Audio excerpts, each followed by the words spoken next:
My XII is circle here. I will make you fear. Who gives up about here? I will fill you all with tear. I wonder where you without for why what can you do? Don't you think that you are cool? Put the cross and you are fool. Dorothy, you was my dream, but now you looks like Dorothy. I show you who is the queen and let me teach you how to fit. Yeah. Let's go. Hey guys, Turkey here. I already have the gear. I can say that I have no fear. Gonna make you die with fear. Free ass, kick your ass, and a spike to make you mad. I'm the king of the game, and number one is what I get. Yo yo yo, brush you a bastard. I will always be on guard and pray vision to the star. I think that's what you never got. Hey chief, you like after you send cheese that like a chap. I back to make you mad, and a spike is what you get. New mode. I haven't forgot you, but what I'm going to say is, I'm ready to you.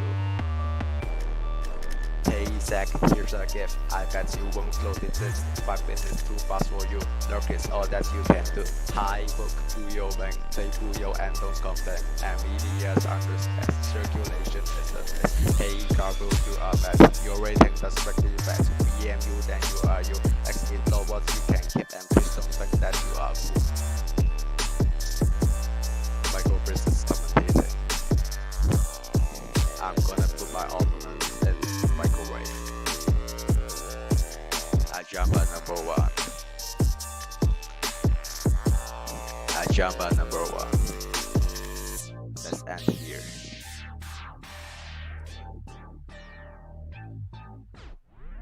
Wait, Diao? Who is Diao? Who is that? Is that a trash? Nani Bulu or he that? Don't know to this beside that. He brings his place like a but number 2 is what it costs. High ban XP.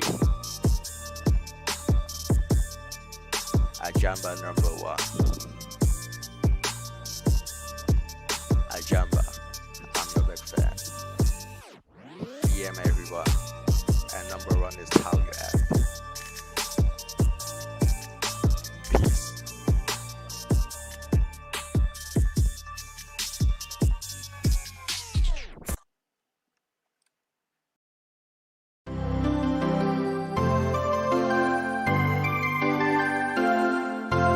HDO 12 hard couple can start your engines.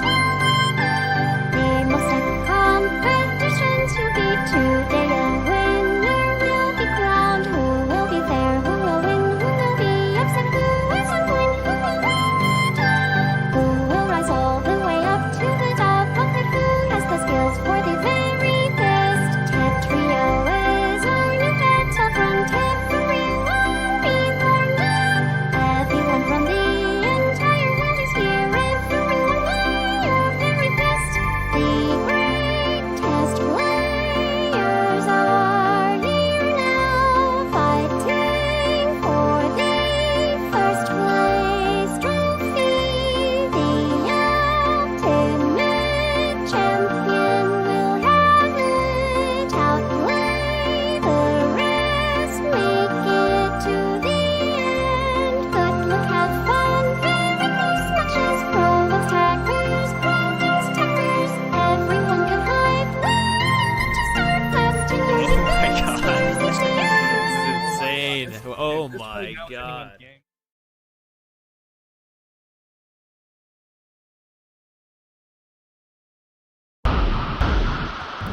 Alright guys, welcome. Hello and welcome to the 12th edition of the Hard Drop Open series. Put some music on real quick. Yep, this is our 12th one, and we are in store for a good 5-6 hours of really intense matches. So this is a tournament series that we've been hosting ever since 2009, but this is the first time ever where our prize pool actually breached the $1,000 mark. So I saw the donations still coming in right now, so it's over $1,250 at this point. And speaking of the prize pool, let's see the sponsors and donators that made that possible.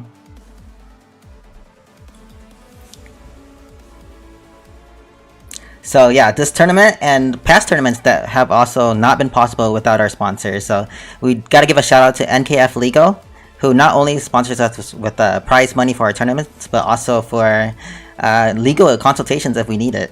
And then of course the hard drop community. So you guys know those keychains you guys have been buying in the past, those beautiful Tetris keychains. Those have been supporting these tournaments. Actually, I think $250 of that has been going towards this tournament. And then of course Judman, he's been spreading love all around the Tetris community, not just on hard drop related tournaments, but other Tetris tournaments as well. So I definitely gotta give a shout out to those three. And then obviously the donations that have been coming in over the past 2 weeks. So Sid with 122, a lot of anonymous donations, over like $200 worth of anonymous donations. QMK coming through with 75, Emres with 50, Caffeine with 50, Joshua T 50, Douglas 30, Renana 20, Yes Dot with $3, and Andrew with $1.20. And if you guys are interested in donating towards this tournament, we're still accepting donations now. So just type !donation, and 100% of your donations will go towards the prize pool. And speaking of the prize pool, let's take a look at what these players are playing for today. Alpha Cake, !donations with an S. Sorry about that. So yeah, they're battling for over $1,000 in prizes. So first place is gonna take home $400 minimum. That's alongside the prizes that are still coming in. So we're actually doing things a little bit different this time around. Is the top 8 are gonna get something instead of just the top 3.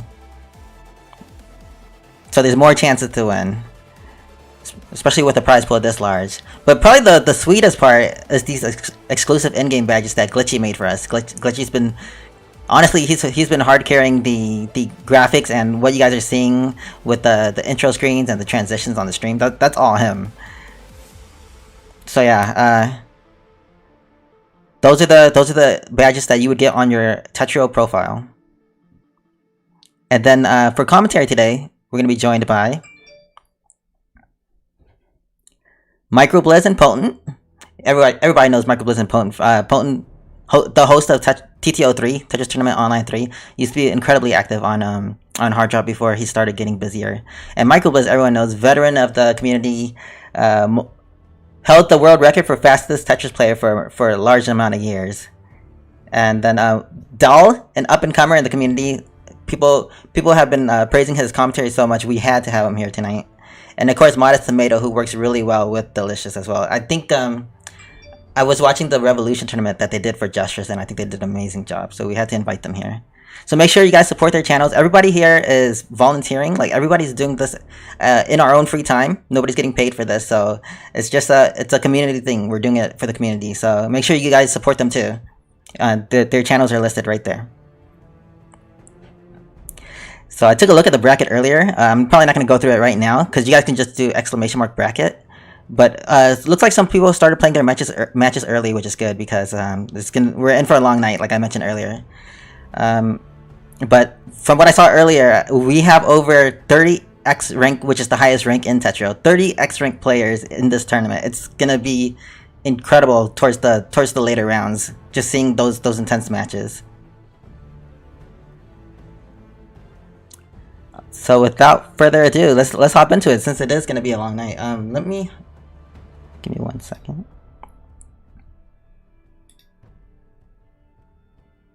Hello. All right. It looks like we're live, I believe. All right, this is Modest Tomato everyone. and Doll. What's up, guys? Hey, go ahead and introduce yourselves, and I'm gonna hand it over to you guys. I'm gonna switch it over and hand it over to you guys. All right. So, should we talk about our first match between Octocali and Kibibite? Yeah. For those who aren't familiar with Octocali, he did play in the last WPL tourney. He did actually surprise the audience with a very funny opener, quite the meme opener that was, with the use of the 180 kick table that's on Tetrio. Hopefully we'll be able to see that again. And we have, go on. Yeah, I hope so too. Like, I haven't seen that myself, so I can't wait to see that. And also, Kibby Bite's been along the community, by the community for quite a long time at this point. I feel. I think we played a salty match even in like early 2019 in the in a hot minute ago in ITL, if you remember that. Small tournament. But either way, Kibby Bite's been around for a long time, and I'm excited for an exciting match between these two. Yeah, definitely. Just have to message them, see if they need to change their first two scores, because it is saying first to one at the moment. But hopefully they'll change it up soon. Yeah, looks like it. I hope. Yeah, hopefully.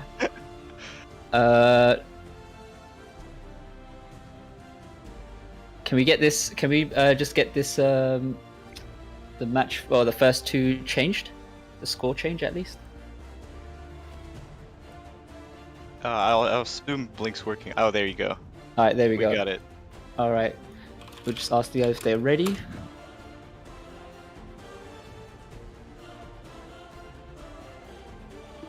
All right, good luck.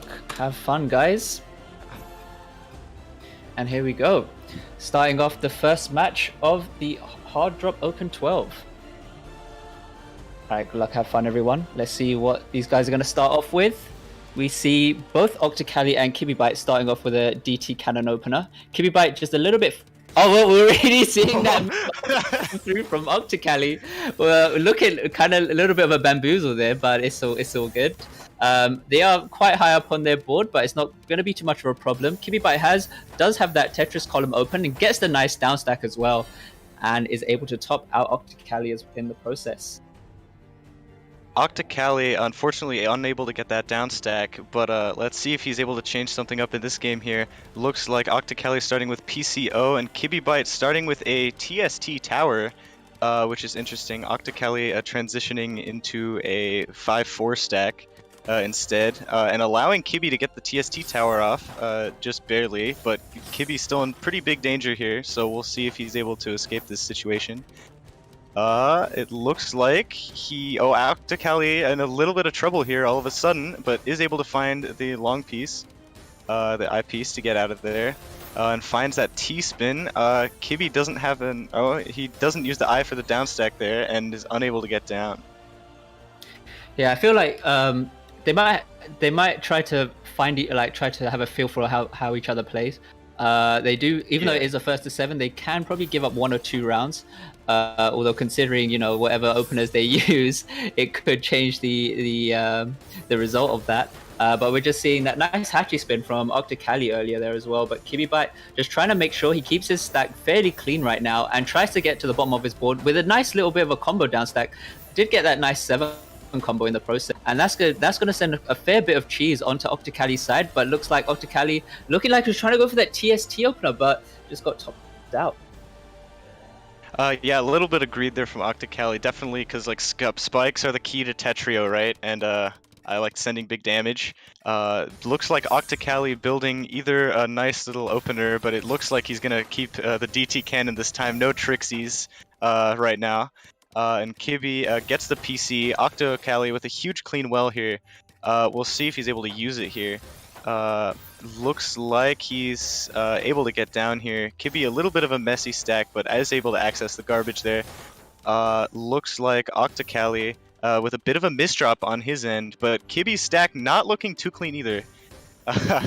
So looks like Octocali really high up right now, but is able to find a down stack. Not bad, not bad. Nice little combo there, sending a bit of cheese.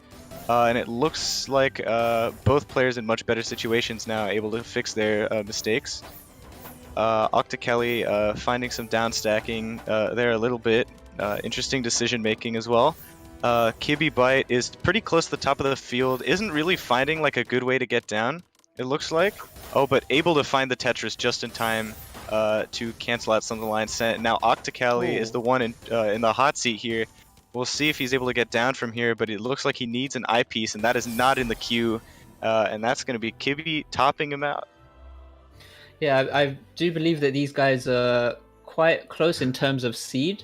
So I'm expecting to see a few back and forths here from both Octocali and Kibbybyte. But we're just seeing Octocali getting that nice TKI opening as well. Kibbybyte accepting the garbage and returning those 4 lines of garbage instantly back as well. I'm trying to get that nice back-to-back T-spin opener. Try to get that nice back-to-back T-spin. Does have to now try to cancel out a few lines here with a bit of a combo down stack. Needs to open this up now before he can even carry on with trying to set himself up with some T-spin doubles. But there he goes, gets that T-spin double into a bit of a few line clears, and we're seeing a nice 2-wide wheel come through from Octocali. Not really going to be adding too much pressure to Kibbybyte, but Kibby with a little bit of an unfortunate misdrop. This might cost him, and yes, it does. Yeah, Octocali definitely making use of Tetrio mechanics a little bit here, where if you do a little bit of a combo first, and then chain that into a Tetris or T-spin, then your spike is a lot larger, and that he definitely tried to start small combos before sending his spikes in that game, which I think helped him get this win. Now Kibby looking like a little bit greedy here with a misdrop and no eyepiece. Now there's an eyepiece in the queue, but his stack is still very messy compared to Octocali's clean one. So we'll see if Kibby's able to downstack, but it might be difficult here. Octocali, though, having a little bit of trouble stacking as well here. Kibby able to get down, now has a ton of clean garbage, so we'll see how he's able to use that. It looks like Octocali has still a bit of cheese to get through before he can reach anything, but Kibby stacking over his holes a little bit there. So we'll see whether he's able to escape the situation here. Looks like he's just able to get out. Octocali opens the well, even with a bit of a misdrop, so the position isn't looking terrible, but Kibby does have a big well, but no eyepiece in sight. Yeah, opting not to take a T-spin there. Octocali, misdrops the eyepiece, probably due to the gravity, but is still able to get a Tetris, and now Kibbybyte unable to get down. Yeah, that's another thing as well. When you're playing quite high up, the gravity does increase.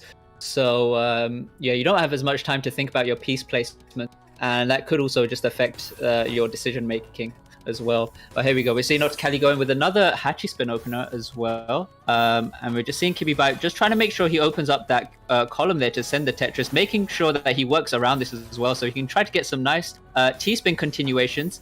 But instead just now chooses to go for the combo down stack. Not gonna be adding too much pressure though onto Octocali's board. Octocali just keeping a really nice 6-3 stack going on right now, and now just converts it so that he's still just trying to work around the garbage so that he's able to cover himself as much as he can. That's another thing that you have to really be concerned about is the spike pressure. The spike pressure that you can get from Tetrio. You always have to try and make sure that you're prepared in some form of defense. But we're seeing Kibbybyte on his own end does have a hole in his stack. Not going to be too much of a problem, I don't think.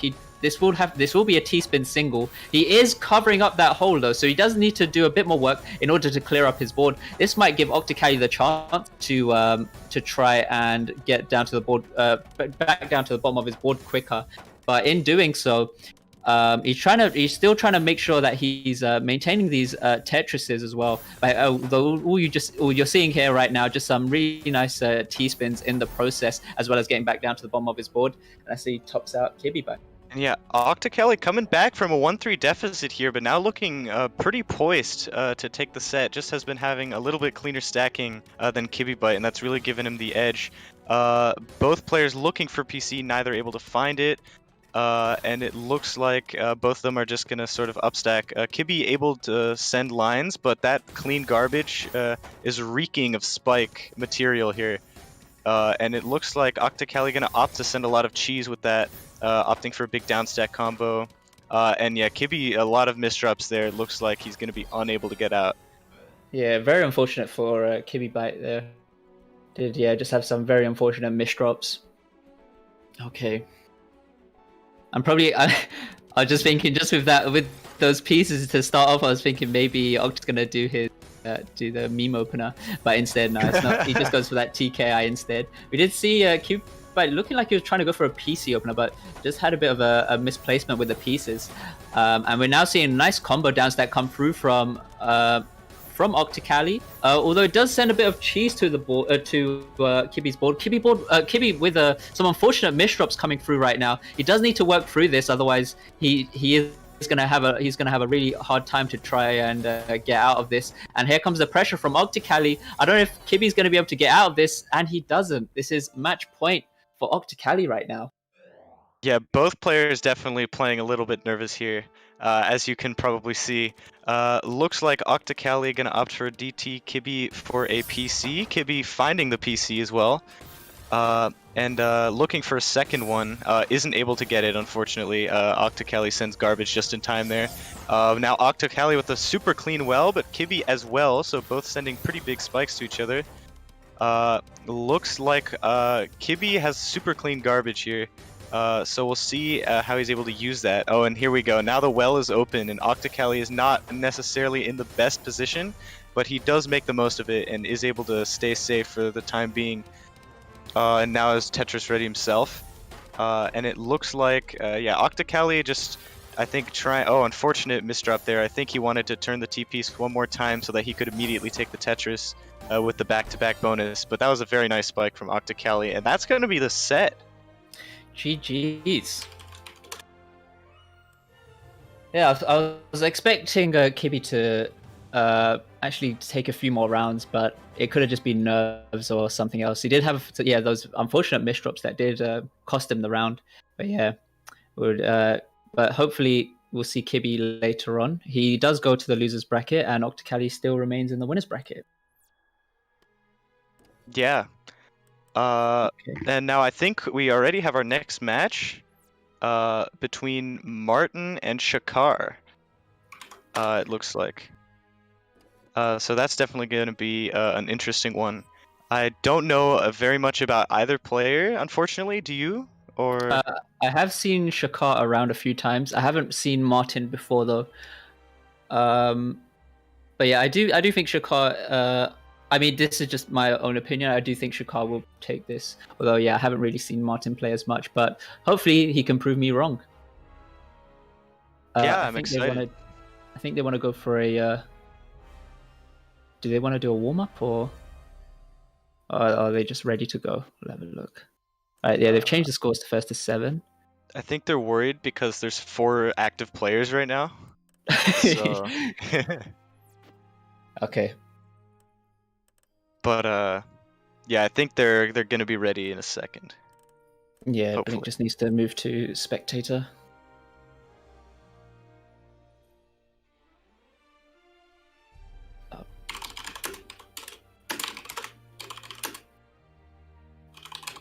Oh damn, there is a button in the bottom left. Yep. Too used to Alright, my there we old go. school Jastrus ways, you know, typing /spec. All right, these guys are ready. Good luck and have fun.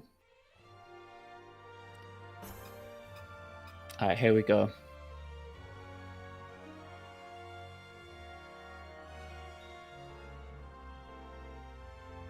Okay, so we see Shakar starting off with a TKI. Also, Martin starting off with a fractal. Does have to use this T in the stack, but he has those 2 Ts ready, which is gonna give that back-to-back bonus as well. Shakar does have a little bit. He has made a bit of cheese on his own board. Not going to be too much of a problem. Quite easy for him to get out.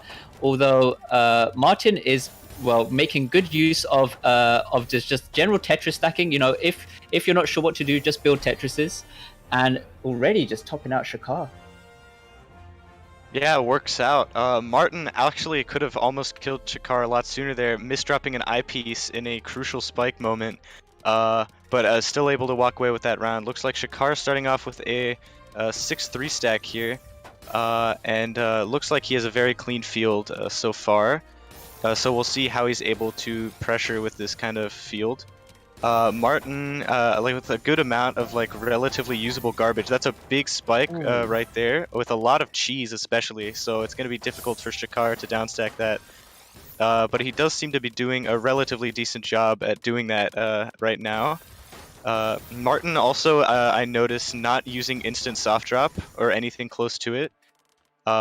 So I wonder if that's like by choice or not, but that's definitely very interesting. And that was a very nice spike to take that round. Yeah, just Martin's use of the garbage there as well, just making sure he's able to stack up, counting up to 4 as well. Just adding those extra bit of lines to the opponent's board can really be quite annoying to work through. But anyways, we're seeing Martin does have a little bit of clean garbage on his board. He could get the he could have actually went with a combo, but he actually decides to tank the garbage and now try to work through his board. But Shakar does have a little bit of some few unfortunate misdrops, and he just gets punished. Yeah, very unfortunate misdrop there from Shakar. But yeah, Martin's doing a really good job. I think what's very important with Tetrio is the spikes, right? So if you send your opponent a lot of clean, it's very easy a lot of the time for them to use that garbage right back at you, like Martin does right there, to put a lot of pressure on Shakar. I mean, just like look at the difference in the fields, right? Like look at how much pressure he's able to put on. It's crazy. Yeah. You did see Shakar just trying to step it up a little bit there as well in terms of speed, but still just wasn't enough to win the round. Okay, Shakar doing a TKI as well. Does have a bit of an unfortunate misdrop on the J piece, but instead just turns it into a T-spin single and has that back-to-back T-spin double ready. Instead just goes for the single as well. So still just maybe just trying to add just little bits of pressure onto Martin's board so that he's not able to use it back at him so effectively. And now we're seeing Shakar just going for the 6-3 stack. Does have to go for a few line skims here, but we're just seeing now, Martin on his own end just gets the really nice spike as well into Shakar and just tops him out. Yeah, Shakar going for a little bit of a greedy Tetris, but didn't really have an I in Q, so unfortunately not able to get it in time. Now Shakar building, I thought it was a 2-wide, but looks like he's canceling that instead. And opting to build more Martin. Unfortunate misdrops here, so it might look like might be losing his first round here. Also covering up the garbage hole. Yeah, no T-piece there. Unfortunate. Yeah. Maybe Shakar's probably just figured out a way to win now. Sometimes you do have to, as I said, you do have to kind of pay the price of the rounds, but then you do get a better understanding of how your opponent plays. But we're seeing Martin going for a C-spin opener. Whereas Shakar just going for the general 9-0 stack. But you're seeing the clean garbage on Shakar's board. Oh, but not going to be enough. Oof. Yeah, Martin just rough. doing a really good job of just spiking Shakar in times where he's unable to reciprocate, I guess, where he's in like a bad defensive position. Yeah. And whether purposeful or not, right, it's a great strategy, and it seems to be working wonders. And now again, look at Martin's well here. Even though he's put under a lot of pressure, he looks like he's going to be able to get out, even though a little bit of questionable stacking there, but he does get a T-spin double there, and that's going to be enough to finish off the set. Yeah, he was able to risk his stack considering the state that Shakar was in. And yeah, that was well played to Martin and Shakar there. Yeah, very much. Very Jeez. impressive work. All right. Yeah. Okay. So Ooh, this is an interesting match.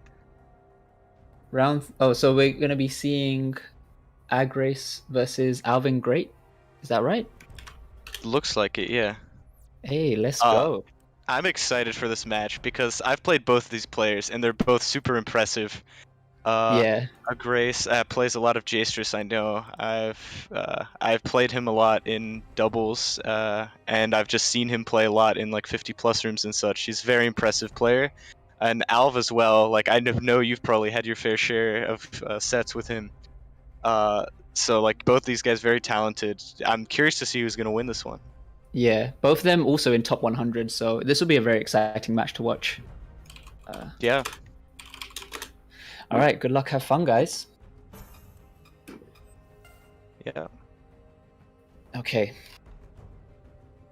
So I'm either just thinking probably here, already just looking at the piece in the queue, probably a DT cannon or a TKI. And we're seeing Agrace go for the TKI, whereas Alvin goes for the DT cannon. Does have a bit of an unfortunate misdrop on the T piece though, and he's starting to already getting heavily punished by Agrace. Agrace also just keeping really low and making sure that he's able to maintain those back-to-back bonuses. Alv was almost able to get out of that situation, but unfortunately misdropped I believe the L piece as a result of high gravity, it looked like. And now a Grace, the one with the misdrop here. Oh. Which, yeah, this is looking like a very rough board, but he is able to clear it pretty effectively and send a pretty nice spike there as well. But now Alv has a lot of clean garbage, so we'll see how he's able to use that to his advantage. It looks like, yeah, a Grace going for a bit of a downstack, but Alv using the opportunity to build a fractal. Good awareness on his end. Yeah, well played from Alv Great there. Okay, PCO for Alv Great. Alv Great's just going for the 6-3 stack. And Alv Great didn't get the PC there, I believe. But instead just opts to just go for the 5-4 stack instead. Now just trying to go for a bit of a combo down stack on Alv's side. I'm trying to open up that column, but just before getting that down stack, he does go for that T-spin single. And we've seen Agres a little bit of an unfortunate misdrop, and another misdrop with the J piece. I don't know if he's going to be able to really get out of this properly. He's trying all he can, but it's not going to be enough. Alv taking Very round. unfortunate there from Grace, but we'll see what happens here. From these bags, I'm thinking it's probably going to be a TKI and DT again, just like it was last time with these very similar bags. And a Grace, a lot of clean garbage there, but Alv board not looking messy either. So we'll see how both of these opt to downstack. Oh, it's a little bit of a misdrop there. It was able to clear that in time. It's still not in the best spot. Oh, but Alv with a big misdrop there. Yeah, and very so unfortunate. able to get out. Okay. So PC opener for Alv Great. Not going to get the PC. Just goes to the 2-line clear into that T-spin opener as well. Whereas Agres just decides to garbage and just tries to send lines that he's upstacked on his own end. Gets the line skin playing really high up here, but still look at the clean garbage just below. He was ready to just send all of that back and just take the round. Yeah, that was crazy. And yeah, Grace kind of turning it around here. Looking like Alv going for a Hachi. Grace, I don't know what he wasn't able to get there in time. Oh, big spike, but it looks like he gets. Oh, he almost got out and opted to put the. He had the eye and opted to hold, unfortunately. Yeah, just Alv Great just got that extended PC with the Hachi spin. Just amazing to see. We've seen now both of these guys just deciding to go for a 6-3 stack. We're looking like Agres seem like he's in a better position at the moment. He should be able to clear this. Gets the down stack though, whereas Alv Great does have a fair bit of cheese, but he gets a nice 5 combo while getting down to the bottom of his board. Might try to start now going for some back-to-back T-spins, whereas Agres now does have the cheese on his own end, which he needs to work through. We're gonna see if he's able to get a combo down stack here in the process. Little bit rough, but it's not going to be too much of a problem. He's not seemed to be pressured too much by Alv Great right now, whereas Alv Great just making sure he's keeping his board as low as possible. Gets the mid-game PC. All right, let's go.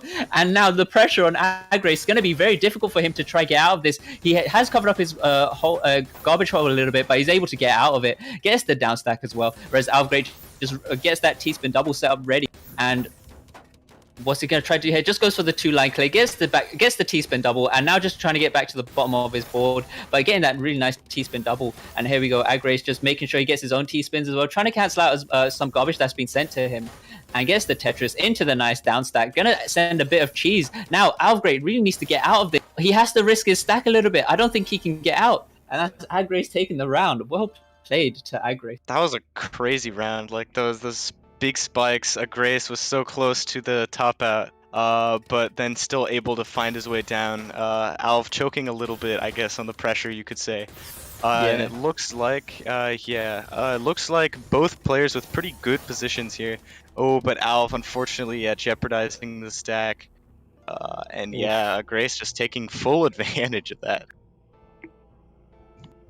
Okay.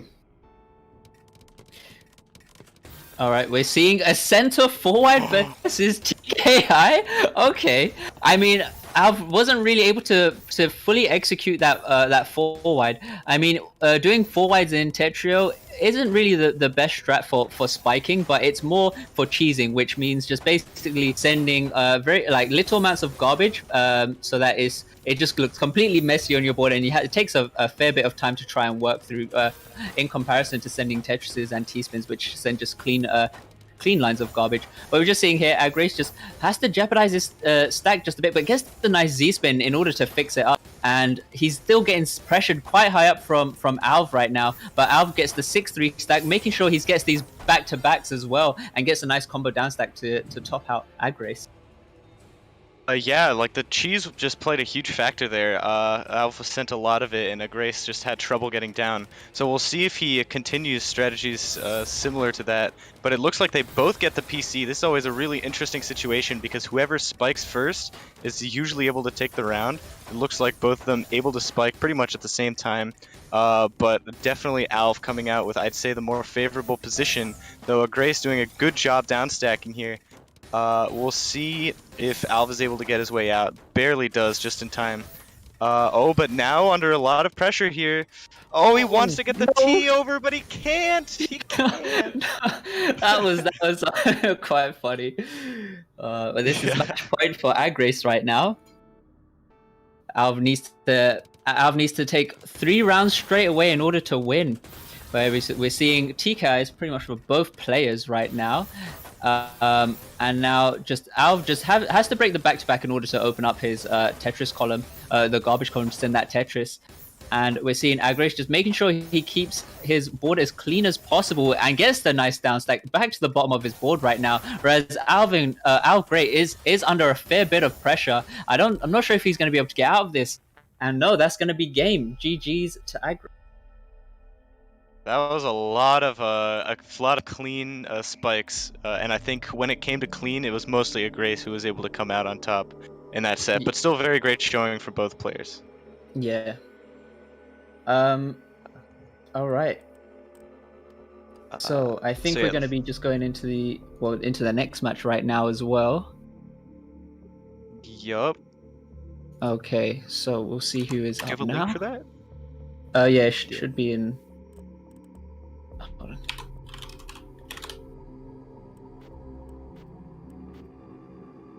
So we've now got Caboozled Pie versus Corona. Have you got the link? Yeah, I got it. Okay. Yeah, it's my bad. Mix that up with the last one. Oh, okay. But yeah, for those that don't know, Caboozled Pie is a fairly, I would say a fairly recent Tetris player, but who has been improving at such a significant rate. He is also top 100, currently ranked 86.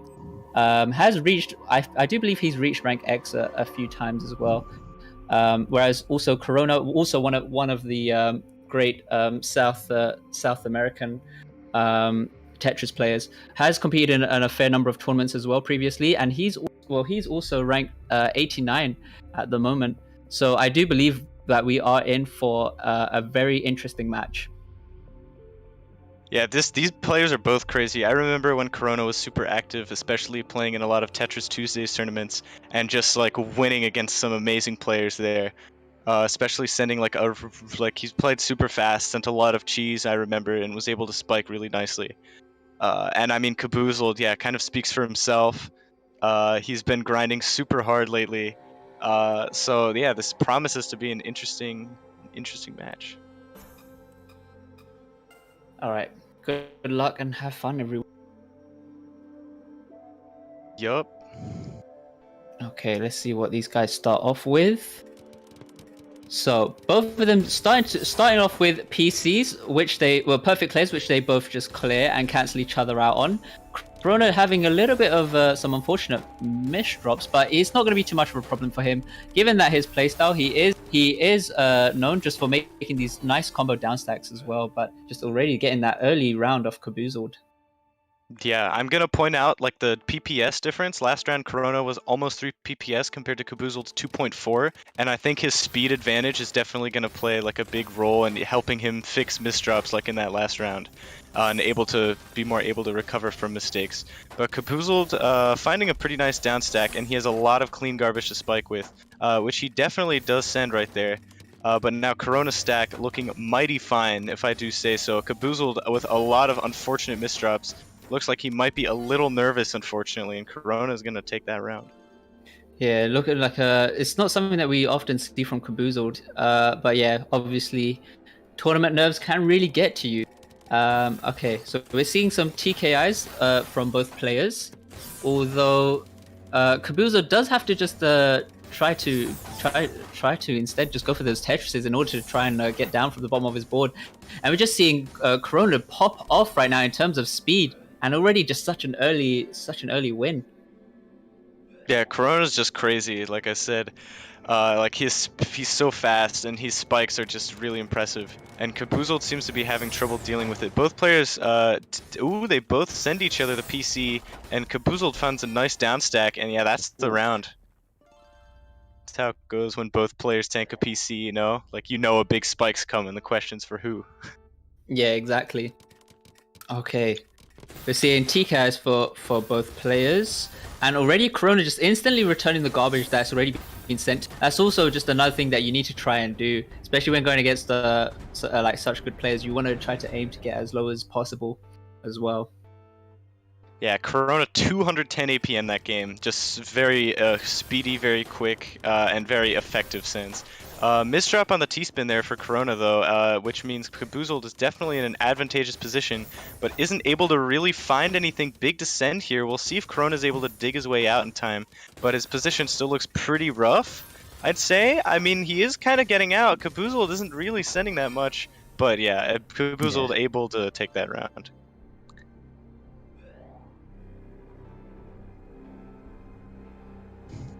Okay.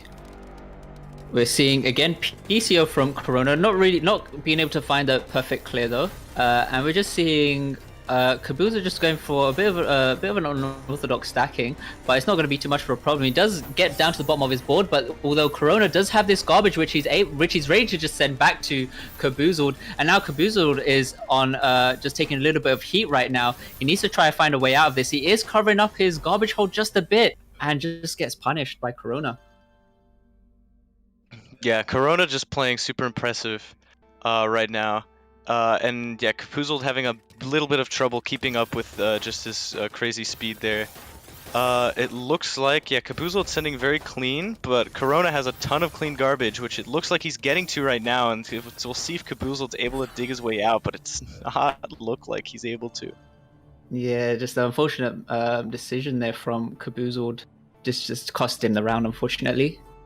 But hopefully we can see more rounds from Caboozled right now. We've seen an MKO opener from Caboozled, just very clean opener.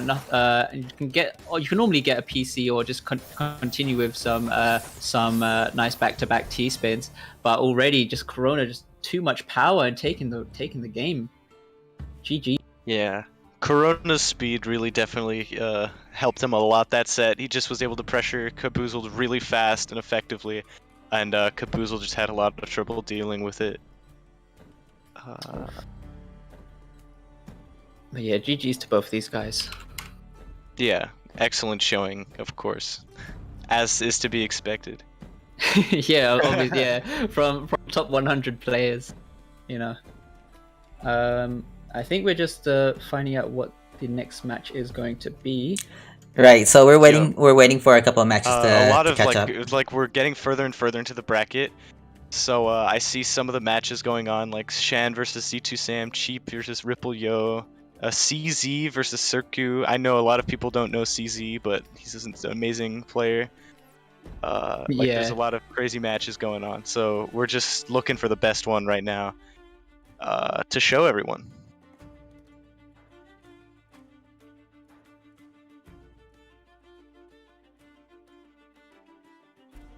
So are there any other players that you're looking out for in terms of the spotlight for this tournament?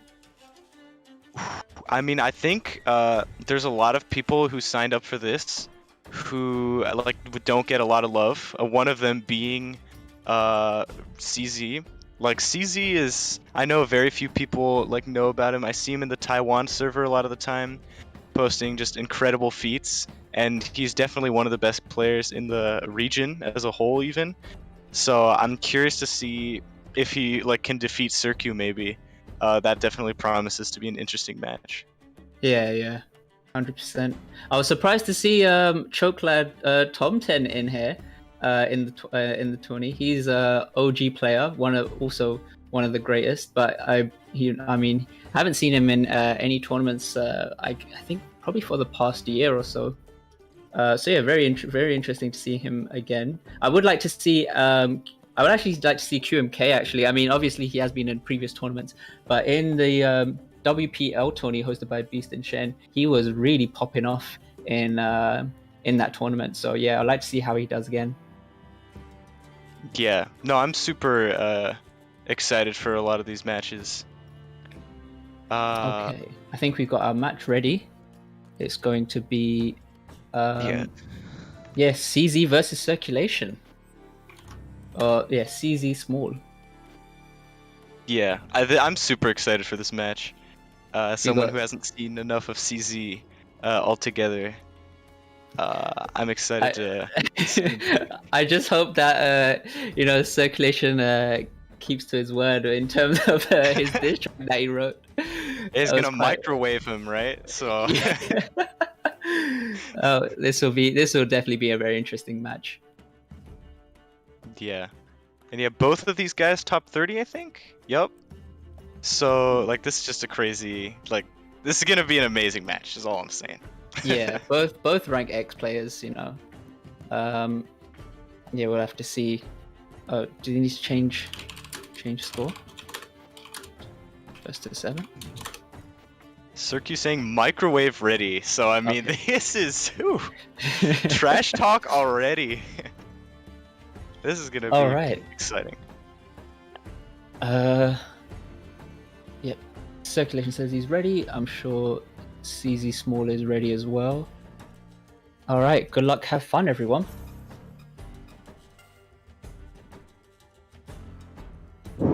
All right. I think last time I saw CZ Small playing, he was also doing triple rotates.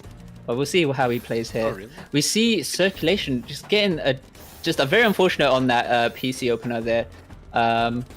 Okay, just not being punished too hard from CZ, but we're just seeing CZ getting a nice bit of a down stack, but still getting pressured up quite high from Circulation. And we're just seeing that T-spin single into the back-to-back T-spin double from CZ Small. Opens up that Tetris column as well, and we're just seeing Circulation also popping off, both playing roughly at least 3 PPS or higher. A little bit of unfortunate Z piece placement and the O piece from CZ Small. It might take him a bit of trouble trying to fix this. It does have one more misdrop in the process, but not going to be too much of a problem. He gets the down stack, does send a little bit of cheese onto Circulation's board, but Circulation also just handling this really well right now. He's able to cancel out a few lines with that Tetris and gets that back-to-back T-spin into the back-to-back Tetris as well. Gets the nice down stack, 6 combo coming through from Circulation, but CZ Small, even though he was at the top, he was still able to keep his cool and still staying in the game right now. We're going to see a lot of back and forths from these guys, and we're seeing Circulation already just losing the first round to CZ Small.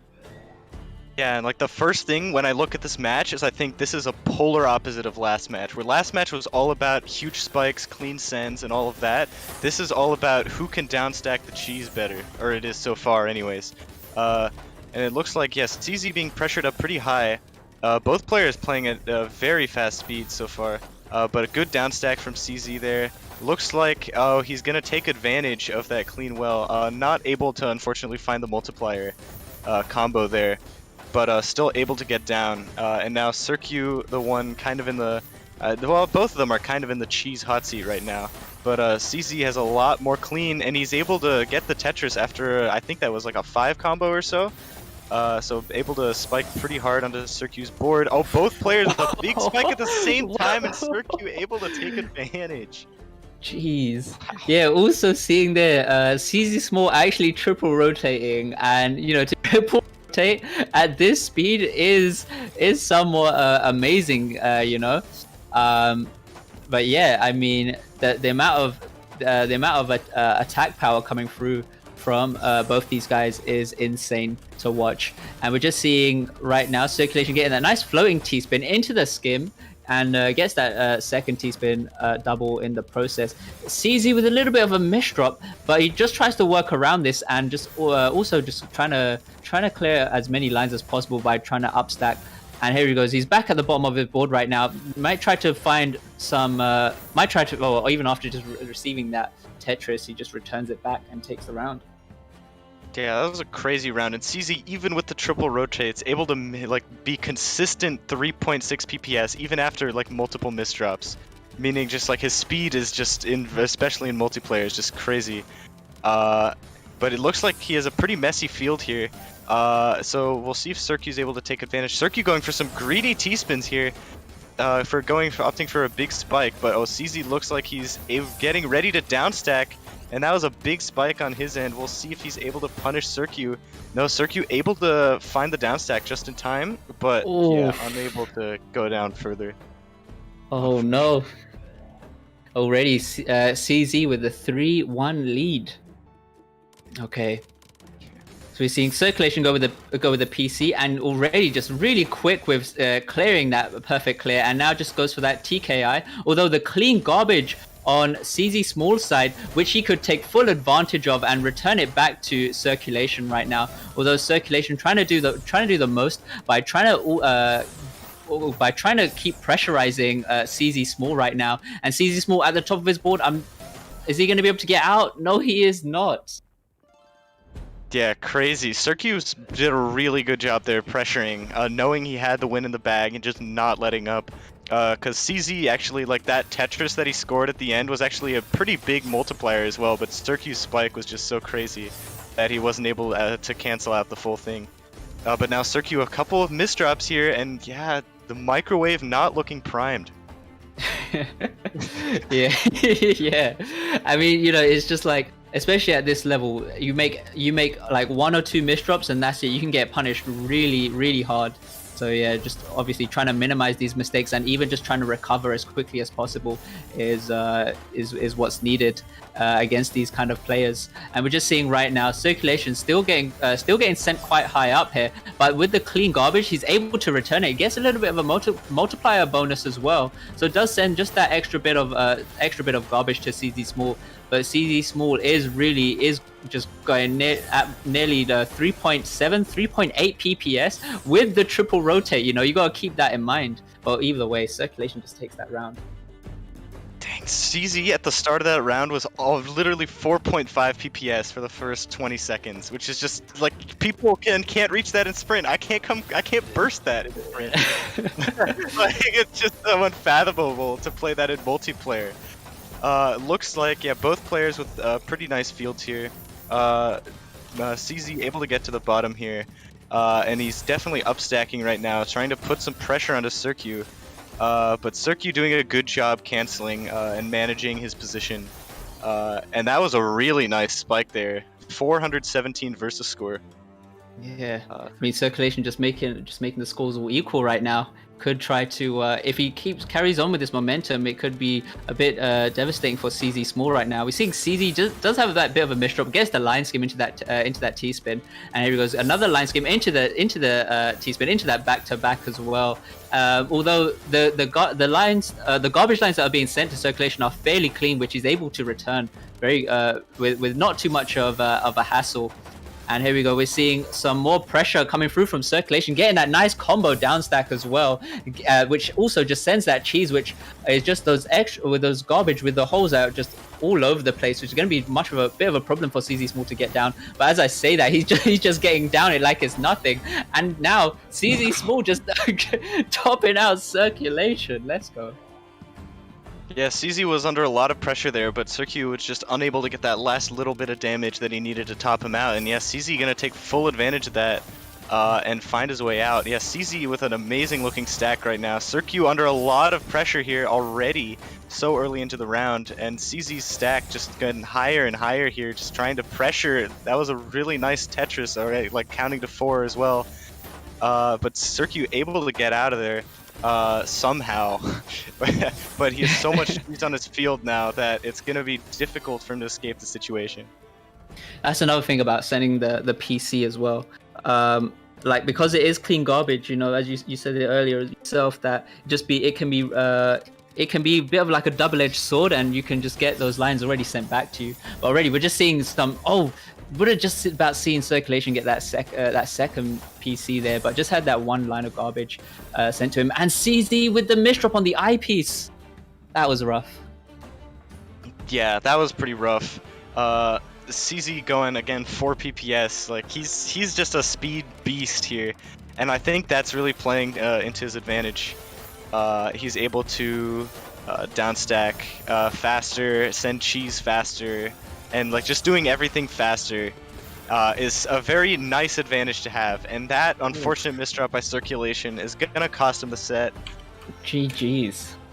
Might need to plug the microwave back in, but still a very impressive showing nonetheless.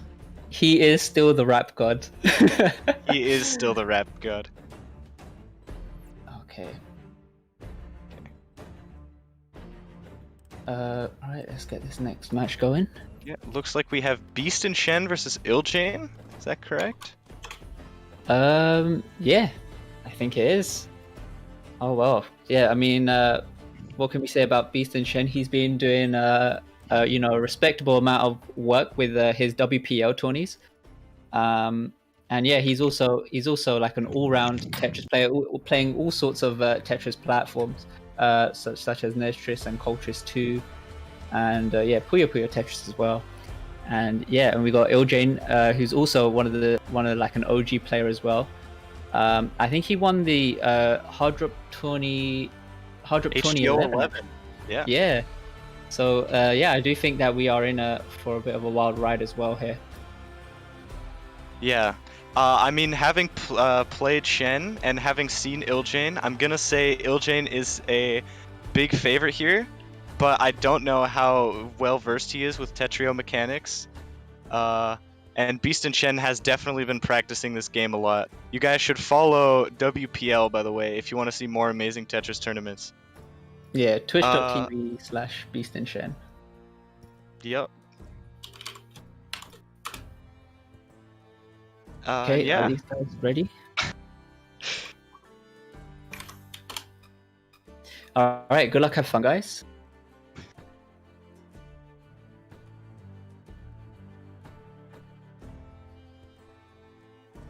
Okay, let's see what these guys start off with. Both starting off with PC openers. Not going to get the PC on both players though, so we're gonna have to see what they try to do here. Iljane would have got that, would have got a PC, but I already had garbage on his board, so not really gonna send anything, or not send much to Shen's board right now. Although Iljane making sure he's able to clear that garbage as effective as possible, and just takes the round. Beast and Shen also says he drives nice cars. I think what Iljane's doing very effectively is he's able to get through the clean garbage and send a lot of cheese at the same time. Even if he isn't like going at crazy speeds or anything like that, he's still like able to get through, which is like what's important, I suppose. But it looks like he has a pretty bad misdrop on his board, but I don't know if Shen's going to be able to take advantage here. It looks like Iljane's already got a not half bad stack already again. And it looks like, yeah, Shen's position not bad either, but yeah, now his stack a little jeopardized, but Iljane's misdrop is maybe going to help him out a little bit in comparison. Very nice down stack, effective use of the Tetrio mechanics there. Wow. Sending a nice multiplier spike. Yeah, I did see Iljane go for a really nice T-spin opener. T-spin setup mid-game. It's quite interesting to see. But anyways, we're going to see Iljane trying to go for that PC opener. Unfortunately not getting the PC, so he is going to be tanking on a little bit of garbage. But as usual, at the beginning of the rounds, it is fairly clean, so it's not too much of a problem to get out of. or to try and clear, which he does so, and he makes sure he gets that T-spin double set up just after he clears that Tetris in between, known as the prophecy as well. And again, more clean garbage for Iljane, just instantly returning it back to Beast and Shen. Yeah, Iljane just taking a lot of advantage of the clean garbage, even though he's put into what look like super dangerous situations. He's all tanking all the garbage to make sure that he can spike Shen later. And here, a similar situation where he's in a bit of a risky spot, it seems, but odds are he's going to be able to get out of this one. I mean, Shen's doing a pretty good job. Oh, he's pretty high up now, though. Yeah. Unfortunately, yeah, unable to get out. Especially when you have to start like risking your stack and trying to cover up those garbage holes in order to try and survive. It just kind of gets back at you later on. Okay, are we seeing a center forward versus PC? All right. Although that garbage has covered up that right side of the board, but there we go. Iljane just opening that up, gets the T-spin double as well. And we're seeing Beast and Shen looking like he's trying to pop off a little bit here. Oh no, but the S-piece misdrop. I don't think... Can he get out of this? Nah. Oh, unfortunate. Yeah, Iljane, like, he was, again, in a very, like, treacherous spot there, but just able to get through the clean garbage there and just spike Shen super high. Iljane also not using instant soft drop? Did I see that correctly? Nah, yeah, he's not using instant soft drop. Yeah, which is also interesting to note. Looks like, yeah, Shen gets that. Iljane in a rough spot. Eyepiece misdrop. Unfortunate. But another round for Shen. Yeah, just seeing those misdrops as well, like quite high up. You just probably just the worst positions, or worst misdrops of all, you know. Anyways, we'll get back to this. We're seeing Iljane getting some really nice back-to-backs here, and then still maintaining the back-to-back with that Tetris, and already just an early knockout. Yeah, Iljane's just damage is just crazy, especially for his speed. Like, he isn't anywhere close really in speed to the last two competitors, but his APM is still, he still manages to keep it very high. And he's also doing a good job of sending unclean, especially compared to Shen, who's sending what feels like pure clean garbage. So I feel like Iljane's kind of using that to his advantage by sort of tanking appropriately. And then sending appropriately to sort of punish. Oh, but Shen, very nice spike there. Wow. Making me eat my words. 5-3 to Iljane. Okay. Okay. Looking like another center forward coming through from Iljane. And we're seeing Beast and Shen going for the 0-9 stack. I wonder how he's... Oh, well, Iljane just abandoning that center forward instead and gets those nice back-to-backs. And already just that back-to-back chaining already just tops out Beast and Shen.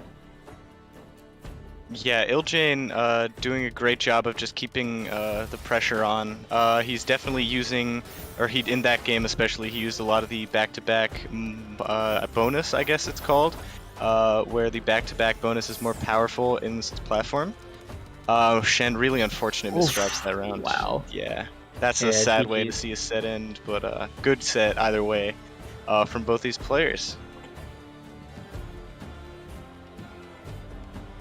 Okay. Ripple Yover's cheap? This is exciting. Yeah, this will be, yeah. I mean, I think we just got a whole bunch of exciting. Oh yeah, all these sets are super exciting. All throughout. I mean, yeah, cheap. Also, someone who does take a lot of... she does take part in a lot of tournaments as well. I think this is the second time I've seen Riplio in a Tetrio tournament. I don't know if he goes by any other names, but yeah, also just both these guys, top players, top 30, in the top 30 as well, both rank X. So yeah, we'll have to see how this plays out. I heard that Riplio is actually an extremely impressive old school player back in the day. Right. I don't know. I wasn't there. I can't speak for that. But, yeah. But either way, I mean, to get to this round, you have to be a pretty darn good player, and cheap also super impressive. So I can't wait to see how this set pans out. Okay.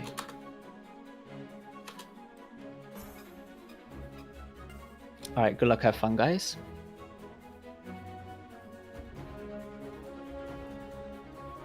right, let's see what these people start off with. We're seeing both of them start off with PC openers. Not going to get the PC though. And we're just seeing Cheap just carry on stacking up, and also just making sure he does have a form of defense. He likes to go for these. He likes to play pretty much around the center of his board, and already just taking that round. Yeah, Cheap just putting on a lot of pressure. Ripple Yo looked like wasn't able to find a down stack. I'm gonna guess both of them. Oh, looks like Cheap. Both of them going for an interesting TKI variant there. But Ripple Yo, so much clean garbage, but all on the left well, so he's gonna be very dependent on eyepieces. Is able to find a really nice down stack combo, though Cheap finding a way to not tank too much of the cheese there. And now Ripple Yo kind of in the hot seat here, but is able to find the down stack. A little bit anyways, but it looks like he's gonna escape the situation. Yes, okay. But yeah, it looks like both players in pretty good positions right now.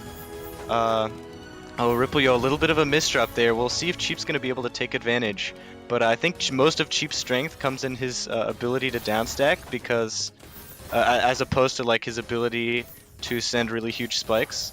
Not that like downstacking is a bad skill to have, you know, kind of keeps you alive, but might make it a little bit more difficult to take advantage of some of those misdrops on Ripple Yo's side. But still, both players doing a good job keeping their stacks in check here. Yeah, Cheap a little high up, but a really nice down stack that he found there. Oh, big spike from Ripple Yo, but very impressive defense there from Cheap. And now Ripple Yo a little bit high up here, able to get down though, just in time. So it looks like, yeah, Ripple Yo is still a little bit of cheese to get through. Cheap trying to spike, but now Ripple Yo a field of clean to be ready to be sent here.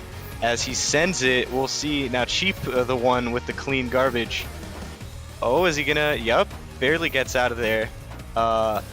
And oh, Ripple Yo barely able to hang in there. Cheap misdropping a little bit now, kind of squandering his chance maybe at a round win there. But now back in business here, but so is Ripple Yo. And yeah, Cheap, he's playing a little bit slower here.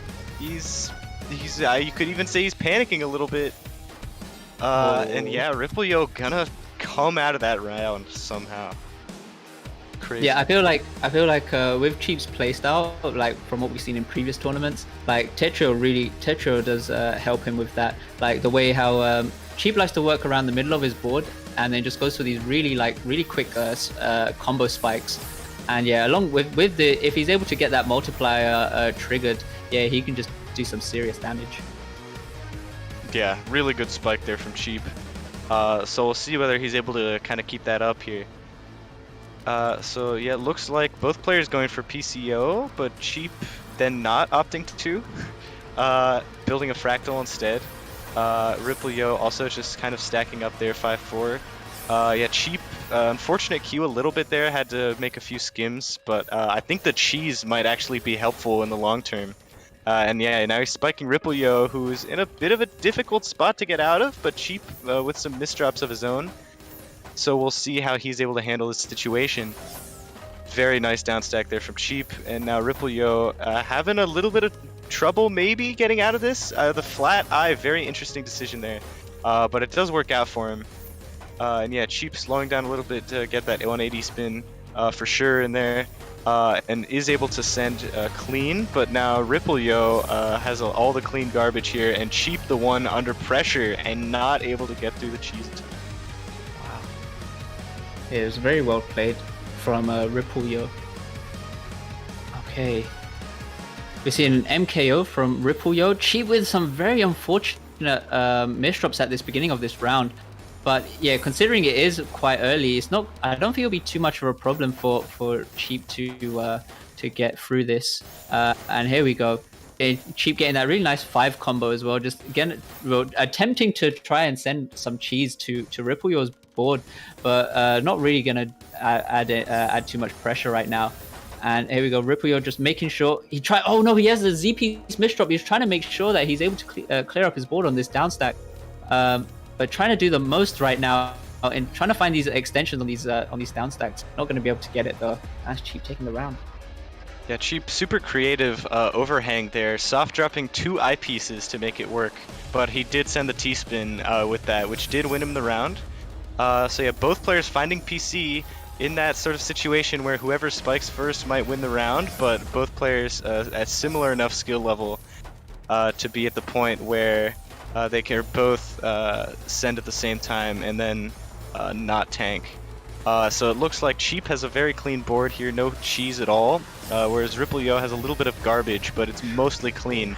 So if he can get this, yeah, which he does, he looks like he'll be probably in a very nice position.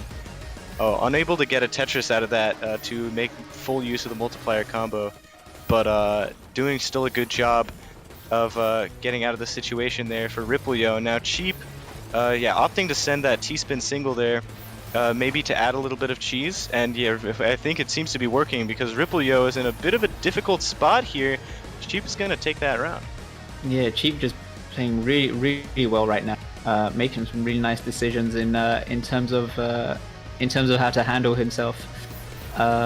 All right, we're seeing Cheap going for a TKI, Ripple-Yo going for a few. I think it was a TKI variation, but still able to just to start returning the garbage so early on, but still getting pressured. And wow, a bit of unfortunate misdrop on Ripple-Yo's with that Ripple-Yo's board with that T piece.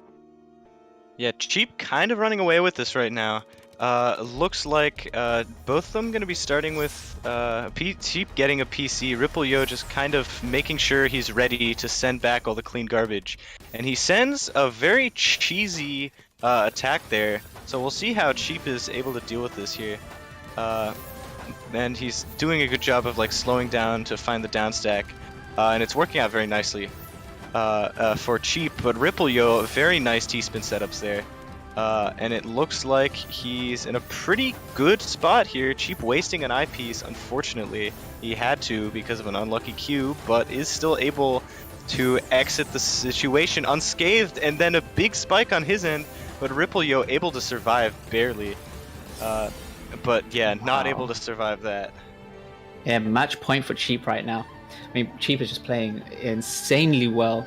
And yeah, just making sure he's able to punish just in time and just getting everything just executed really well. We're just seeing those PCs come through from both players, so just canceling each other out.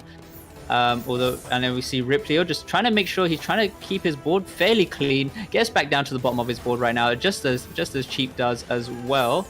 And now we're seeing Cheap just go for the T-spin. Oh, nice T-spin double into the back-to-back, and that's just going to add that back-to-back chaining as well. So that just adds that bit of pressure onto Ripple-Yo's board. And here we go, working around the garbage for Cheap.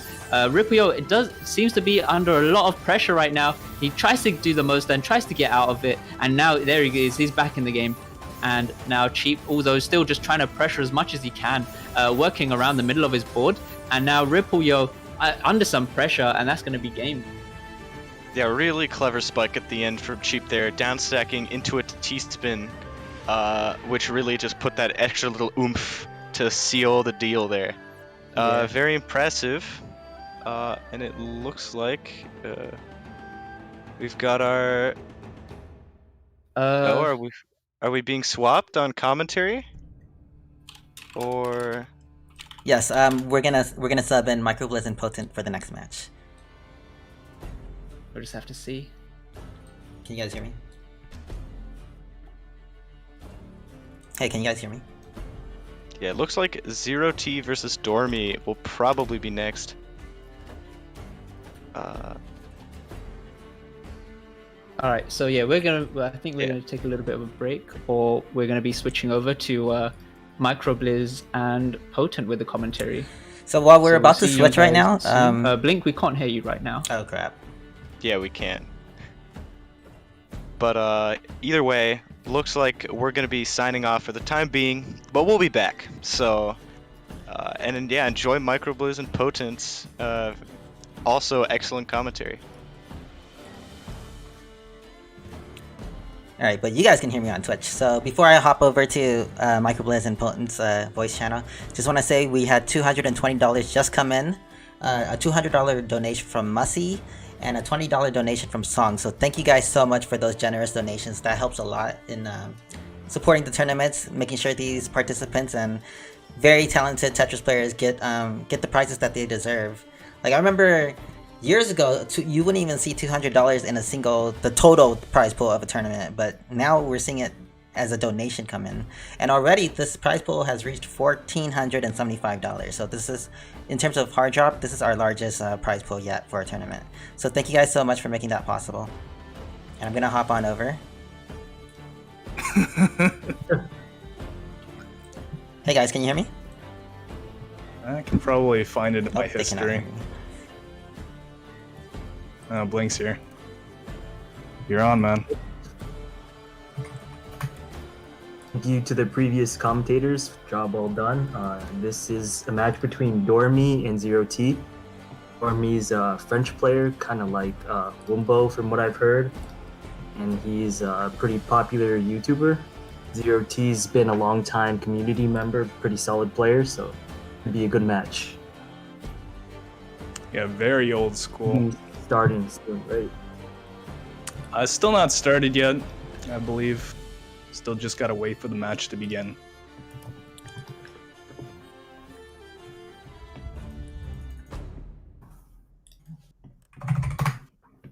Just Good luck, have fun's being tossed around. Asking if the players are ready.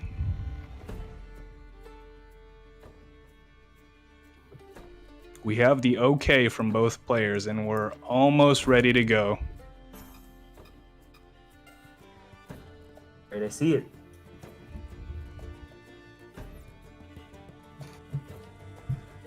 Alright, this should be an interesting match because I think both players have very similar strengths.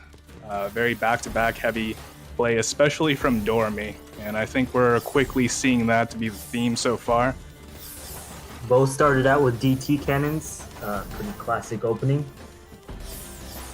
Ooh, very ambitious build at the top, but it actually gave Dormy the advantage here. Zero T opens up his hole.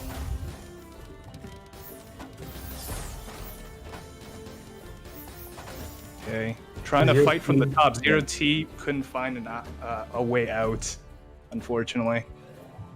First round goes to Dormy. This is a first to 7. OT continuing with the DT cannon opening. For me, with the cleaner, just he's been Caught Dormy at the top. Unfortunately, he got a little ambitious and I think didn't have anything to skim with. One of the things that's so important and paramount of survival in this game is just to have something to clear with all the time. Do you think Dormy tends to get a little greedy at the top, especially when his opponent is in trouble? Oof. Seems like he got in a bit of trouble there with the. Yeah, I think the same theme kind of happened there with Dormy. I think he saw Zero T at the top of the field, but unfortunately it was all pretty much clean garbage, and Zero T was able to take advantage of his position to surprise Dormy. And one of the things that you really do have to keep in mind in this game is it's a very downstack heavy kind of game. This was actually straight from the mouth of Junba, one of the best players in the world, but do keep what he says with a grain of salt because as we know, he is only ranked 22. He's only ranked 22? Wow. He completely scuffed his ranking before it began. I think for just a better seeding, but I mean, you know, no rules against it. Strategy, ladies and gentlemen. Yeah, Dormy seems to have a lot of messy garbage on his screen at the time. And Zero T is like, oh, this is going to be really difficult to dig out of. Oh, unfortunate. No real options out. Didn't have an eyepiece to be able to clear through. Zero T with the lead, 3-1. it seems like Zero's playing a little cleaner, like he can get access to his garbage more easily. It's a more downstack oriented game.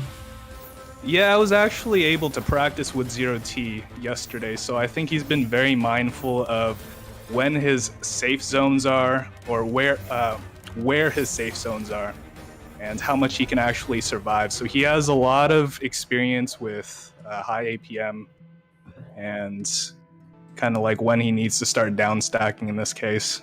Definitely something that's going to be advantageous for him, especially against Dormy.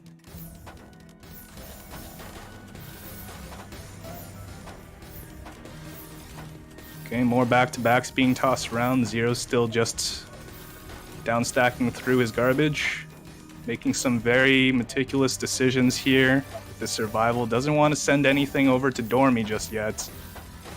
Dormy has a pretty big setup on his screen. And it's Oh, that was amazing. Oh, took advantage of the multiplier combo to the T.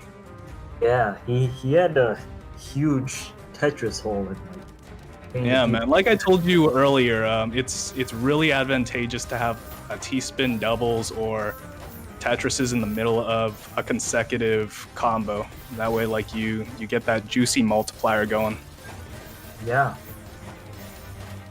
This game has a different multiplier than all the previous games.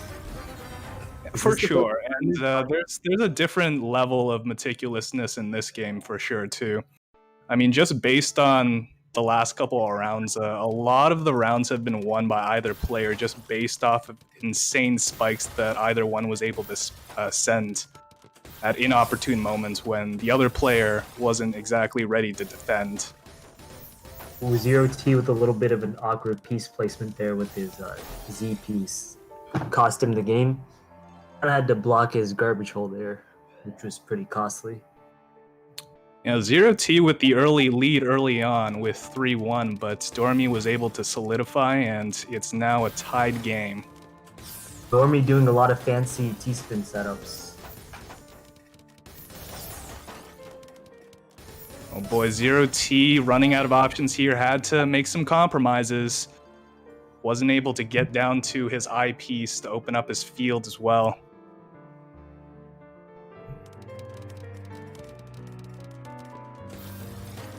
Dormy seems to favor the DT cannon opening, and it's doing him a lot in terms of pushing Zero T back to the top of the field. Zero T typically does have to work from the top, but I do think Dormy needs to be careful about being too ambitious. Zero T just had to use a couple eyepieces vertically, which is pretty costly. Match point now. Is this win by 2 or on a 2-game win streak? This is first to 7, but no, it is not first to 2. So whoever wins this next one, assuming it's Dormy, he will move on to the next round. Assuming it's Zero T, then he has an opportunity to take the game, save himself from elimination. Yeah. Seems like he's in a pretty good position here. He manages to capitalize on some messy garbage on Dormy's side. Yeah, it's actually really difficult to send messy garbage here. I still haven't really figured it out myself, but I do think sending a lot of doubles and triples definitely does help. And it's certainly advantageous in a game that demands that you send a lot of multiplier combos to be able to send your opponent lines. And Dormy was able to take advantage of that exact fact there and finally finish off the set. Yeah. Hold on, I'm gonna change my settings real quick. So it's config. Where's config? Home. Nonsense. Config here. Controls. Config. Gameplay. Is it? Do you know which part of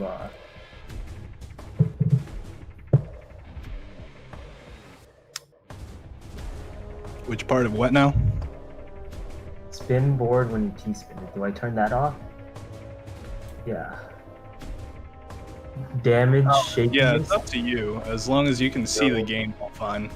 Board bounciness 0. Oh yeah, you don't want that. Yeah, so is that enough to get rid of all the board stuff, like the weird shaking? If you want to just do a quick kind of fix, you can just turn all settings to minimal. but Oh. remember to check the multiplier or multiplayer dual panels. Okay, yeah. All right, I just do you have to press save anywhere? I think it saves automatically once you exit out. I will. We should get ready for the next match then. Yeah. Jason 0107 versus Radero. Ooh, okay, this one's gonna be a thriller, I think. Yeah, even I recognize these players from TTO5. Yeah, exactly. Jason, from the last time I remember him, had a kick-ass 4-wide that he used, I think, against Hebo Mai at one point. Didn't really work to great effect as Hebo Mai was too consistent of a player at that point, and definitely not going to work here, but he had insane speed. At one point, I thought he was Vince from back then, but, well, this shows me he is a completely different player. Ritteru, as we know, finished, I believe, either second or third in the last couple of tournaments for Tetrio. I think he placed third in at least one or two World Puzzle Leagues that Beast and Shen has been running. He's definitely one of the contenders for one of the best in the world at the moment. He's one of the fastest players in the world too, right? Like Yes. He's currently the third fastest player in the world with a time of, I believe, 16.98 seconds in 40 lines. Right behind you. Yeah, literally right behind me. Just one choice hesitation, I think he could have taken it, but honestly, stopping at sub 17 is already really good. Yeah. It'd be a pretty fast-paced match. Oh, for sure, especially against these two players. Like I said, it's going to be a thriller, I think. At least, like, we're going to see some fast-paced action. I think Ritteru is probably going to be a little cautious at the beginning. This is definitely unexplored waters for him. I don't believe these two have ever played each other. So I think both will be a little hesitant at the beginning. Yeah, and Ritteru's just trying to check out the scene, see what's happening. Looks like Jason opened with the PC opener, but didn't complete it. Oh, misdrop by Ritteru. Yeah. Jason was able to capitalize quickly with some fast APM. Yeah. Like I said, though, we're kind of seeing this trend, both players a little cautious, but now that they had that first game, kind of take note of what each player could do. I think they're going to speed up in this one. Kind of seeing that trend now. Ooh.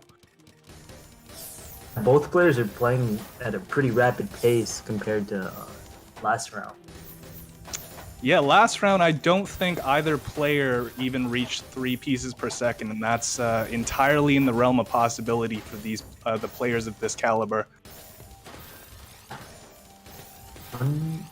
As we see right now, they're maintaining over 3 pieces per second. Yeah, 3.5 actually. Yeah, very insane pace. Oh goodness, Jason in trouble. Little bit of a hesitation but he was able to finish him off. We're already I think this is going to be a very interesting battle for Jason in particular. Ritteru, as of recently, looking very polished in terms of how much he's had optimized. Some quick back-to-backs to take that last round. Jason's gonna need to find more optimal options, or at the very least starts using his speed to downstack a lot faster. Misdrop by Jason. Quick fix.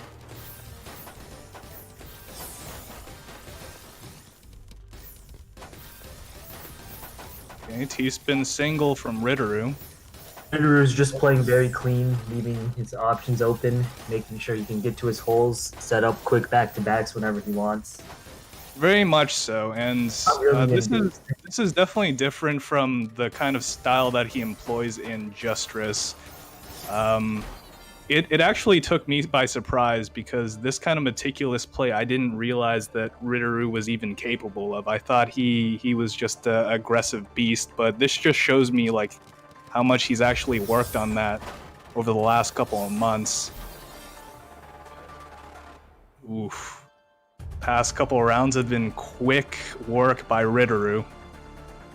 He's just playing it clean and efficient. Fancy, Keeping but safe, like I said before, it's very important to keep your options open. I think Ritteru's style definitely, it's definitely a representation of this exact idea. Just look at that. Yeah.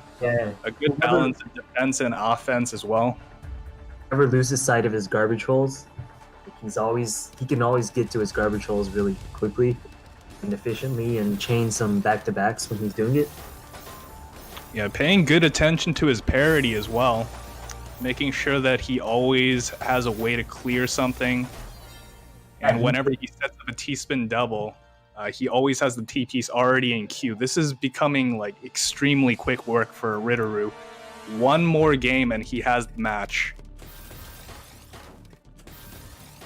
Yeah. Also, for you viewers, starting next round, it's going to be first to 10 instead of first to 7. And, takes that we are one. now in round 5 of the tournament. So things are going to get really exciting now. A lot more leeway in terms of catching up to your opponent. Yeah, the winner of this round actually plays a Jamba. So that's... Oh, wow. What a prize. Yeah. I'm sure both are very excited at the prospect. Yep, Ritteru with... he was in a little bit of trouble at the top if Jason could have capitalized, but he was very efficient with his down stacking and just, got it done. We are on. Ritteru. He's looking very strong right now.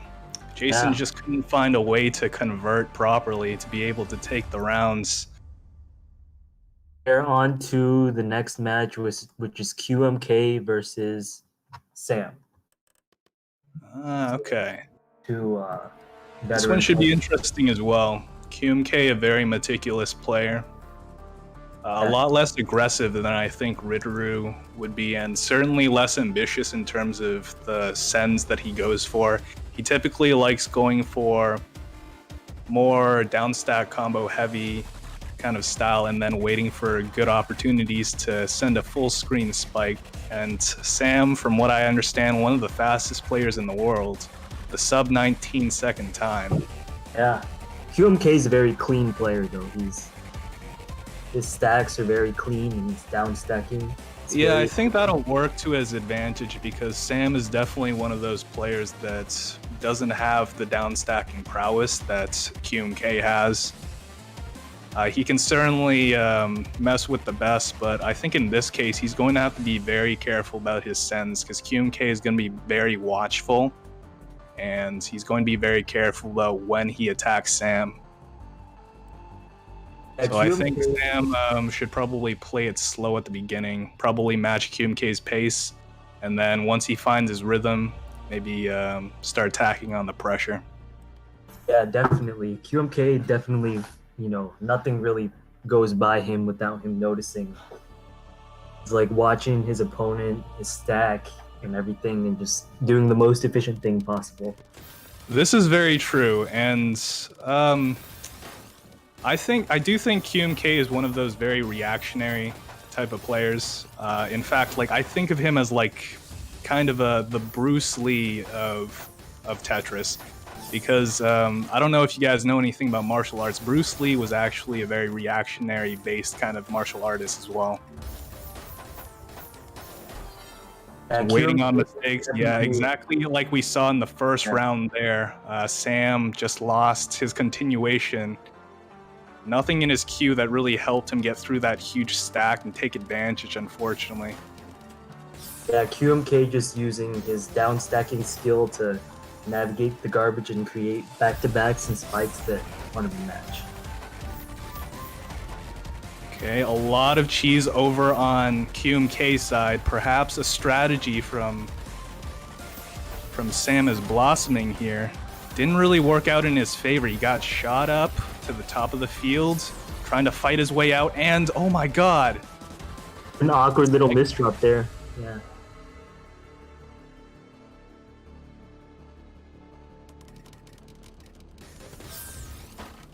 Okay, Perfect clear. T-spin mini by QMK at the opening. Very kind of pacifist kind of play from QMK at the moment.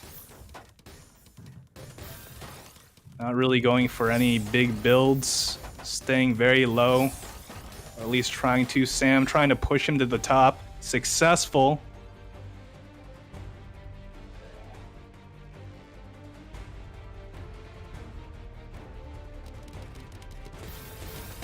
Okay, T-spin double openings by both players. QMK speeding up the pace, as I think he saw the last couple rounds have not been in his favor. Does need to ramp up a little bit. Yeah, if Sam just uses his speed to try to just brute force his way through the stack, which it looks like he's kind of doing here, gives him a shot at, staying alive long enough, spiking QMK out. Oh, Yeah, he was 3.3 pieces per second in that match.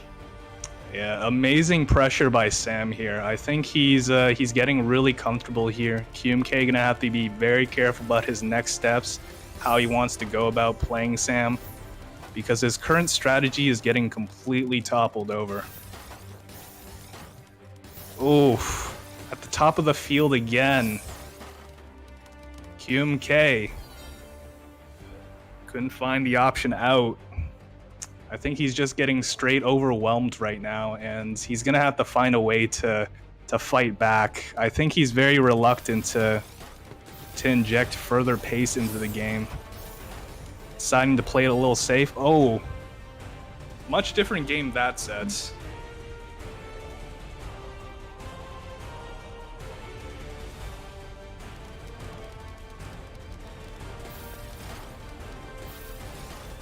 Sam with a little bit of a misdrop there. QMK quickly able to take advantage. God, whoa, this is the first. QMK finishing with an average 4 pieces per second. Yeah, he saw that misdrop on the left side and Sam hesitating, and he saw his opportunity to just go. Because, if you aren't going to take advantage of that, there aren't going to be many better opportunities. Exactly, and that I do think that is one of the struggles that QMK is going to have to wrestle with. Just going for things, being a little more aggressive. We do see here that QMK is capable of playing at a very brisk pace, 3.8 pieces per second, I believe 179 APM cents. Do think he's going to have to learn how to take that to his advantage. He's going to clinch out this win. Currently a tie game. QMK really looking to maintain his efficiency with the speed and the nice T-spin set up there, so it seems like it's working out for him. He's doing a very good job. Nice multiplier combo there too. T-spin single into a Tetris. Nice little down stack combo. Sam digging to the bottom of the field. QMK waiting for an opportunity. Oh, misdrop by Sam. This could be exactly what QMK is looking for. Nothing to really send on his side, though. Ooh, I don't know about this fractal at the top from Sam. This could mean trouble for him. Yeah, he had to use so many eyepieces vertically because of his fractal, and that's very dangerous when you are at the top and need to get down. The parity was just inopportune at that moment too. It didn't really help him to go for an ambitious build like that. Same story here too. Unfortunate for Sam.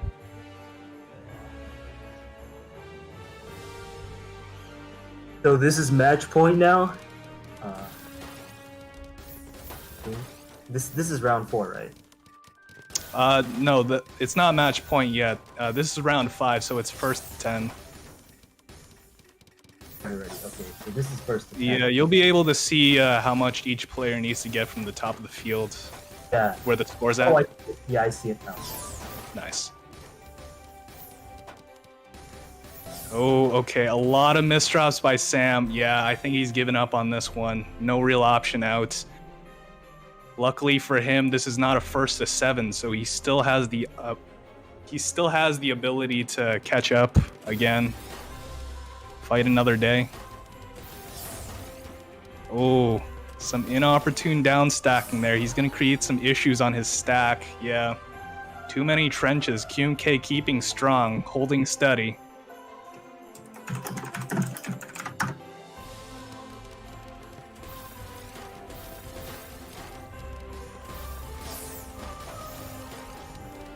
Yeah, QMK maintaining his pace here. Employing kind of the same strategy as Ritteru, making sure he has all options open at all times, but also making sure that he is not overambitious in catching himself in bad moments. Okay, both players in good spots.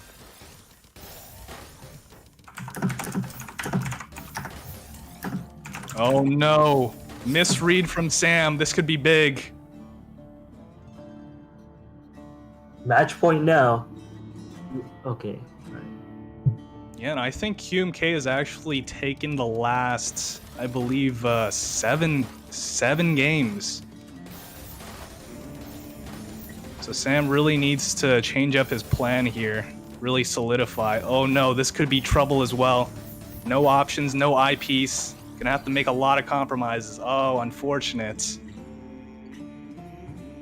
Blocked his hole at the end, and that's the set for QMK. He moves on to the next rounds. Moves into the round of 16, and next up we have Ajanba versus Ritteru, two of the top players in the world. Right. This one's gonna be a thriller for sure. It's actually surprising to see them play this early into the tournament.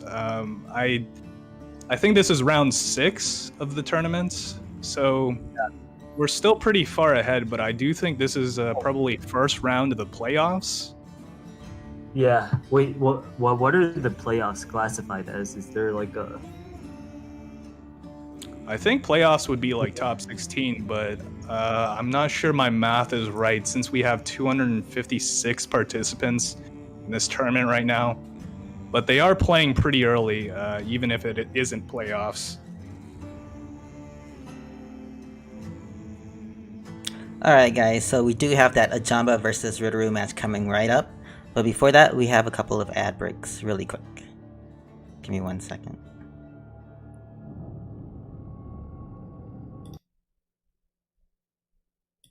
Hard Drop Open 12 is sponsored by Najib, Kim, and Feli's attorney at law. The NKF legal team provides legal support for the Hard Drop community. Visit them at nkflegal.com.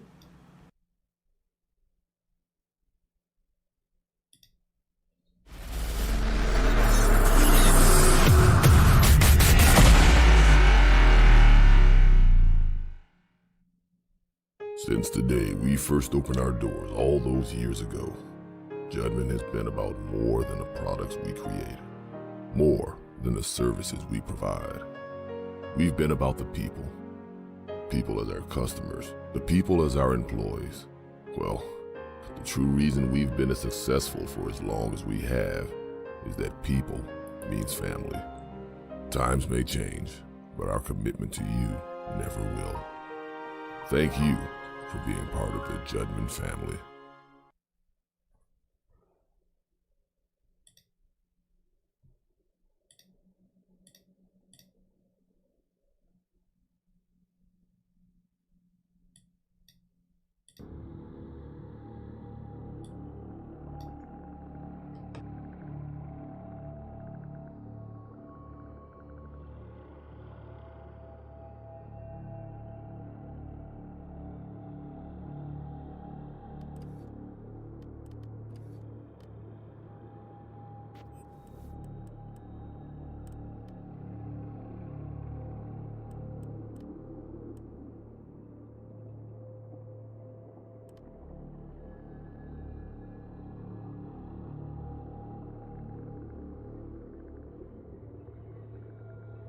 Okay. Okay. All right. Welcome back to the tournament. We have a round of 16 match, I think. No, is this round 5? No, this is. Yeah, this is actually round 5. so it might be 32. Round 5 match. Let me just take it. Yep, this is round 5, man. Yeah. Oh no, it's round of 16, also round 5. Okay, so Okay. the match between Ajamba and Riduru, two of the best players in the world. Jamba won TTO5 and some other tournaments, and probably is considered the best, if not one of the best players in the world right now. Riduru is the third fastest player in the world, and also a very, very good player with a lot of tournament success. So this should be a very hyped up match. Yes, this one, I've said it for other matches before, but this one sure to be a thriller. I think Riduru especially hungry for more against the Junba because they have played before. It didn't go well for Riduru, but I've seen a lot of adjustments from Riduru as of lately, so we'll kind of see what happens here. I think we may be in for a surprise. Certainly in terms of how he approaches a Junba, I think it'll definitely be different than how he approached him in the past.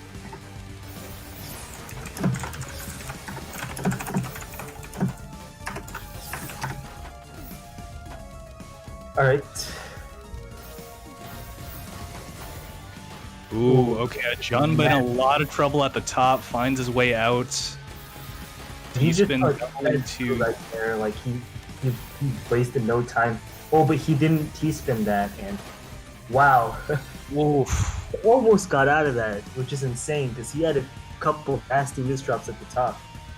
So Riduru, yeah, if experience serves, watching a Junba play from the top, he is in every single game that he plays one of the most successful players at the top, one of the most polished for sure. Yeah, definitely don't count him out at the top, and certainly in a game like this where playing from the top, especially when you have clean garbage to work with, can be incredibly dangerous to send even more over to your opponent. So really solidify your position. Oof. He was in a tough position there as he was at the top and like he had to use his eyepieces. Yeah, it looked like a misdrop with the eyepiece actually, but I think you might be right on that. Could have been a he needed it to clear through his garbage. We're sending a lot of messy garbage over to Ajamba. Probably the strategy he's going to try to employ here so Ajamba can't get off his insane back-to-back game, which he usually does. Yeah, very effective, and maybe he took Ajamba's strategy in this game to heart. He is the one who thinks that this game is 60% down stacking, 40% attacking. I think Riduru is currently displaying this exact idea a lot better than Ajamba is. Certainly his strategy so far has been working. 3 quick games going to Riduru. Ooh, playing from the top though. Junba finally able to get himself on the board, 3-1.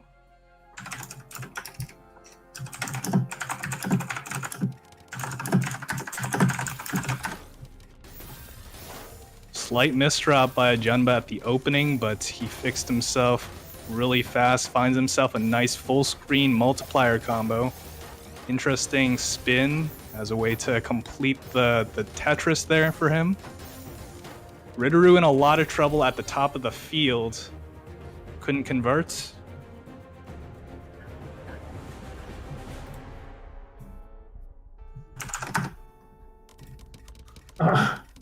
Yeah, it's interesting to see how Ajamba's adjusting after the first few games where it seemed like Riduru had some advantage, but it seems like Ajamba is noticing what the strategy Riduru's using is and trying to develop a counter for it. So he does have quite a bit of nasty garbage on his screen right now, which is giving him a little bit of a tough time.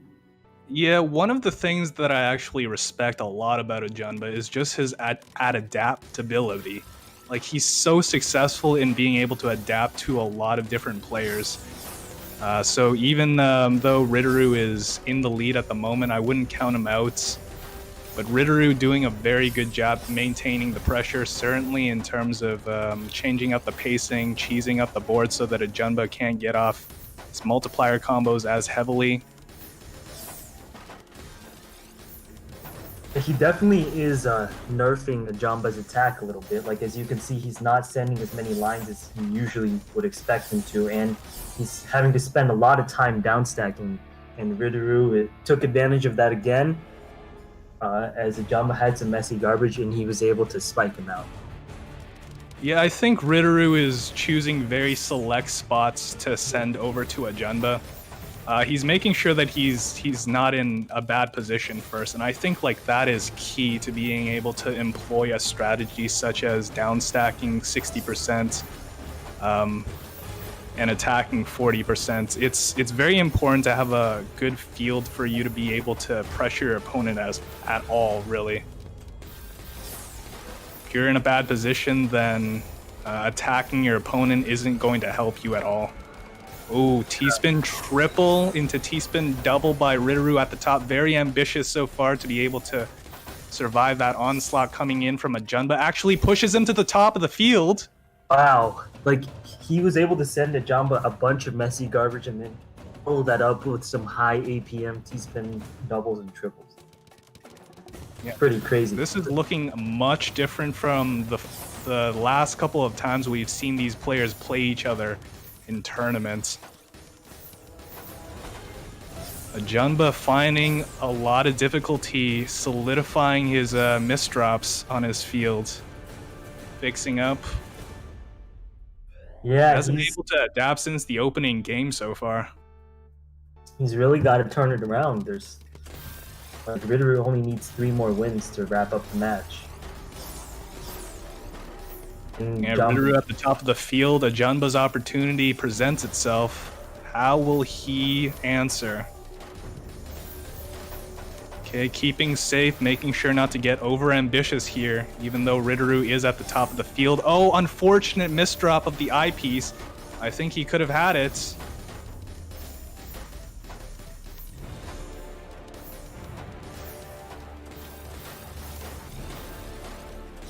Both players playing from the top. This is going to be incredibly crucial. Yeah, Jamba was able to downstack to the bottom and send some lines in the process. A much-needed win for him. Yeah, I think definitely much needed in terms of the score differentiation and also just in terms of morale. He needs to get a win on the board just to show him that it's still possible. Oh, interesting T-spin single there. Oh, unfortunate compromise, but amazing fix from Ajamba. Yeah, and he was able to wait to cancel the garbage, and now he's in a spot where he's not in as much danger. Although he's still... Oh my god, so aware. Oh, he was only able to survive that position because he was screen watching Riduru. He nitpicked the position where he would start his down stack for that to even be possible for him to survive. And look at this, Riduru in trouble. Wow, that was an incredible comeback. He looked like he was in so much trouble. Riduru had all the momentum. And Ajamba was able to time his down stacking perfectly to cancel the incoming garbage and send some messy garbage back over to Riduru. Yeah, Ajamba, oh no, very unfortunate misdrops there. That's been the theme of the entire match so far. Yeah. He's got to play very solidly. He only has room to lose 2 more games before the match is over.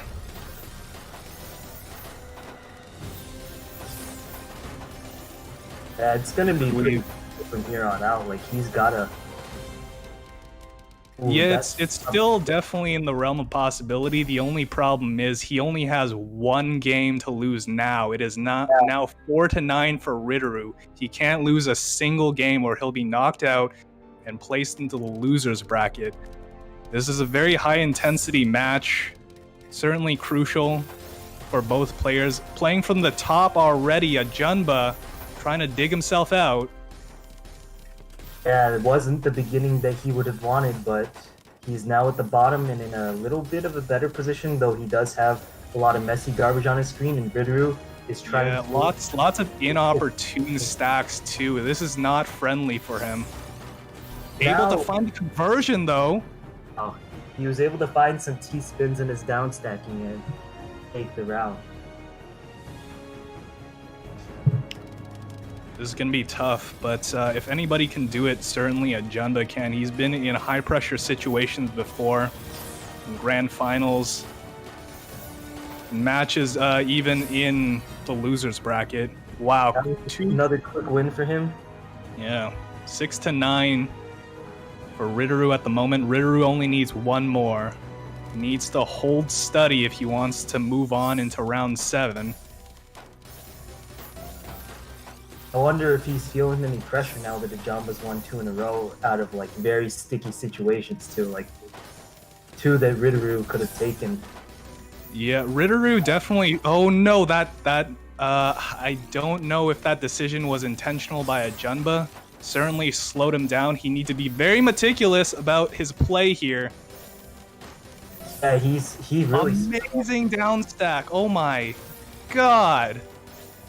And he might be able to take this one. It is now 7-9. 3 straight games. Or crazy. Yeah, 3 straight games from a Junba.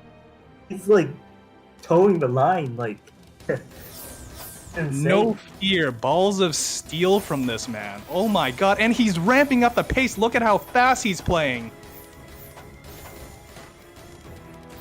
Does have a lot of messy garbage on his screen now. He but... does. And oh, this is going to be really difficult to get out of. He's got very little room to work with again. Towing the line once again. And it's really game for Ritteru. Yeah. Ritteru takes the game. My god, what an amazing match. That was crazy. Somewhat of a heartbreaker there. I think I would have liked to see a Junba being able to catch up a little further, but I think he did a really good job at closing up the gap, especially from the opening couple games that he had to suffer through with the misdrops, especially Ritteru playing on point. Ritteru not crumbling this time though, finishing it up 10-7. Next up, we will have Modest Tomato and Alan back in as commentator for the next 3 rounds. Well, the next match will be Blarg versus Dormy. Alan.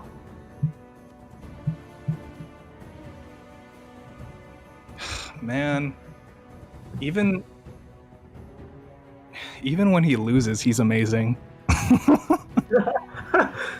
Like, oh my god, dude. Honest. God. Yeah, I haven't been around in a while. Yeah, man. I mean,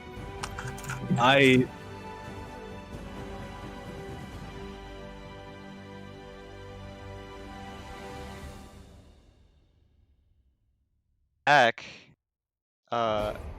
So I mean, gotta say, pretty impressive performance from the number 22 seed, you know. But I mean, good on Ritteru for clutching it out, you know. Yeah, just insane speed as well from Ritteru and a Jamba when he was playing so high up and still surviving. Still just amazing to see. Yeah. So next up, it looks like we have Blarg and Dormy, which I'm excited for. Dormy beat 0T earlier this tournament, who's also super impressive at this game. But it seems like Blarg has had Dormy's number for the most part lately. So yeah, I mean, curious to see how this will one goes.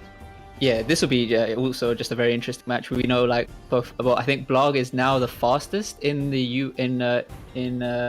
United States, and also, well, you know, everyone knows who Dormy is. Also, one of the best PPT players out there, just as well as Blarg.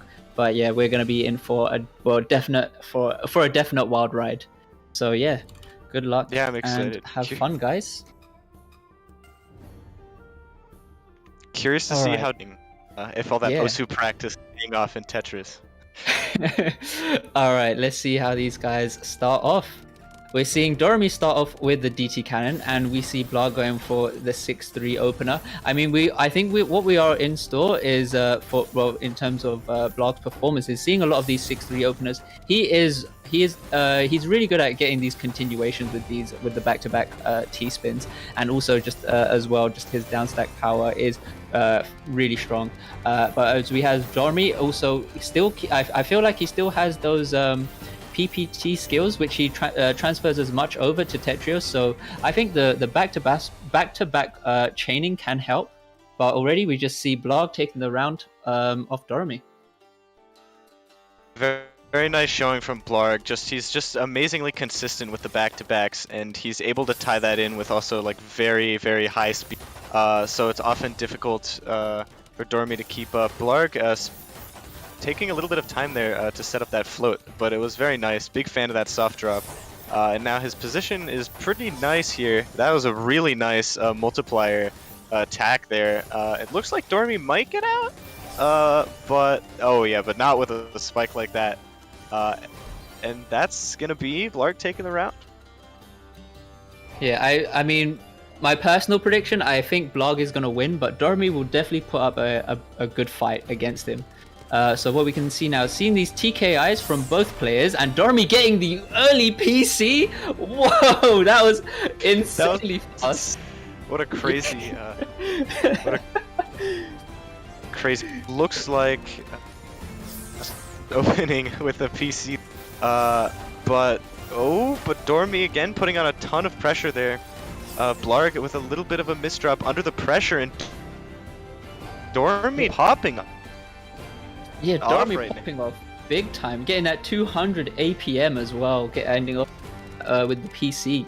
All right, starting off on both PC openers, but not getting any PC on both the players' boards. So they're just starting to build up for that Tetris stack. Blarg had a little bit of a misdrop there with the J piece, but not going to be too much of a problem for him to try and fix, which he does. So has much cleaner garbage than Dormy right now, which Blarg just easily getting back to the bottom of his board, keeping this 0-9 stack, and also now I think he's going to start trying to go for these back-to-back T-spins, and there you go, he's already on his 7th back-to-back chain. That's already just going to add so much pressure onto Dormy's board, but Dormy's still trying to hold in here now. He gets that T-spin, also just ready to send those 2 Tetrises, and just spikes Blarg. Wow, well played.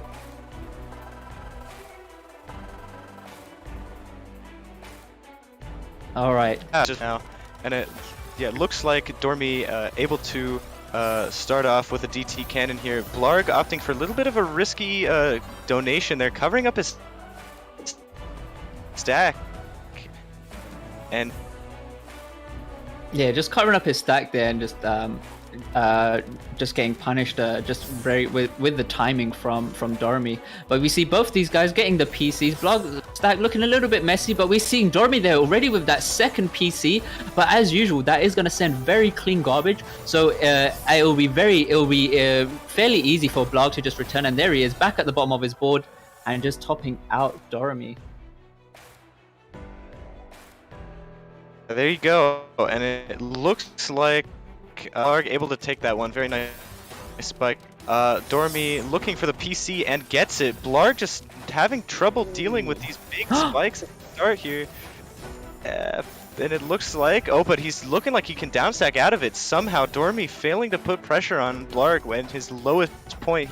And it looks like he might take the game as a result. Oh, Dormy out of it. Now Blarg dealing with another misdrop here. This is definitely a back and forth. And it looks like, Blarg again back to the bottom. We'll see with this cheesy field here. Yeah, just insane from Blarg there. Even when it was just so high up, he did have that misdrop. Answer that S spin as well. And here we go. We're seeing DT versus TKI TKI from Blarg, DT from Dormy, and Dormy already getting sent so high up with this early pressure, but Dormy trying to do the most he can with these with the back-to-back chaining, and there he is. He's working through this garbage all the way back down to the bottom of his board, and already just topping out Blarg. Okay, next round. We Crazy will see... spike, and like these matches are just super fast-paced here. Like they're both just sending very, very big attacks and hoping to outspike the other. And it seems to be working in Dormy's favor right now, as he is able to spike. Yeah, he just gets that multiplier at the end as well, and just able to top out Blarg. Okay, PCOs for both players, both getting the PCO and also just receiving the garbage on both ends right now. And now it's just a matter of who can return back quicker. And Dormy just with just getting that very clean garbage, able to top him out with that back-to-back Tetris as well. Yeah, impressive how he's was able to get there just in time. But it looks like both players starting out with some nice T-spin openers there. Dormy's stack looking really good for a big spike, and that's exactly what happens. That's exactly what happens. The fractal into the Tetris, wow, just so much damage. Yeah, just very difficult to even survive an attack like that. So I do believe this is just also something that Dormy does prioritize, and with because he plays well, because he does have that PPT experience, able to still maintain that back-to-back pressure, which, as I said before, when it comes to the back-to-back chaining in Tetrio, it just gives you that little bit of an edge. Yeah, I mean, and it's just like looking at Dormy sort of manipulate the back-to-back to fit his sort of evil ends, if you will. It seems like he's doing a pretty good job of just popping off right now on Blarg, and I mean, this lead is definitely evident of that. It's possible that Blarg is also tilting a little bit. I know that that's a problem that he's had in the past sometimes, and it does happen to the best of us. But we'll see whether he's able to make the best of the situation and see if he can find a comeback. His board position right now looks very clean, and that was a very nice down stack, and it'll be difficult for Dormy to get out of that. So yeah, it looks like Blarg gonna take that round. Yeah, I mean, Blarg does also, well, I mean, does have a very good chance at making a comeback here. If he's able to survive these crazy spikes, though, from Dormy, it will be very interesting to see what he does. Alright, but there we go. We've seen both people go for the PC openers, but not getting the PC. We do have, I mean, Dormy is still quite high up, well, fairly high up here now, but still just trying to do the most he can in terms of utilizing that garbage as much as he can, getting those Tetrises as well in between. And we're seeing Blarg just making sure he keeps his stack fairly clean, just tries to go for that nice little multiplier combo as well, and adding so much pressure onto Dormy, he just takes the round. Yeah, that was a crazy spike. Nice score that we have right now. Looks like, but like Blarg is definitely like adapting to the situation, but the problem is it going to be too little too late? And I think Dormy's doing also what I haven't really mentioned yet, is doing a good job of choosing what to tank and what to send. So he's opting to tank clean at the start of most rounds and then send a huge spike. And it's, yeah, unfortunate misdrop there from Blarg. Yeah. But Dormy, the surprise victor coming out of that one. Well played. Very good set. Okay.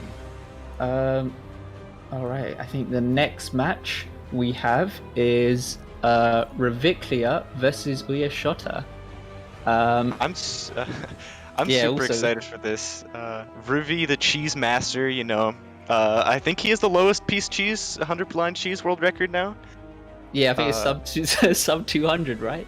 Or something. Yeah, Rivi is insane. It was like 190, yeah, 196 QMK saying. Like, that's insane.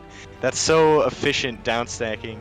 And Uyashota, I know, played a lot of Tetris 99 as well, with like the super lobbies and such. But I haven't really seen him much on faster platforms. I know he joined the last WPL, I believe. Yeah, so I think he's actually a controller player, and he is also like well, he's rank 13 right now on the Tetrio leaderboards. So yeah, just amazing to see like well, amazing to see a controller player at that such high level of play. I mean, we definitely always got something in store to see. But yeah, I think these guys are ready. Good luck and have fun. Yeah, I'm super excited. Yeah. Let's see what these guys do. Okay. So, we're seeing Uyashota going for, well, already the crazy speed from Reviclia. Uyashota, but does have a few misdrops here. I mean, that was just such a crazy burst from Reviclia. And yeah, already just taking the round of Uyashota. Yeah, that was definitely a very crazy round. Misdrops on both ends. But it looks like both players starting into the second round. Rivi doing one of his own little openers. He always has his own collection, it feels like, and he's done a lot of labbing, I believe. I think he's the one who invented the #1 as well as quite a few others. But Uyu showed an amazing spike right there, able to just slaughter Rivi. Yeah. Yeah, so yeah, Riviclia does have his own, well, he did make up the #1 opener. But as we can see here, we're seeing Riviclia just going for these just normal T-spin openers right now, making sure he's make sure he keeps really low on his board. But as I say that, he's also just getting pressured right now by Uyashota. Uyashota has a very clean garbage, but now just has a bit of cheese to work through. Wonder how he's going to try to get out of this one. I mean, Riviclia is in a really good position right now, and yeah, he just tops out Uyashota. Yeah, these seem to be very quick games, which is very interesting because I feel like it would play more into Rivi's win condition if he were to make like longer, downstack, heavier, cheesier matches, since downstacking is like what he's a champion at. But Uyashota is doing a very good job of sort of keeping up the pressure and preventing Rivi from playing to his win conditions. And looks like both players with a pretty clean stack here. Rivi, very nice down stack to get down there and thinking about the sends, but also a huge spike from Uyashota. Wow. Okay, so most likely. Oh wow. Okay, another one of Rivik. Still getting those T-spins at the start of the round. And we're seeing, Uyashota just getting some insane pressure onto Riviclia's board, but Riviclia with a really nice down stack, gonna send a bit of cheese at the bottom of, to Uyashota's board. Uyashota now looking like he's in a bit of a position where he needs to just try and work through this and still able to get these really nice combo down stacks in the process, but just too much pressure coming from Riviclia, just gonna be able to top out Uyashota. Yeah, really impressive round from Rivi, just thinking really hard about like when to send cheese and when to send clean, and just making Uyashota's life as miserable as possible in terms of when to downstack.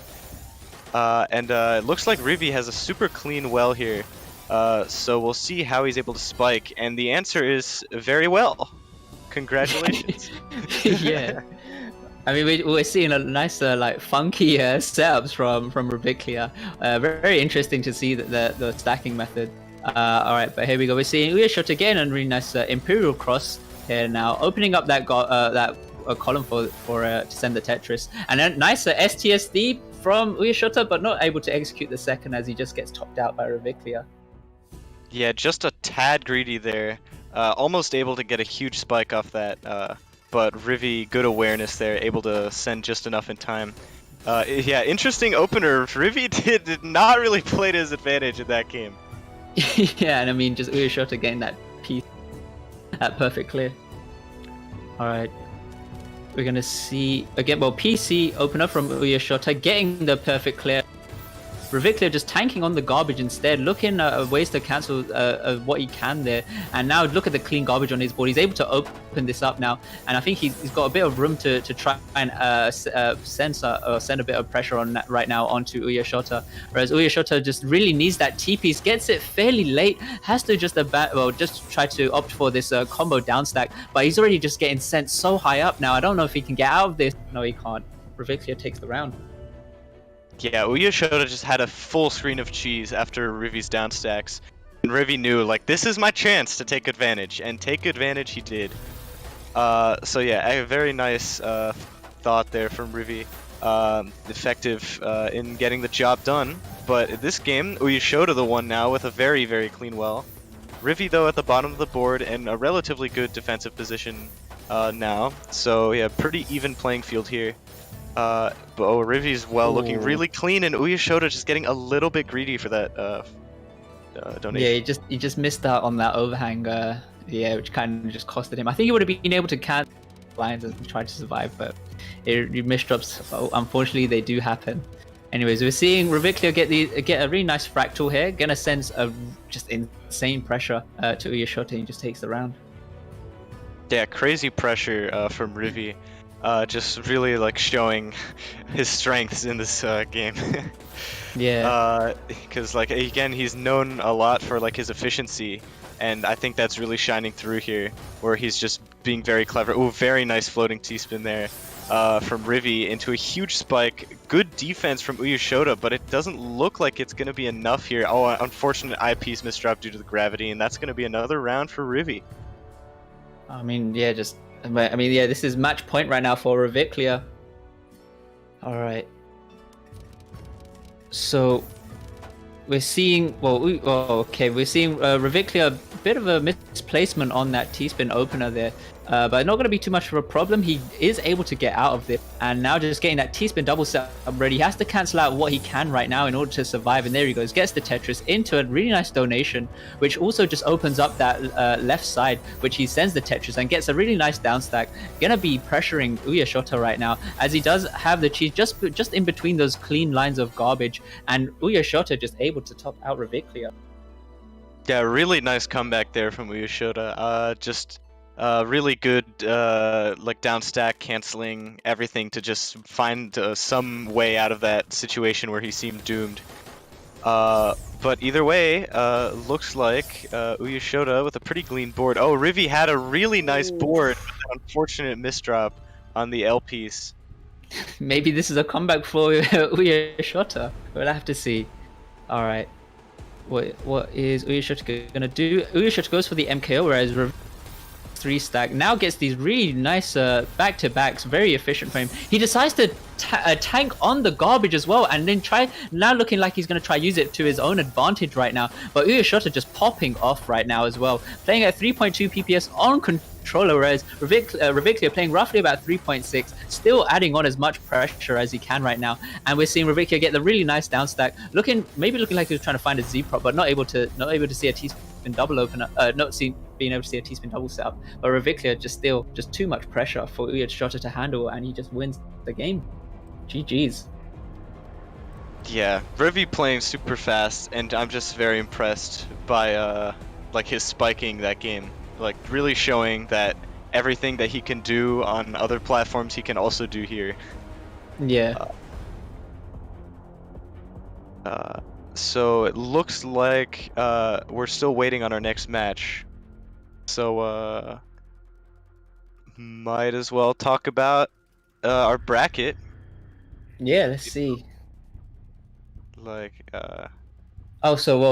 from that match now, it's going to be Reviclia versus Firestorm, but we're not sure when that is, when that's going to be shown on stream or not.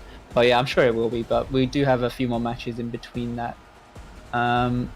We see Vince HD and Dorami, and Ridaru versus Calculation. Yeah.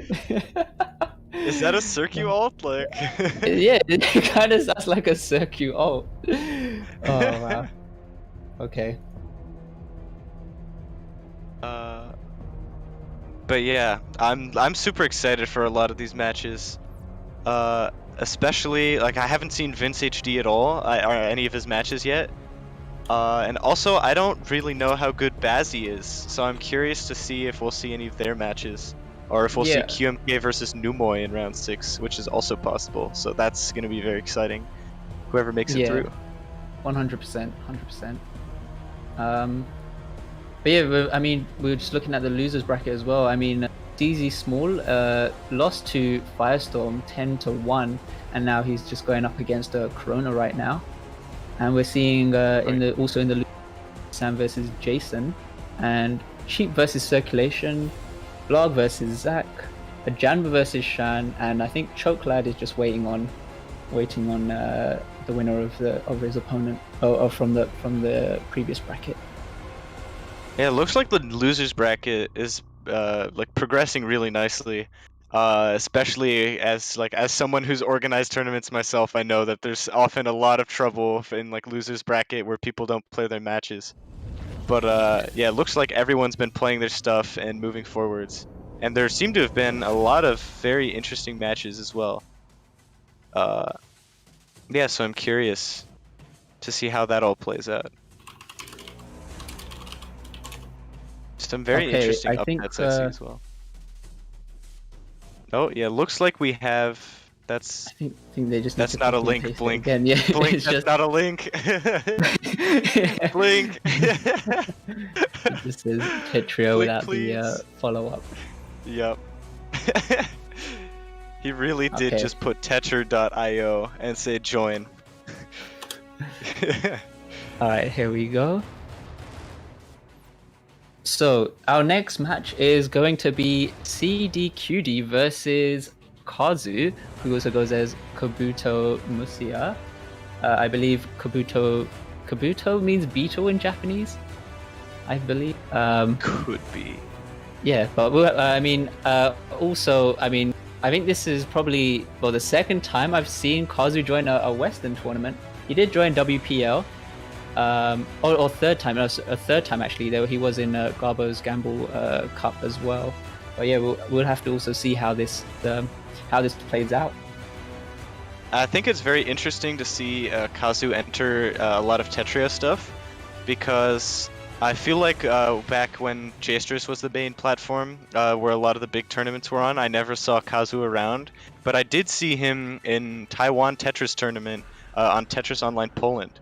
So I'm curious what Kazu thinks about Jastrus, Tetrio, and like all the clients compared to each other. Obviously known for his skill on PPT. So Yeah. All right, Yeah. I think these guys are ready. Good luck and have fun.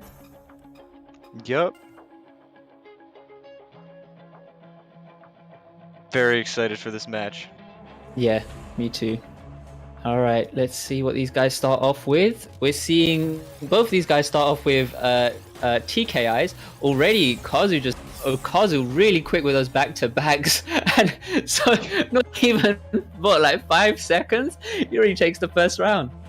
Yeah, CDQD was not ready for that.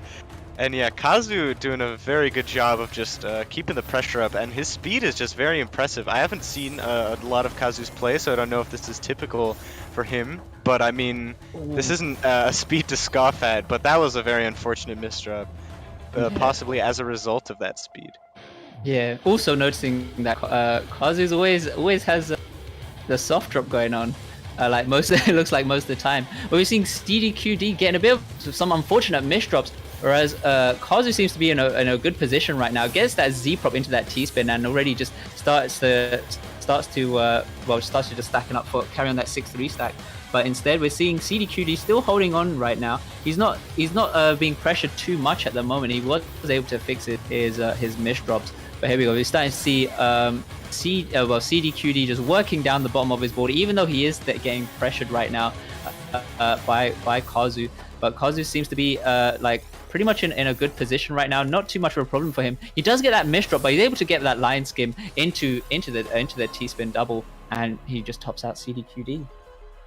Yeah, CDQD just having a lot of trouble keeping up with Kazu's pressure, where I feel like what he could be doing more is sort of canceling Kazu's sends instead of just trying to go down as fast as he can, because I feel in a lot of cases he isn't coming down as well as he could be. Oh, a very nice spike there from Kazu.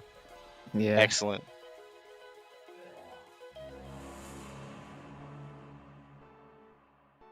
Okay, we're seeing both these guys do DT, one mirror.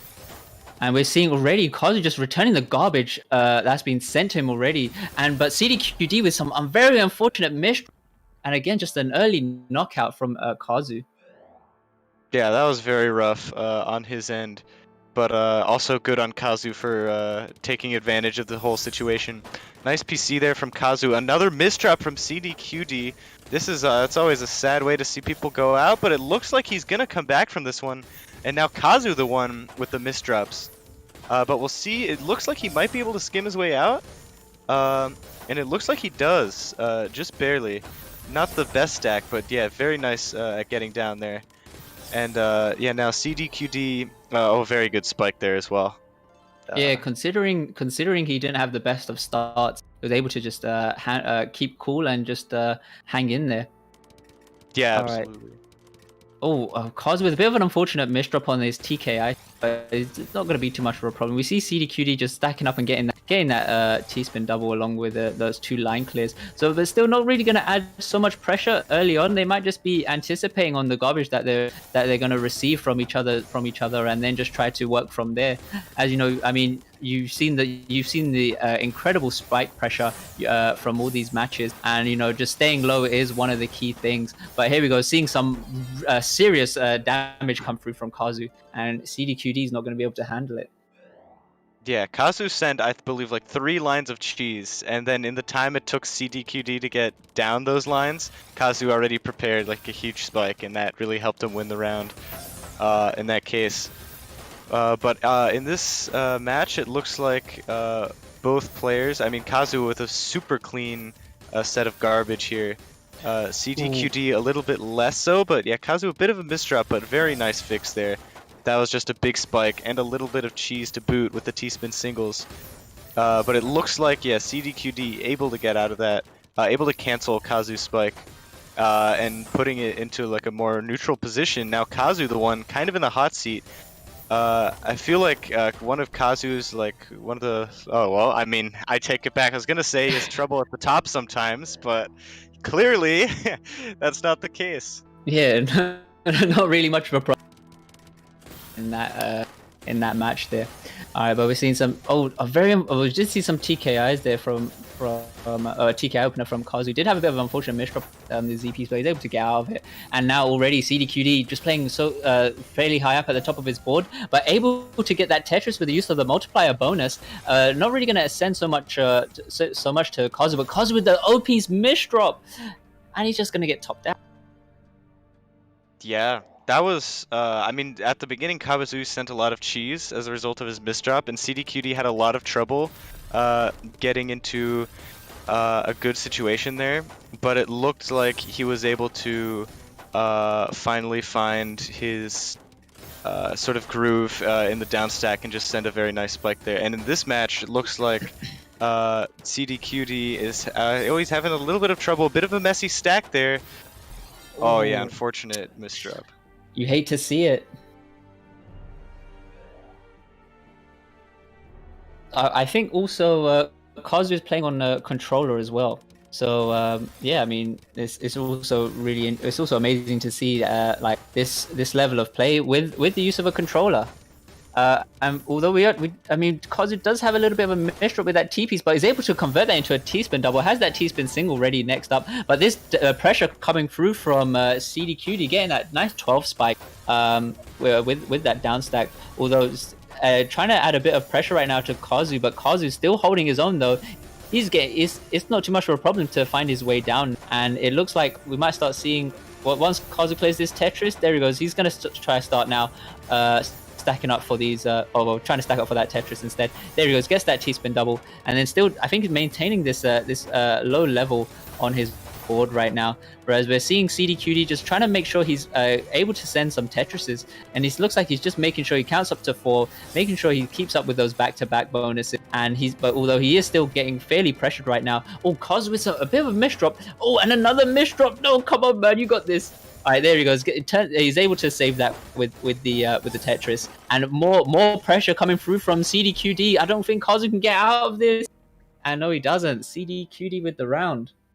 Such a crazy swing in that round where Kazu and CDQD both misdropped, and then CDQD was just able to send a huge spike with multiplier combo and double Tetris just to destroy any hope Kazu had after. But it looks like both of them in pretty nice spots here. Kazu is a little bit high, but he has that very clean well, which he's gonna downstack. But CDQD also has pretty darn clean garbage. So it looks like he's gonna be able to get. Never mind. Nice spike from Kazu. No eyepiece in sight for CDQD. Yeah. Okay. We're seeing TKIs for both players, pretty much, or both just taking on that garbage as well. Not going to be too much of a problem. It just now comes down to who's going to be able to get the down stack. And it looks like Kazu just got down to the bottom of the board. But we're seeing very clean garbage onto CDQD's side, which he could just use that garbage in term for him to try and cancel out the lines that are incoming right now. And now we're seeing Kazu getting the nice combo down stack. Instead of going for that T-spin double, he goes for the single in order to continue that down stack. And that just adds that serious pressure. And yeah, topping out CD Cutie. Again, it's looking like match point for Kazu here. Looking like he's gonna put a lot of nice opening there, opting not to send clean. Very lucky garbage hold there. Even the single line just came right below his well anyways, and he was just easily able to downstack it. Now Kazu in a little bit of a weird spot here with a misdrop, but is able to access his well before. So it looks like he might be able to get down, but unfortunate LP's misdrop, and CDQD is gonna take that round. Maybe a slight comeback from CD Cutie side. We'll have to see what happens now. All right, we're seeing MKO from CDQD. Oh, Kazu did have a little bit of a misdrop, but is able to fix it up and it just sends that Tetris. Again, well, that garbage hole was definitely favorable for Kazu, which he instantly returned back with the eyepiece there. And a bit of a misdrop coming through from CDQD. I don't know if he's going to be able to, I don't know if he's going to be getting punished from this. I think he is, and there he goes. That is game. Dang. Yeah, very unfortunate misdrop there from CDQD, but Kazu definitely showed why he deserved to win that set. I mean, also just looking at these lines, give his scent and accepted, Kazu was definitely the one applying the pressure in that match and sitting in the hot seat, so... Okay. Alright, so... and now we have an interesting one, which is Bazzi against Numoy, and Numoy has been around for a long time. Oh wait, never mind. This isn't Bazzi versus New Boy. No. No, this is Dormy versus Vince, it looks like. Unless we're on the wrong match. Wait, there's two matches here. Yeah, the above link. Oh, okay. Wait, so we're streaming Numoy Bazzi, right? Yep. Okay. My bad. Nice, all good.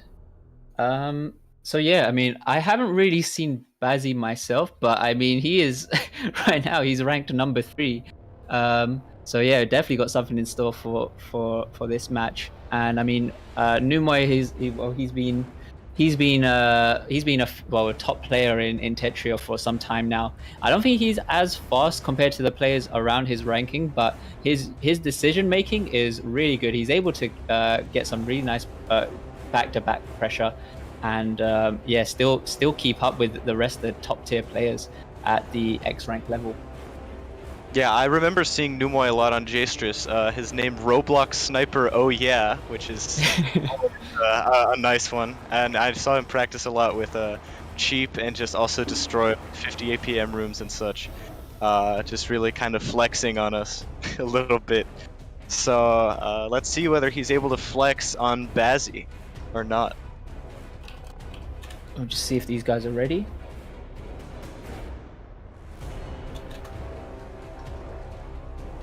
I'm just waiting on Bazzi to even reply.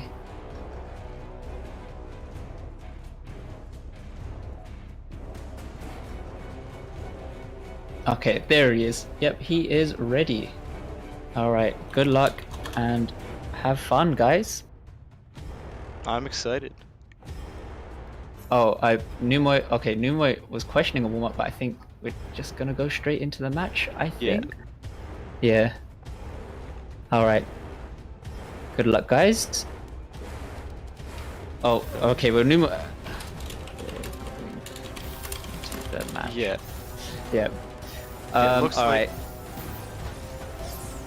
Yeah, it looks like we're just going to be going straight into this match, and I mean, a little bit of a rocky start, a little bit of uncertainty on what was the context was, but either way, we'll still get this match underway. We're seeing Numoy, he's getting a really nice down stack here, gets that T-spin triple, and just already just taking that round. Very nice. Yeah, Numoy definitely popping off a little bit here. But Bazzi did have some big misdrops, so I'm curious to see Bazzi sort of at his full potential here. And playing at a 4 PPS here compared to Numoy's 2.4, which is, it's very interesting to see just how, even with the huge speed difference, Numoy is still able to keep up. But yeah, Bazzi's pressure just a little too much for Numoy's misdrop. Yeah, as you said before, like the speed is really what matters at this level as well.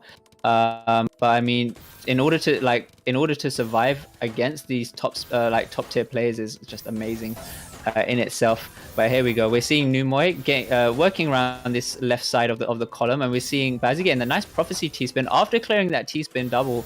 And then just getting a further down stack, trying to add some bit of cheese right now to Numoy, but Numoy just getting pressured quite high up. Not going to be too much of a problem for him though. I think he's able to get out of this. He just needs this IP's coming up. Not going to be able to get it though. And that's Bazzi taking the round. Yeah, just that tiny hesitation at the end on where to put the last piece before the eye is what cost him that game. Just that tiny micro decision. Those tiny things can mean so much, and even in a game as fast-paced as this. And speaking of a fast pace, Numoy is playing at 3.2 PPS, which is, I feel like, pretty high, especially compared to some of the previous games. Putting a lot of the pressure onto Bazzi, but it looks like, ooh, Bazzi, a huge spike there using the clean garbage. Yeah.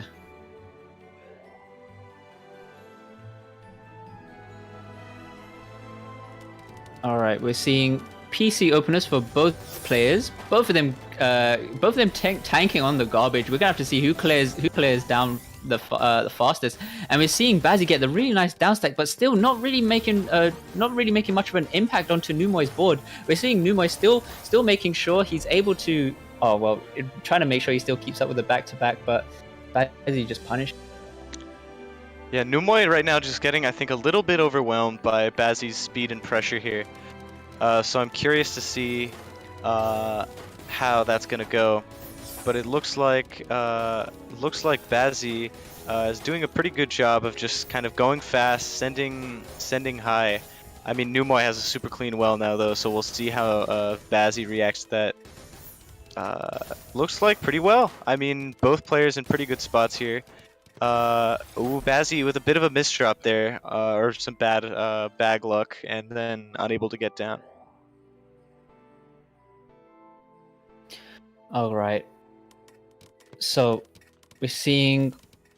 Okay, well, we're seeing Bazzi with a bit of a different opener than usual, but we're seeing Numoy just go for a regular T-spin opener here. Still some just clean garbage right now. Numoy playing very high up, but he's still able to get that back-to-back T-spin double and just takes the round. Very quick indeed. Yeah, Numoy is sort of catching on to what Bazzi's doing and definitely adapting a lot here. Finding a way around the pressure here and making sure he doesn't get too nervous or flustered or just overwhelmed, I guess. And yeah, very nice donation here from Numoy. Excellent time to do it. Oh, since he was safe, but then Bazzi with the huge spike, sending him right to the top of the board.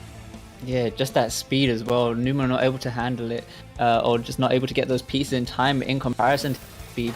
But here we go. We're seeing some TKI openers right now. Always turn that.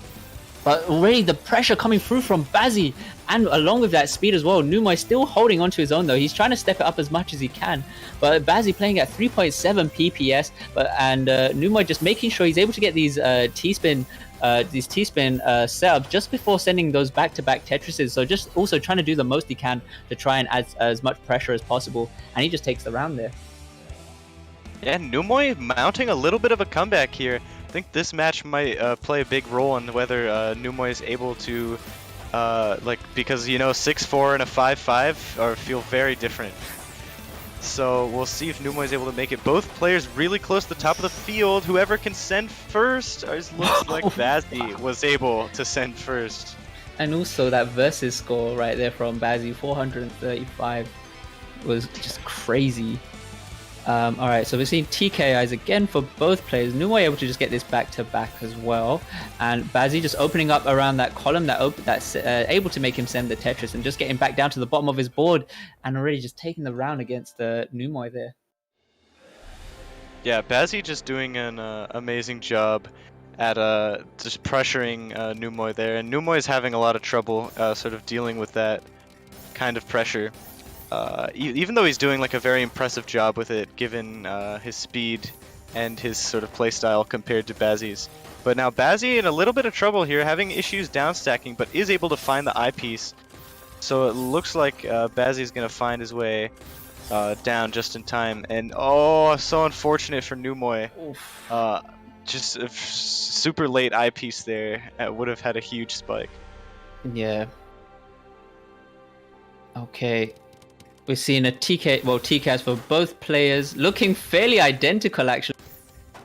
And here we go, Numoy just opening up that with the use of that T-spin double here. Bazzi on under a fair bit of pressure. I don't know if he's able to get out of this. This is Numoy's chance to try punish, but looking like Bazzi's able to get out of it, and now he's back in. Whereas Numoy now, he needs to just try get down to try to utilize this garbage effectively. He's making sure he keeps up with those back-to-backs as well. But now he's looking like he's just gonna go for these combo down stacks. Gets that T-spin double into the back-to-back Tetris, and now just trying to find a way to open this up, and there he goes. And now Bazzi under such pressure, I don't think he can get out of this, and Numoy taking the round.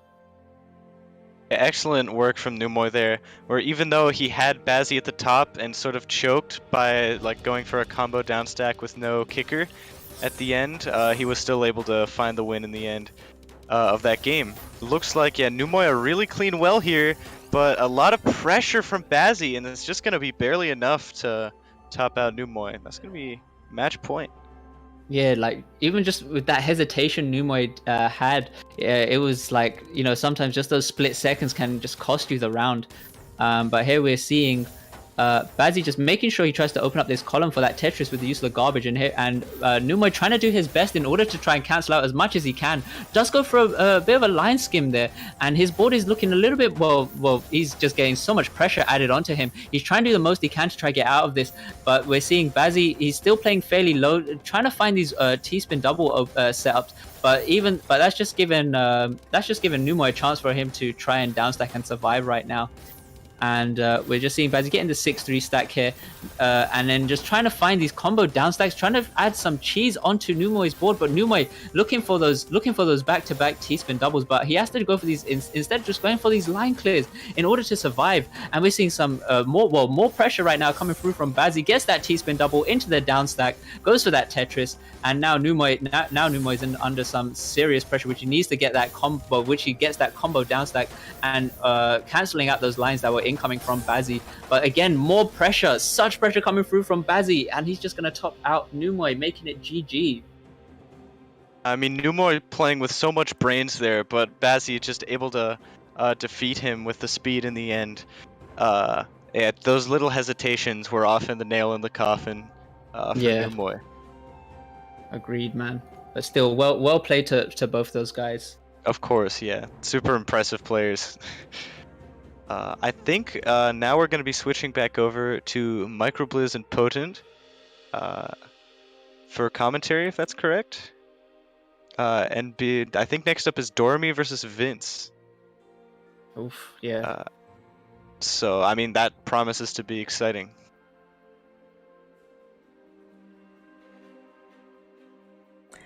That is correct. We're reaching towards the later matches now. Holy crap! Those were some intense ones that just finished, and I feel like every single round that's still remaining is like, it could be final four type of status. But yeah, I definitely want to thank some more donations that rolled in that brought us up to $1,495.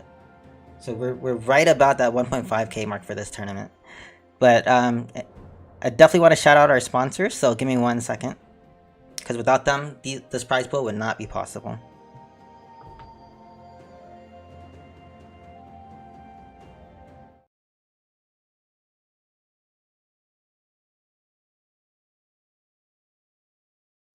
Hard Drop Open 12 is sponsored by Najib, Kim, and Feli's Attorney at Law. The NKF Legal Team provides legal support for the Hard Drop community. Visit them at nkflegal.com.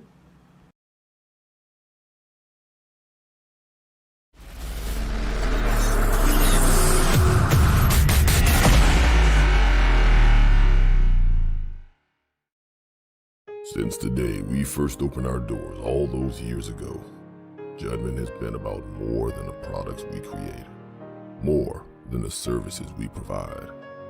We've been about the people. People as our customers, the people as our employees. Well, the true reason we've been as successful for as long as we have is that people means family. Times may change, but our commitment to you never will. Thank you for being part of the Judgment family.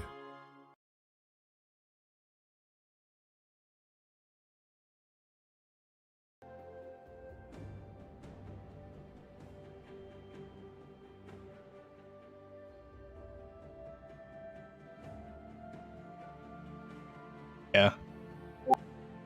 Alright, I think we are live now. We just had a warm up between Dormy and Vince. This is the young Vince, one that's the sprint world record holder. Yeah, 15.6 seconds for 40 lines. Yeah. Phenomenal stuff. We'll kind of see how this one goes. They just played a warm-up match, first to one, which Vince won in quick fashion, 3.8 pieces per second, 191 APM cents. I think this is going to be kind of the theme of the match. We'll kind of see how it unfolds, but I think Dormy is going to have to be a lot more downstack heavy here because of Vince's speed. He's going to be able to accomplish a lot more in a shorter amount of time. He's not shabby at all in terms of back-to-back play either, so he's going to have to be very careful. So do we have to... Oh, never mind. We don't have to press next. Okay. Yeah, it's the room admin for that. But yeah, they're off. Here we go. See how... Something interesting to note will be how fast Vince plays and downstacks, because like he's definitely going to be. Well, there you see it. Quick first game, yeah. He just. Yeah, like I said, I think Dormy's issue in this game will largely be his style is very back-to-back heavy, and I think that's going to be. Well, it can certainly be a disadvantage and an advantage in different spots, but in this case he's going to have to be very careful, a lot more careful than usual in terms of when he sends it, when he downstacks, because Vince is going to be pouncing on that. He's also not only one of the, well, he is the world record holder for 40 lines, but he is also second place in, I believe, Cheese 100 lines, which is a phenomenal achievement. So he's an amazing.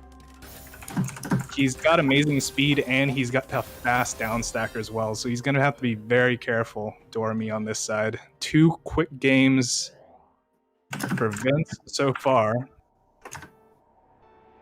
Yeah, he's really abusing his speed as like a very powerful weapon. Got a nice PC there too. It seems like... Yeah, I think like, I mean, if you have the speed, you should definitely use it. In Ritteru's side, like I think he's chosen a more meticulous kind of play style. Vince, I think he's just kind of blitzing through, which is honestly working to great effect for him.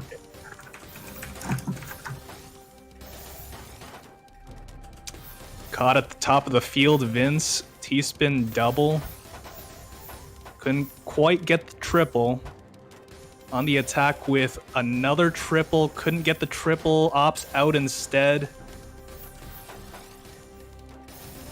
Dormy safe right now. Vince just trying to apply more pressure, being very careless with his stacks right now. You see wow, that? Very ambitious fractal there, yeah. Yeah, at the top, I guess he was like confident in his speed that he'd be able to, execute the fractal. But there he covered his garbage hole and misdropped, and that cost him the match. Very much so. Yeah, I do think Vince is probably very confident with his speed, and he probably has a decent gauge of how much he's able to get off. In that case, he wasn't so lucky. Dormy getting sent to the top, but amazing multiplier combo to be able to finish off Vince. Yeah. Going back. Quick 2 games from Dormy himself. Back to back, tie up the game. Vince, I think, is going to have to be a lot more careful now. I think Dormy is catching on to the pacing of the match.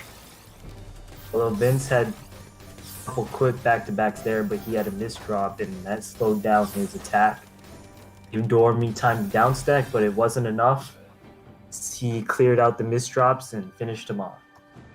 A little unfortunate there because Dormy actually blocked off his opening to a lot of that clean garbage that he could have cleared through to get into a safer position.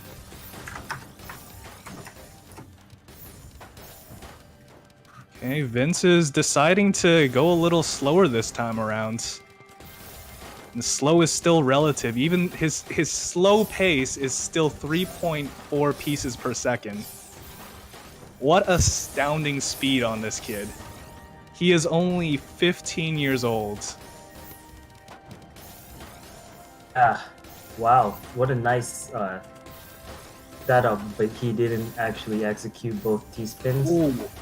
Oh, it's overhang for the T-spin by Vince and takes the round. Very ambitious from Vince at the top there, but it was actually able to topple enough pressure over to Dormy to be able to get the win on him.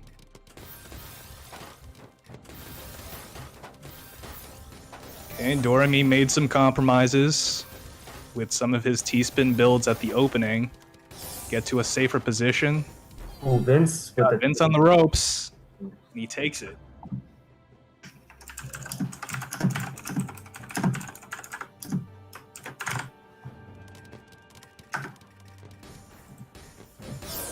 Okay, PC opening by Dormy. I think this is the first one we're seeing from him in this set, and I think it actually worked out. 4-4, he's caught up to Vince.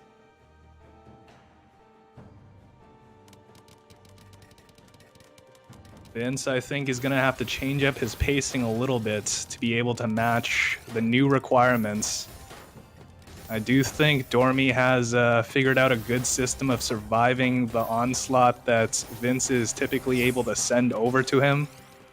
Vince picking up the pace, though, playing at 4 pieces per second. Ooh, Dormy put a Z-piece over his garbage hole, and Vince capitalized on that. Yeah, it's very difficult to be able to choose optimal moves, especially at the top, but it's so important, especially when you got a player sending you that much garbage in such a short amount of time as well. Exactly in that spot, too, we kind of saw 215 APM, 4.7 pieces per second finishing average by Vince.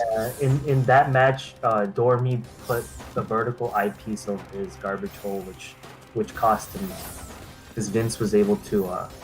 Yeah, he's going to have to be very careful in this spot, too. Vince has a lot of misdrops over, so not able to capitalize. Dormy actually takes the advantage there, 5-6.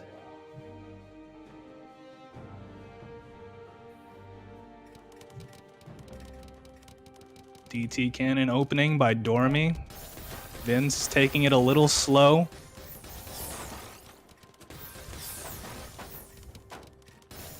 Toppling Dormy with pressure right now. Dormy struggling to survive. Manages to squeeze his way out. Opens up his field.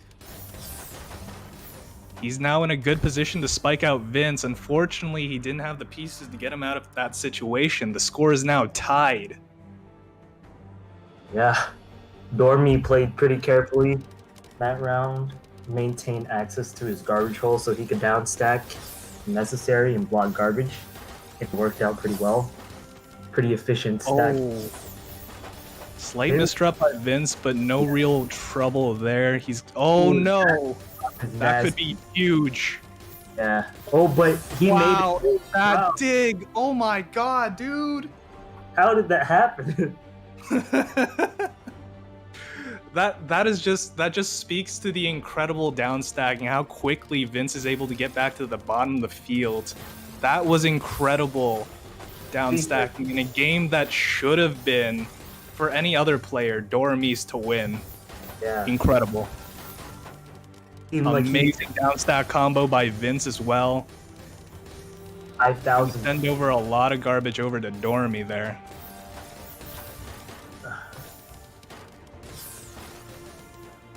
Oh, slight misdrop again. Let's see if Vince is able to speed through this one. This one's going to be a lot more difficult to tread.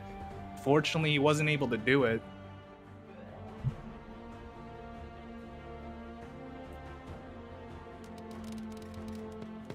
It It's a pretty tight match. is. I'm not surprised about this. I do think Dormy perhaps has a lot more efficiency on his side in terms of his gameplay than Vince. Vince kind of speeding through everything, but it's been working to his advantage, especially at the top of the field. Do we know if Dormy is getting really pressured at the top of the field. I don't think he has this. Yeah, that was enough for Vince to take him out. Yeah, unfortunate because Dormy ran out of room there. The pieces that he had weren't opportune, but to add to that, I mean, he also had a very unfortunate board. It was littered with cheese from what Vince was sending him. Vince with the quick win that time, sending a ton of clean garbage. Hurry, and Dormy was not able to downstack in time.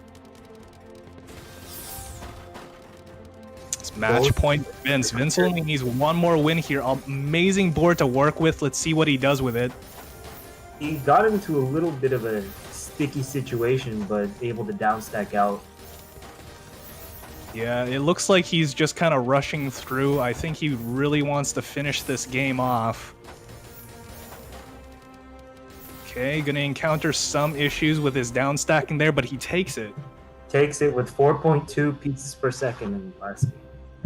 Just wanted to speed through and end the thing. Like he was just. Yeah, there were a lot of patchwork spots in there that I think Vince could have optimized a lot better, but still very well played. I think in the end, Dormy just couldn't handle the pressure that he was mounted from Vince, and Vince was able to take it. Now we're on to the next one. Firestorm versus Lita. Right. Man, did you see the line discrepancy being sent Yeah. between the two players? 300 lines between the two in terms of line sent. That's insane, dude. More aggressive player. Yeah. It was to be expected, I mean, especially for a player at their peak speed who's like, I think 1 or 2 pieces per second faster than the other opponent. Crazy.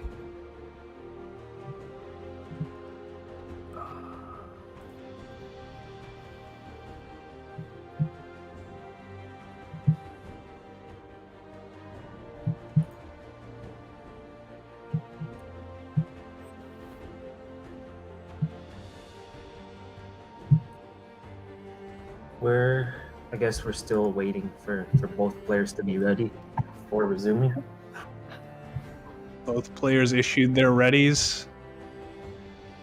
I believe Lita is actually Reviclia, if I'm not mistaken.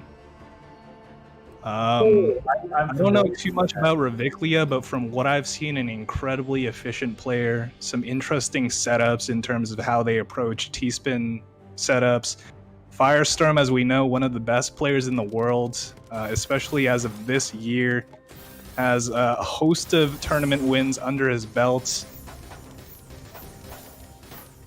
One of the most efficient players of date.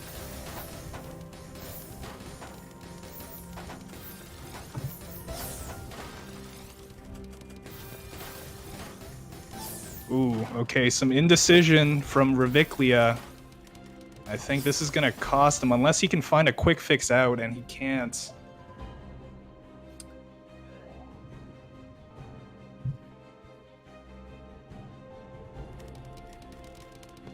Okay, PC opening by Firestorm. Some quick back-to-backs to send over a bunch of pressure over to Lita here. Yeah. Making quick work. Yeah. Our storm is Lita's struggling to keep up with the pressure at the moment. You have to be very careful, like truly, especially against incredibly fast players, very efficient and back-to-back heavy players. You have to be very careful about when you attack and receive. And honestly, like in this kind of matchup, you're likely to be doing a lot of defending. That Firestorm is just so efficient. Like he didn't really break his back-to-back at all in that game. He just kept finding T-spins and Tetrises to send over, and the pressure was that's kind of what you want. It's very difficult to break out of that the rhythm of an opponent who's able to essentially play ultra against you. Yeah. Unless you can find some kind of opening, unless they misdrop, you really do have to try to defend yourself, or at the very least try to send your own pressure. If you're unable to match them, then I really do think the best strategy is likely just to try to survive as long as possible. If they don't miss a beat, then it's really unfortunate. Like, the past couple of games, Firestorm has maintained 200 APM. He's sending is a T-spinner Tetris, basically. Like, in they're mostly T-spins too. Like, he just sees every single spin on the board. And it's, yeah, this is getting to be very it's completely out of control for Lita. He has to find some solution out of this because it's now 6-0. Lita has to find an answer somehow. Firestorm pretty much is just playing ultra. Like, you just look at his board, he's just getting every spin that he can. And here, Lita able to take advantage of some awkward setup that caused Firestorm to pause a little bit. Yeah, great survival from Lita. He had a very opportune board for the most part of the match too. I think this what he did there is exactly what he needs more of. Yes, exactly. That was very efficient. And yeah, last two games he's been toe-to-toe against Firestorm. Firestorm encountering some bad continuations and not able to continue his onslaught. I do think if you're going to go for the back-to-back heavy kind of style, there's advantages and disadvantages to it, but once you do get them out of sequence, it's really difficult for them to recover because of the multiplier system in this game. Yeah, and especially because he had some messy garbage on his screen, so like he didn't have enough time to get down to it, but he sent so much clean garbage over to Lita, and Lita was able to like use that clean garbage to... Perhaps some nerves on Lita's side. He was able to keep up the past couple games, but slowed down in that one and made some inopportune choices. Playing faster than he's normally used to, so it would take a lot of focus and energy to maintain that pace for him. For sure, and that's going to be a difficult task for anyone who's not used to that pacing. Certainly for someone who's, I think, used to more of a meticulous pace, being more efficient, it's hard to break out of that kind of pattern in your playstyle if that's what you like to play as.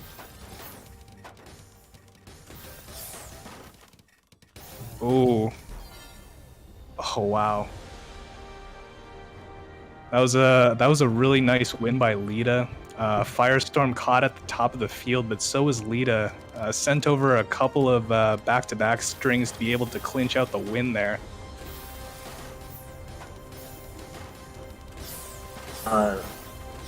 Jay spin saved by Lita, but now he's in a bit of a tough position. Firestorm does not have anything to send over though, so... Ooh, misdrop by Firestorm as well. This could be very big for Lita here. Firestorm, no quick fix there, yeah. He did not have the right piece there. Firestorm starting off the game with, or starting off the set with 6-0, and now Lita has closed up that gap. He's adjusted. He's making Firestorm like down stack a bit more. Oh wow, that was to the wire, dude. Oh my god, I thought Lita won that one too. Anyone could have topped out that one, like Firestorm. Oh my god, it might have actually been because Lita tried to stack a piece over the ceiling, because you actually get automatically topped out if you go over a certain height. Yeah, I think 22, I'm not sure. Looks like it, yeah, at least the very top of the field. But yeah, very unfortunate for Lita there, but very well played by both players. This one's becoming a bit of a clincher. Yeah. Okay, Lita stuck at the top of the board, needs to find a quick fix out. Oh, unfortunate misdrop there. Firestorm takes advantage. Now it's match point.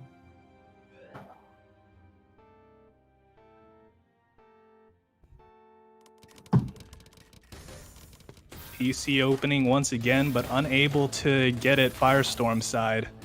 Bit of a misdrop on Lita's side, but he converts it into a short down stack combo following. Oh, unfortunate. That mid drop was pretty unfortunate. Mm. Yeah, so Firestorm pulls back and clinches it 10-5.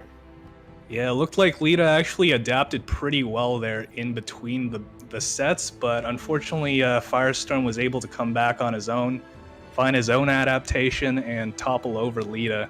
I think there were some choice decisions that, some unforced errors definitely on Lita's side, maybe some tournament jitters that he wasn't able to immediately get over. Really unfortunate there, but still well played by both. Yeah, it was a good match. Like it looked like it was going to be a blowout at the beginning, but Lita had some good adjustments to get back in the game, and it was 7-5 at one point. Yeah, it was really nice of Lita to be able to come back like that, but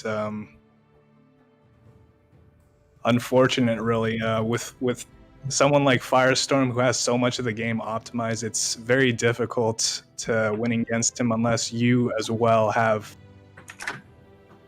your own gameplay optimized as well. But we're moving on to Ritteru versus Calculation. I think this is the player circulation. I can't be sure anymore. He keeps having so many different iterations of his name.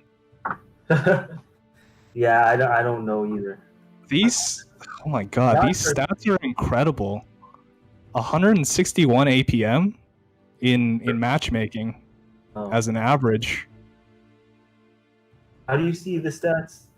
Oh, you can click the players, and Modal will pop up. 100% win rate too, rank 63rd. 100% win rate, nice.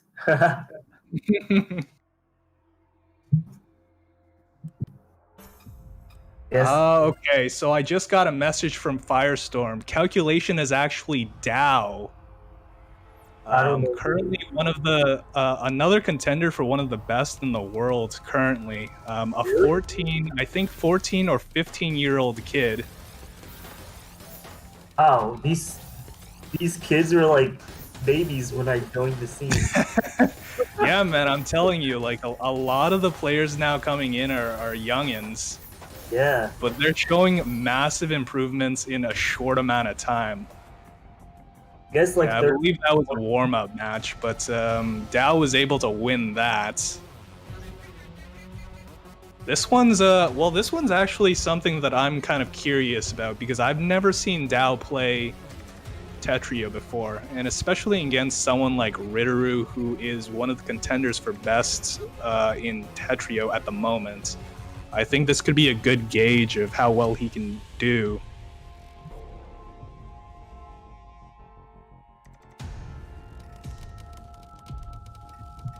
Okay, T-spin double opening by Dow. I think it was a PC opening by Ritteru. Sets up the play.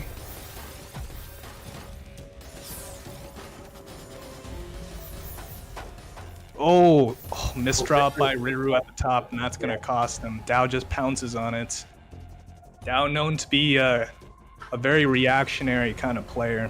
He has the speed for it. Typically, you do see him playing at over 3.5 pieces per second, but he chooses to be very precise with when he uses that. Ooh, Ritteru with a little bit of a spike there. Just a little bit, yes. Yeah, it wasn't that big. It was just a little bit unfortunate on the outside. Yeah, I caught him at an inopportune time, but I do think Ritteru is probably going to employ a different style than he used against a Junba.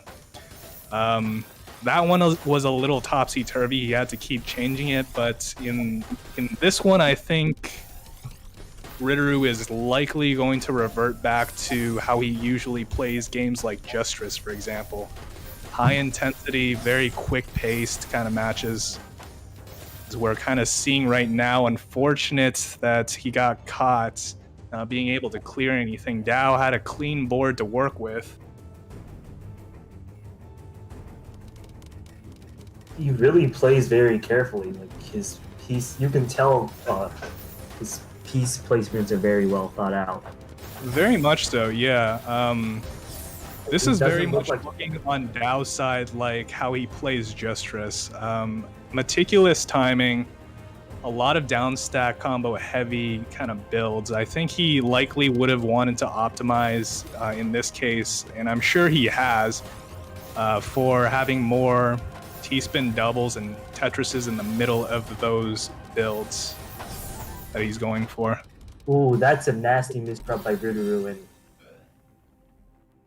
Yeah, Dao playing very solidly right now, very clean, never in a very bad spot, converting everything. He downstacks into an attack over to Riduru. Riduru yet to respond in any substantial way.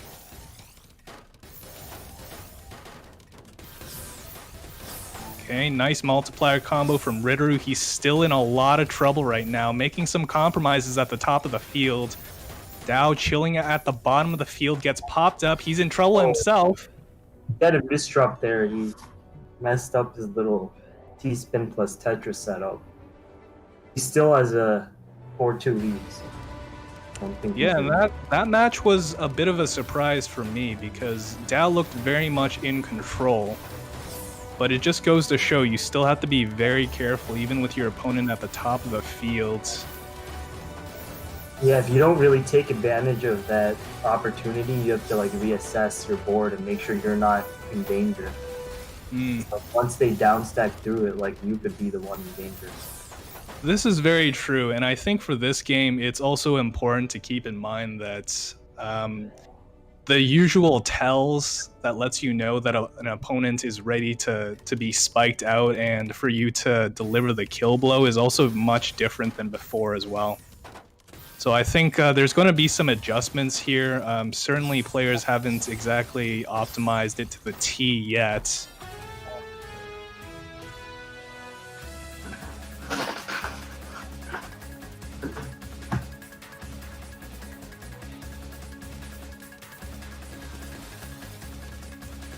Okay, T-spin double openings by both players. Dao was able to get a PC continuation in the middle of it. More back-to-back pressure from both. Both in a relatively safe position. Dao needs to open up his field a little bit, and so does Riduru. Back to the bottom of the field for both of them, but a massive spike coming in from Dao. And a PC. That was crazy. He's really good at finding those, especially mid-game. He's got some really interesting continuation follow-ups. He's in control. The match. Oh, that misdrop is going to be costly if he doesn't find a way to get out of it. Yeah. Like, Yeah. he just didn't have the right pieces. Like, there was. Once that happens and you're at the top, like, you do need some luck. Like, you need the right set of pieces. Yeah, and this is for me a very interesting match as well, just because I mean I haven't seen Riduru at a loss for like what he's supposed to do, which is kind of what I'm seeing right now. And Yeah, seeing a lot of one of the hesitation. things that's so impressive, and actually there have been comparisons of Dao to a Junba, for example. A Junba, as you know, has amazing timing on his side, and I think like Dao in this case, he has a very good positional awareness and when he's supposed to do certain things to be able to control his opponent, to make them do certain things.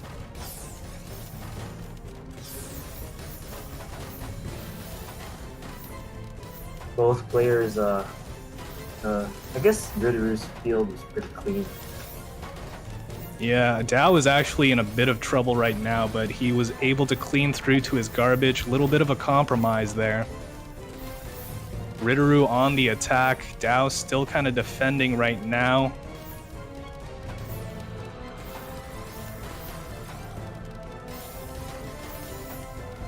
Okay, very much back and forth at the moment. This all depends on who gets that killer spike faster than the other, and it looks like it was Dao in this case. Yeah. Riduru had a bit of an awkward spot at the top, like piece placement was kind of awkward relative to the garbage holes. When a PC right there, And I guess Ritteru had enough eyepieces to get through that, but he has a lot of messy garbage on his screen. Ooh, Dow playing aggressively at the top. Oh, another T-spin double. That T-spin double I don't think was a good choice. He could have downstacked with the eyepiece, but he chose to. Yeah, I think it would have been more beneficial for him to go for that, because then he would have saved himself a lot of room. 4 tiles, and he would have still been alive for the downstack afterwards. Look, did you see his screen at the end? Whoa, dude, what was going on with Dow's field there? A mountain of misdrops. How did Ritteru even lose that one? If Ritteru somehow blocked the garbage and downstack, that would, yeah. That's so unfortunate, especially if your opponent is in a bad position. Like a light breeze could have toppled over Dow in that position. Now it's and this is ruining the momentum for Ritteru at the moment, because it is now 6-9 for Dow. But the guy who beat a Jamba is getting beat. New things are happening in Tetris community. Actually, Dow has beaten a Junba in tournament as well, so it's not that this was a surprise, but very impressive play by Dow. This is my first time watching Tetru, and he's taking the world by storm. The person who just beat Ritteru in a convincing... the person who beat a Junba, Ritteru, in a very convincing fashion was just beaten by Dow. It's insane, like wow. Alright, next up, who's next? QMK versus Bazzi. Oh, this one's interesting. Do you want to give an intro for Bazzi? I think it's his first match on the stream, maybe? I'm not sure. One more for us, yeah, I think, maybe? Okay, yeah. We're on for one more. But yeah, this one's going to be interesting for me to commentate, because I have a lot of experience watching QMK play his matches. I think his style is very Tetrio friendly, in that if he were to optimize slightly more, I think he could be one of the top contenders, and he already is. Bazzi, I think I've played him maybe once or twice in matchmaking. Very strong player. And someone definitely to watch for. He's currently ranked 3rd in the matchmaking Petro League. Yeah, he's ranked 3rd. Wow. What? Very strong player. I actually lost to him maybe a couple days ago. Who is he? Like I have no idea. The players right now are so ambiguous. There's top players who are in the top 20 that I've never even heard of, who have beaten me before, and I have no idea who they are. This is a coming of new ages, man. This is a new era. 14-year-old kids for everyone. Yeah, I don't know. 14-year-olds winning all the tournaments, huh? That's the new reality, really, from what I've seen, actually. We're old geezers compared to them, you know? This is just the coming of times. I mean, there's, in my opinion, especially after this year, I think it's more true than in any other age of Tetris. There's always a 14-year-old kid who's better than you at something, who has all the time in the world to develop their talents, and has the drive and the wonder. You know, the magic is still there for them too, where they can achieve anything, and that attitude is going to serve them very well, especially with so many resources right now. Getting into Tetris has never been more easy. It's more developed than any time in the past. Like, we have all these like developed clients that are nice and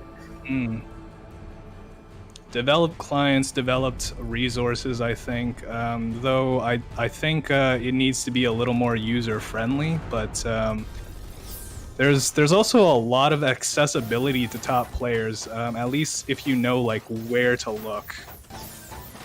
Yeah, like, I think the one thing is like this tournament helps expose the world to this client. Maybe that draws in more players, because like usually if you're just like someone starting out on the game, might not like know what client to use, especially because Tetris Friends and Tetris Battle are down. But having a tournament like this, it kind of helps with exposure. More people into the community, you know. Oh, for sure. And I think one of the ways that you can improve is watching talents like Bazzi and QMK play and kind of adopting styles based on your favorite player.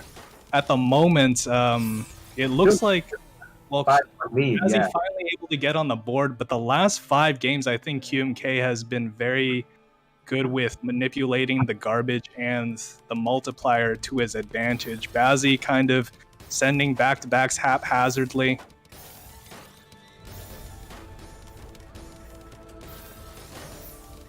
Yeah, QMK's playing in a very calculated manner still, which is nice. It's his style. It's very hard to ooze that out of him. I think that's just a characteristic that he's adopted in his gameplay regardless. It's a nice way of playing the game because theoretically, if you were to play the most optimal move at any point, you'd basically become Misamino. Pretty much, yeah. That's kind of like his philosophy, and he's been doing it successfully for so long, so there's no reason for him to change it.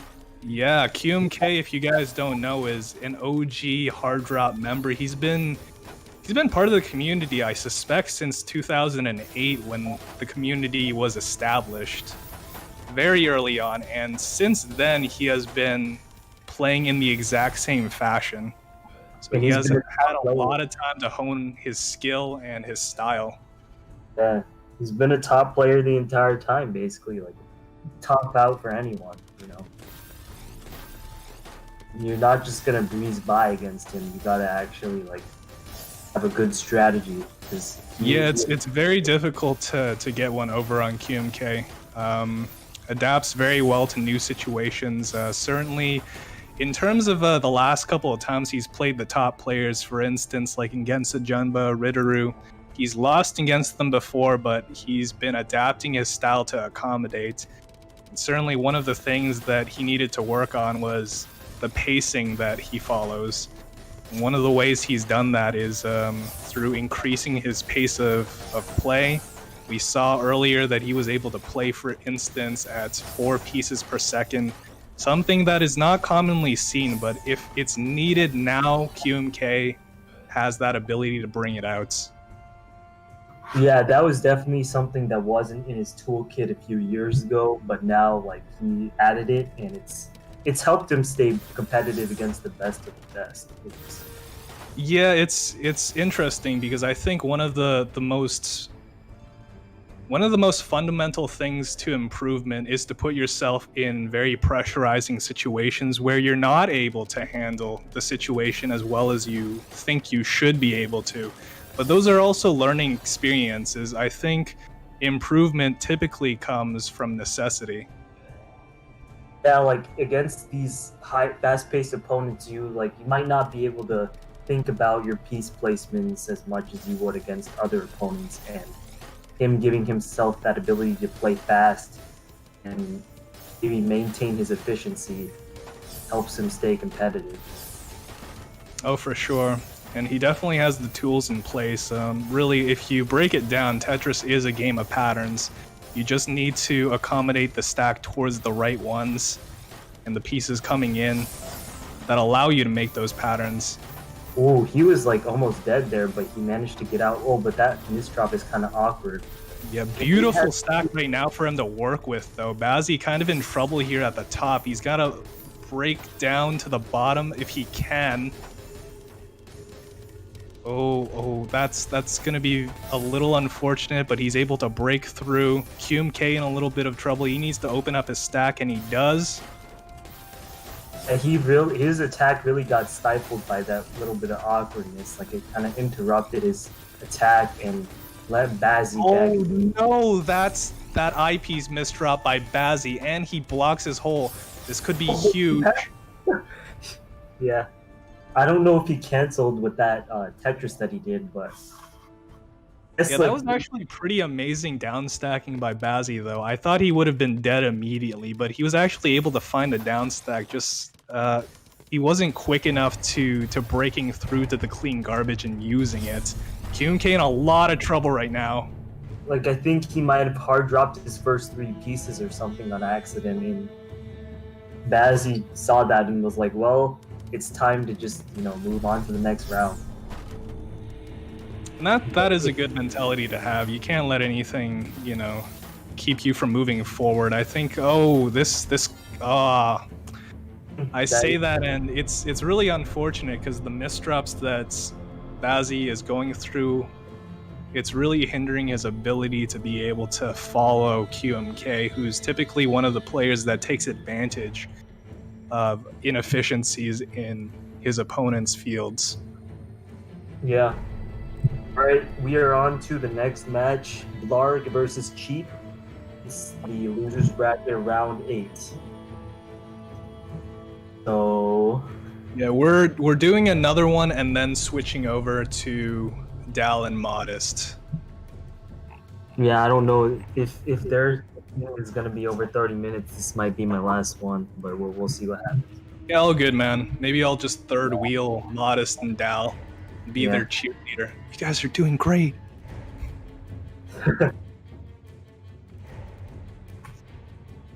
Triple commentary, yeah. And if everyone can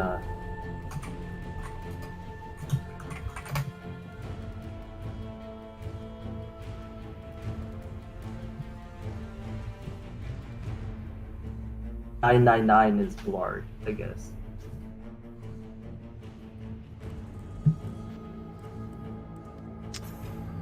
Do you know anything about these players? No, it's my first time seeing them, I think. Okay, so I believe Blarg and Modest actually already mentioned this for Blarg, but Blarg is actually the fastest American player at the moment. Really? Yeah, he's the fastest from the U.S. with a time of 17.50 seconds. Actually, like that time with a PC finish too. Wow. That is crazy. Yeah, man, I'm telling you, and it's a kid too. I think he's like 17 years old. Just come back and like there's a bunch of players that are 17 seconds below the time, like, Well, what? just for reference, I mean, a lot of players have been getting a lot quicker over the ages, and I think Firestorm actually has a sheet that a spreadsheet that he used to keep track of. At one point, while he was also getting faster and more efficient, so was everybody else. And in fact, I don't have the exact numbers, but he did say that everybody improved by at least 1 piece per second over the course of like 6 months. Wow, that's a lot. Like 1 piece per second is huge. It's huge, yeah. Especially once you get further and further into the game, Yeah. it's incredible to be able to play at that pace. From 5 to 6 or 4 to 5, that's huge. For sure, and I think like everybody's downstack ability has improved quite a bit as well. Cheap, for example, one of those players, he himself has said that he thinks of himself as a kind of mini-me QMK. And I think you saw in a couple of matches, he's very downstack heavy. Unfortunately, I think in this case, he's a little mismatched because he struggles to keep pace with anybody with high APM and also a quick pace. Yeah, and I think Blarg is trying to take advantage of that. Like you can see, he's setting up all these T-spins, and that's a little bit of an awkward spot for him because like he wasn't able to clear that. Oh, but we'll see what happens. Ambitious build here. Misses the T-spin Yeah. single spin, which gives Cheap his first game of the match. He's on the board. Yeah, I think he was a little aggressive in that round. I guess after I think winning, aggression is perfectly fine, especially Yeah. in this case. I do think these two players have played each other quite a bit in the past, so they probably know each other's habits. They know each other's weaknesses as well. Certainly something to take advantage of.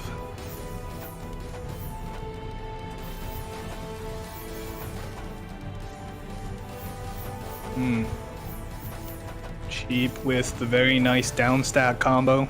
Oh, that actually pushes Blarg to the top. Unfortunate there that it got locked into place before it reached the wall. I think Blarg meant to place it next to the wall to be able to clear that single. Jimmy's his piece in frustration.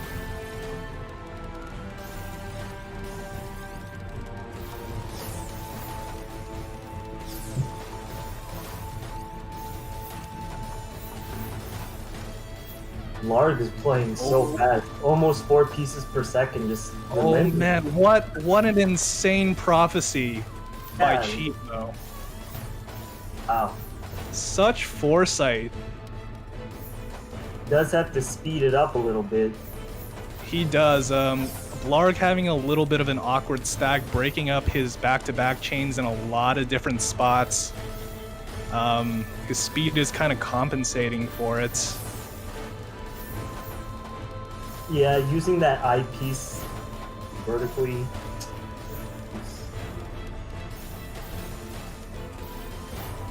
Oh, Blarg still encountering awkward stacks, still able to get his T-spin doubles in. Cheap that kind of was- on the ropes here, but he's able to open up his garbage. Let's see if he's able to use it to great effect, and he does. Blarg encountering some misdrops over on his side. The score is now tied, Yeah. 3-3. He did adapt well to the fast pace. I guess he just those first 3 games might have been kind of a warm up for him.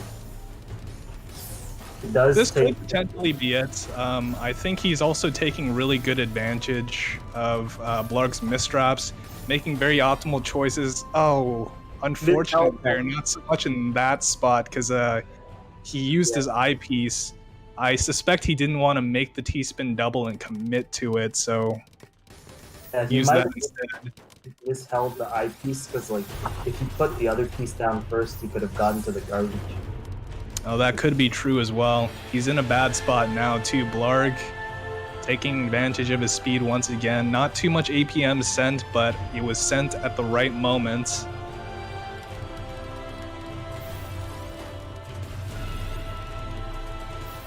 Interesting that Sheep would go for the T-spin double. I don't think Sheep really wants to send Blarg anything that he can really use. Unfortunate that he kind of caged himself at the top there with no options. Blarg had a huge stack ready and he just blew through it, and when you're at the top and you have no options, it's just kind of good game next round. But Oh, interesting. Cheap kind of taking a pause there.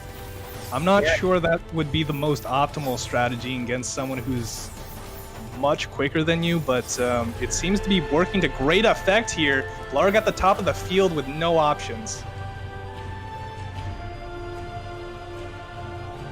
had some nasty misdrops. When there's semis in that. Ooh, PC opening. Another PC. Yeah, quick double PC, 241 APM. In that I've always said PCs are a great tool for opening game if you can get more than one off in quick succession. And if you're like, if you can play at a fast pace and maintain the back-to-backs from the garbage to send back to you. Yeah, it could be a very powerful tool if you're able to use it that way. It's just, unless you have it consistently down, it can also be a huge detriment for you as well. Okay, Blarg making some compromises there, trying to get as many T-spin doubles as he can. That was like a weird. I didn't think that T-spin was possible for my team. There are more spins in this client than like, Tetris Friends and stuff. So. There are, yes. I'm not sure if they all work, but I think T-spin double like 180 kicks actually work in this game. Yeah, I think that might have been that. Like, I thought that was like something that you'd have to fix, but he just like spun it in. Yeah, I'm not sure it's as versatile as the spins in, say, for example, Cultress, but it's definitely more friendly than the 180s in, for example, Justress. where really it's just movement options, no real kicks that you can take advantage of there. Wow, some very fast and efficient back-to-backs from Blarg. Just really nailed it, that one. Like, he was doing T-spin after T-spin after T-spin. Yeah, he is playing on fire right now, and Cheap is kind of giving him too much room to be able to work this into his game plan. This is match point, so Cheap really has to step it up here. Yeah, and it looks like he's going to have some difficulty. Still a lot of garbage being sent his way, but he's pushing Blarg to the top. This could be his moment. Blarg able to use his speed to downstack through everything. Back at the bottom of the field, Cheap. Oh, some foresight there. I think he had a T-spin double he could have went for. Opts out of it. Oh, he's going to have some issues downstacking through this. Has some options open for him, being really meticulous here. He actually survived that Blarg. More compromises. Wow! Pops Blarg up to the top of the field. Intensity match. Like, Blarg was sending a lot of garbage. Oh, this could be a lot of trouble. Look at that stack that's blocking his hole. Ouch. Was so loaded on the right side that he wasn't able to access his garbage hole. His stack was like height of like 8 or something on the right side. Yeah, it's really unfortunate that he chose to build a tower there, and the garbage happened to appear over there as well. Yeah, we're on to the next match. Well, I think we're supposed to move it over to Dal and Modest Potato at the moment. I think you said you had to go. If their thing is gonna, if their shift is gonna be like 30-45 minutes, I think I'm gonna sleep. So yeah, that's all good, man. It's been a pleasure to have you. Yeah, ladies and gentlemen, this was the person. I know some of you are newer to the community, so you might not be aware of this, but Daniel was actually the person in charge of our Tetris Tournament Online 3, one of our most well-organized tournaments. Put in a lot of work at that time. He is a veteran himself of the community. But yeah, man, it was awesome to have you. I actually commentated with Daniel a lot back then, but it was a pleasure to be able to do it again with you. It was fun. I haven't done it in a while, so maybe. Hey, man, you said you're not practiced, but I mean you still got it. I tried my best. All right. Hope you guys have fun with the rest of the tournament, and good luck to the rest of the players and commentators and everyone. So I'll see you guys later. Time to third wheel Dal and Modest.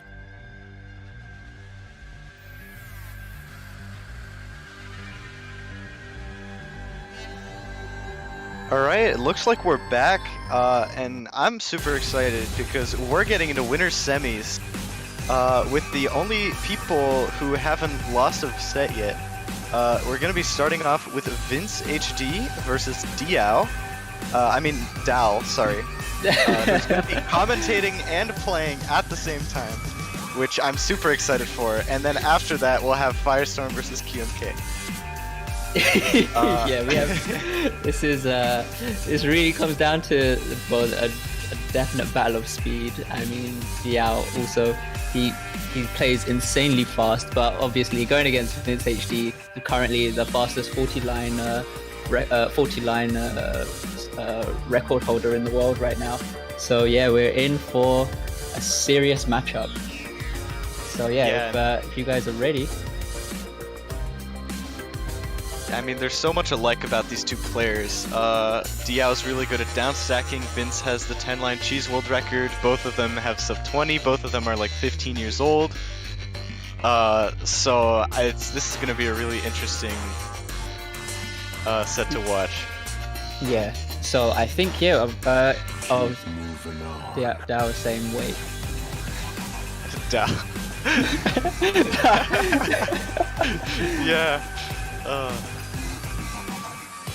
Yeah, but yeah, we are ready when you.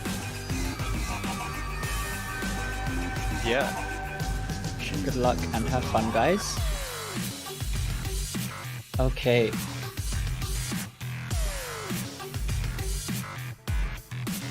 Let's see what these guys start off with. We're seeing DL start off with a PC opener, whereas Vince HD just going for 6. I guess, well, DL didn't really have the perfect clear opener, so instead he just chooses to carry on stacking upwards. We're seeing Vince HD with some very unfortunate misdrops, but oh no, with the O-piece misdrop, he's still trying to hit. Oh, well, that was very unfortunate. Couldn't fix those misdrops, unfortunately. Yeah, it's interesting how both players, like, I think they're probably used to playing against slower opponents, which only makes sense given how hard it is to get this fast.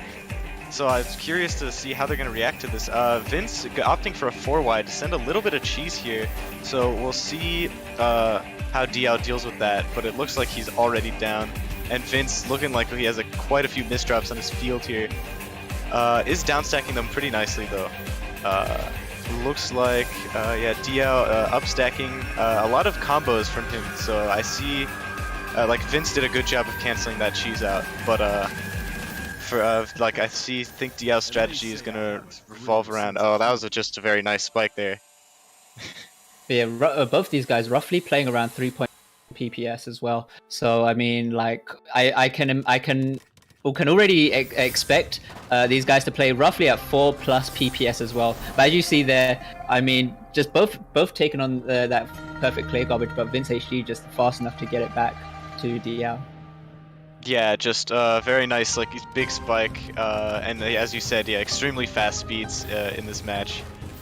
There's a reason both of these players are known for their speed, and that's definitely showing. And insane 269 APM from DL. Yeah, just so, you know, like, literally blink and you'll miss it. That's it, really. But here we go. We're seeing Vince HD with the PC, whereas DL goes for the TKI. Although Vince HD with some very unfortunate misdrops and just wasn't ready to take on the pressure from DL.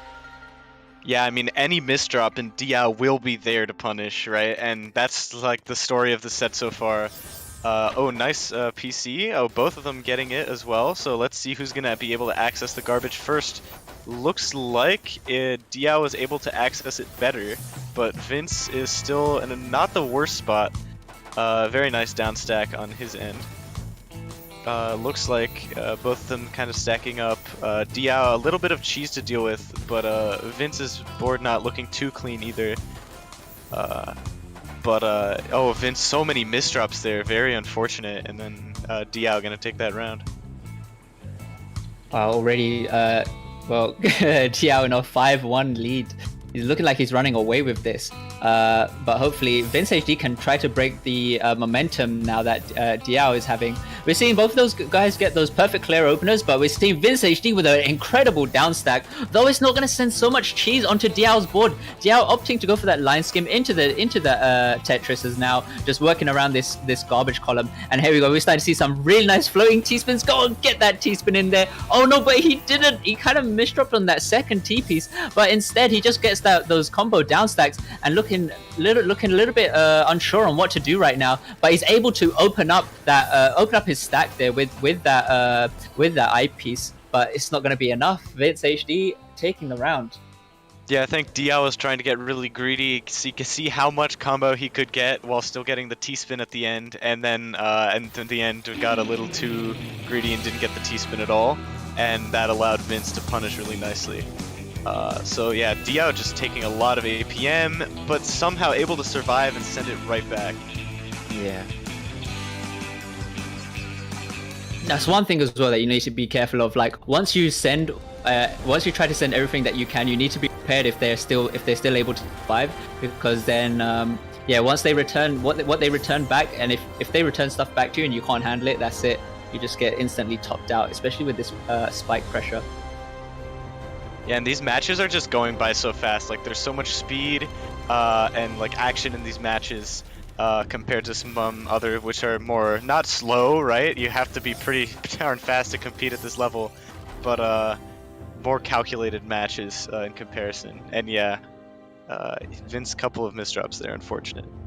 Yeah, just really quick rounds. You're seeing both these guys like looking like they're opting to go for perfect clear openers, and often that just sends each other up with really clean garbage. So I mean, we're starting to see that pattern happen a lot of the time. But I think actually, well, okay, never mind.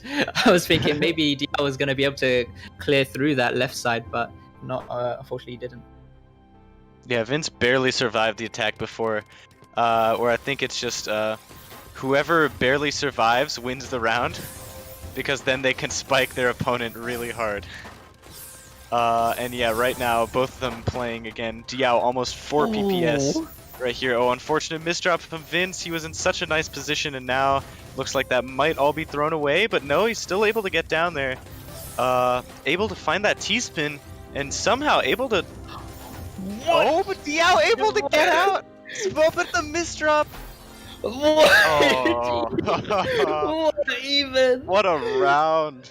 Oh my god, this is seriously like insane play right now from both of these guys. Even though these guys are still getting the misdrops, they're still going crazy with these combo clears. And all right, we're seeing Vince AG just taking a little bit easier to start off with, and Diao still, even though he's quite hurt, I think he can get out of this. There he goes. And by the time he uses the Tetris, it's got that multiplier trigger in effect, and it just sends crazy damage to Vince HD. Yeah, and I mean, even there, like Vince, just one tiny hesitation on the T and already lost the round because of a crazy spike from Diao.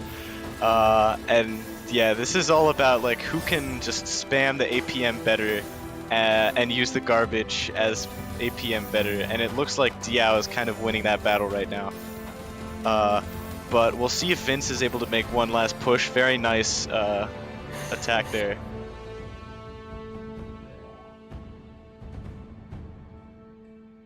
All right, this is match point for Diao right now, 9-5. Vince HD really needs to try and adapt to Diao's attacks right now. As you can see, he's stacking up, gets that floating T-spin, and then tries to go for a combo down stack.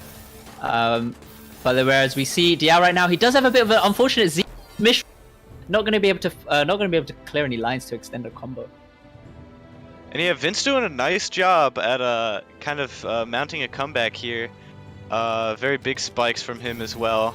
Just kind of keeping up this whole speed gambit that he's playing, but now misdropping a little bit less, and I think that's really kind of showing in these results here. And yeah, it's moving so fast as well. It's so hard to follow. Like. Yeah.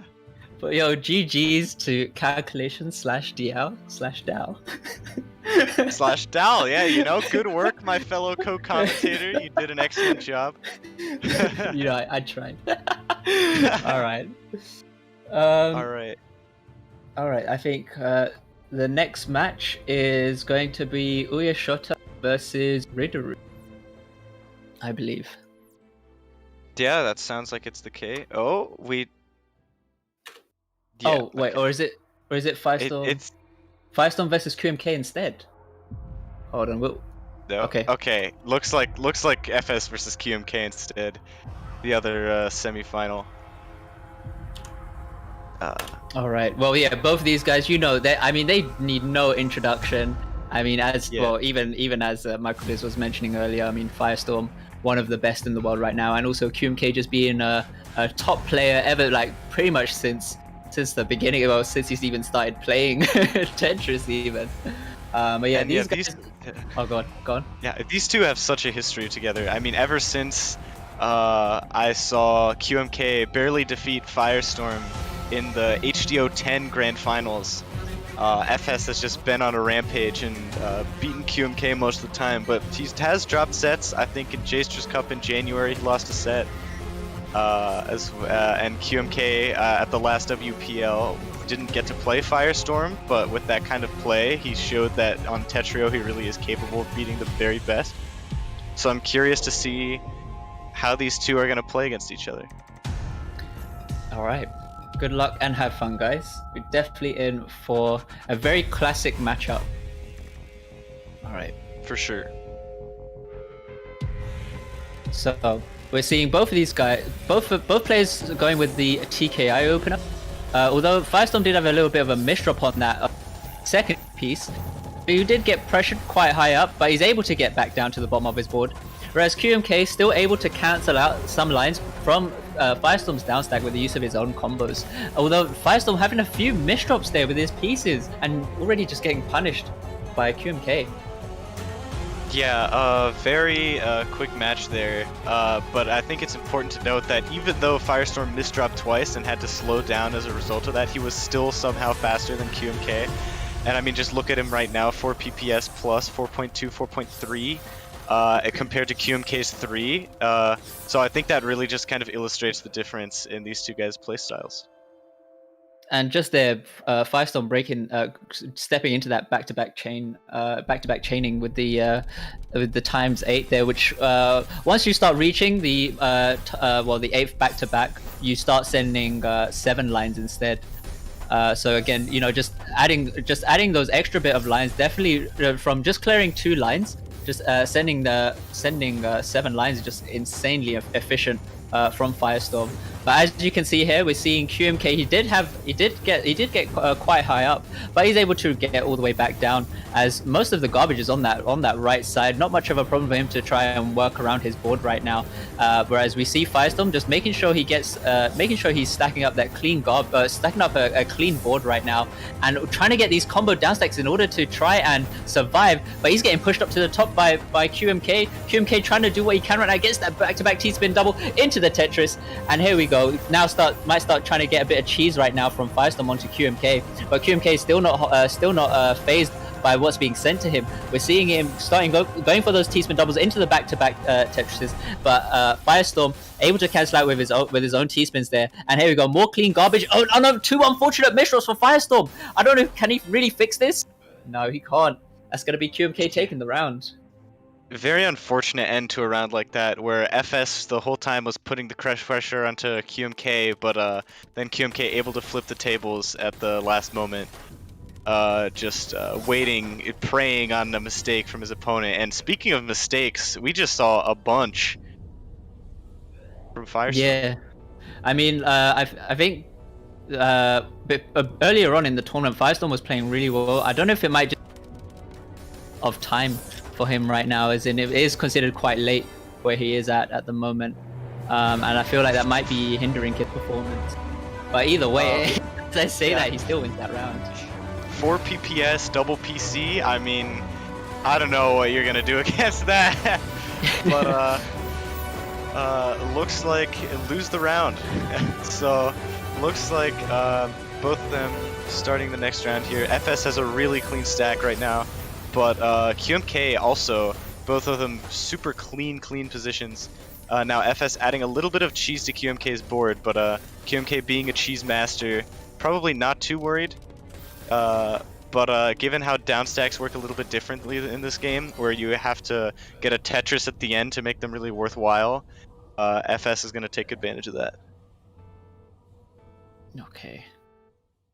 We will probably see some TKI openers here. Yes, we do. I mean, for those that don't know, TKI openers are just really efficient, really quick T-spins, and just be very efficient with your line clip, leaving much residue afterwards. But as you see, QMK is still quite high up here. He's trying to work his way down with a few of these singles, but not actually creating much combos out of them. Whereas we're seeing Firestorm with a bit of a he goes for the Z prop. It looking like it was a slight misdrop, but he was able to make the most of it right now. And here he goes, gets the clean garbage. He's trying to find a way to preserve this. Gets the nice one line clear into that T-spin double setup, which also just saves him from being topped out there as well. Even though QMK is coming through with these ruthless downstacks, that's trying to send as much cheese as possible. And here we go, a stupid T-spin double coming from QMK. Gonna send a good amount of pressure right now to Firestorm, and just tops him out. FS often implementing really good timing in there. In those matches where he was looking at QMK's field and waiting for an attack, and then making sure that his down stack would cancel that attack, which is how he was able to live for so long. But QMK, again, able to put up enough pressure and exploit the second misdrop from Firestorm. And yeah, FS just kind of misdropping a lot right now. It's really costing him a lot. Yeah, something that we don't really see from Firestorm as much. You know, he's able. Sometimes, or most of the time, you see him when he finds his with his T-spin doubles. He just turns into a monster. But I think he's finding difficulty in trying to find this rhythm right now because of the amount of pressure from QMK. There you go. He just takes a round off him again. Yeah, QMK popping off. So I mean, last time these two played, I think, was for the Tetrio exhibition on GDQ, where Firestorm started trolling and still won. So it would be a pretty impressive turnaround if QMK was able to win this set. But as I say that, FS a huge spike. We'll see. Oh, unable to get the T-spin triple there, but really nice down stack into that attack there. But still, oh, that was a very interesting drain pipe there. Not something we see a lot of the time, but did work out for the best there. That was definitely something, right? You know, something you don't really see much, but nice. Firestorm. We're seeing Firestorm looking like he tried to go for a PC open. I wasn't able to get it though. So instead he stacked up, but did have a misdrop. There's not going to be too much of a problem for him. We see QMK though. He was sent quite high up, but he's able to get that really nice down stack, including the multiplier bonus, which again just adds those extra lines onto Firestorm's board. But Firestorm, from Firestorm's board, even though it was very clean garbage, he was able to recover and able to just return what he was sent there. Alright, we're seeing now QMK making sure he gets that T-spin double step just on top of the Tetris. Very, very efficient right there from QMK, and able to just top out Firestorm. Yeah, and QMK kind of running away with this right now. We'll see if Firestorm's going to be able to make some necessary adaptations. But it looks like his APM is still like pretty good, but he's misdropping a lot. And QMK is figuring out how to sort of leverage his downstack power against him. But Firestorm, like, it's very hard to count Firestorm out ever, because he can always just come back, and he has. But it's not looking like it right now. Yeah, I mean, yeah, QMK really popping. Do you think that he's figured out Firestorm? I mean, figured out is a very strong way of putting it, right? But definitely made some sort of adaptation, yes. Yeah, that I think FS has to adapt back to. Yep. Either way, it looks like these two are gonna get into the next round here. Nice little MKO from both here. QMK looking to sort of keep a good defensive position, I think. A little weird stack, but QMK finding a really nice way out of it. And now Firestorm in the pressure situation, but able to get out of it barely.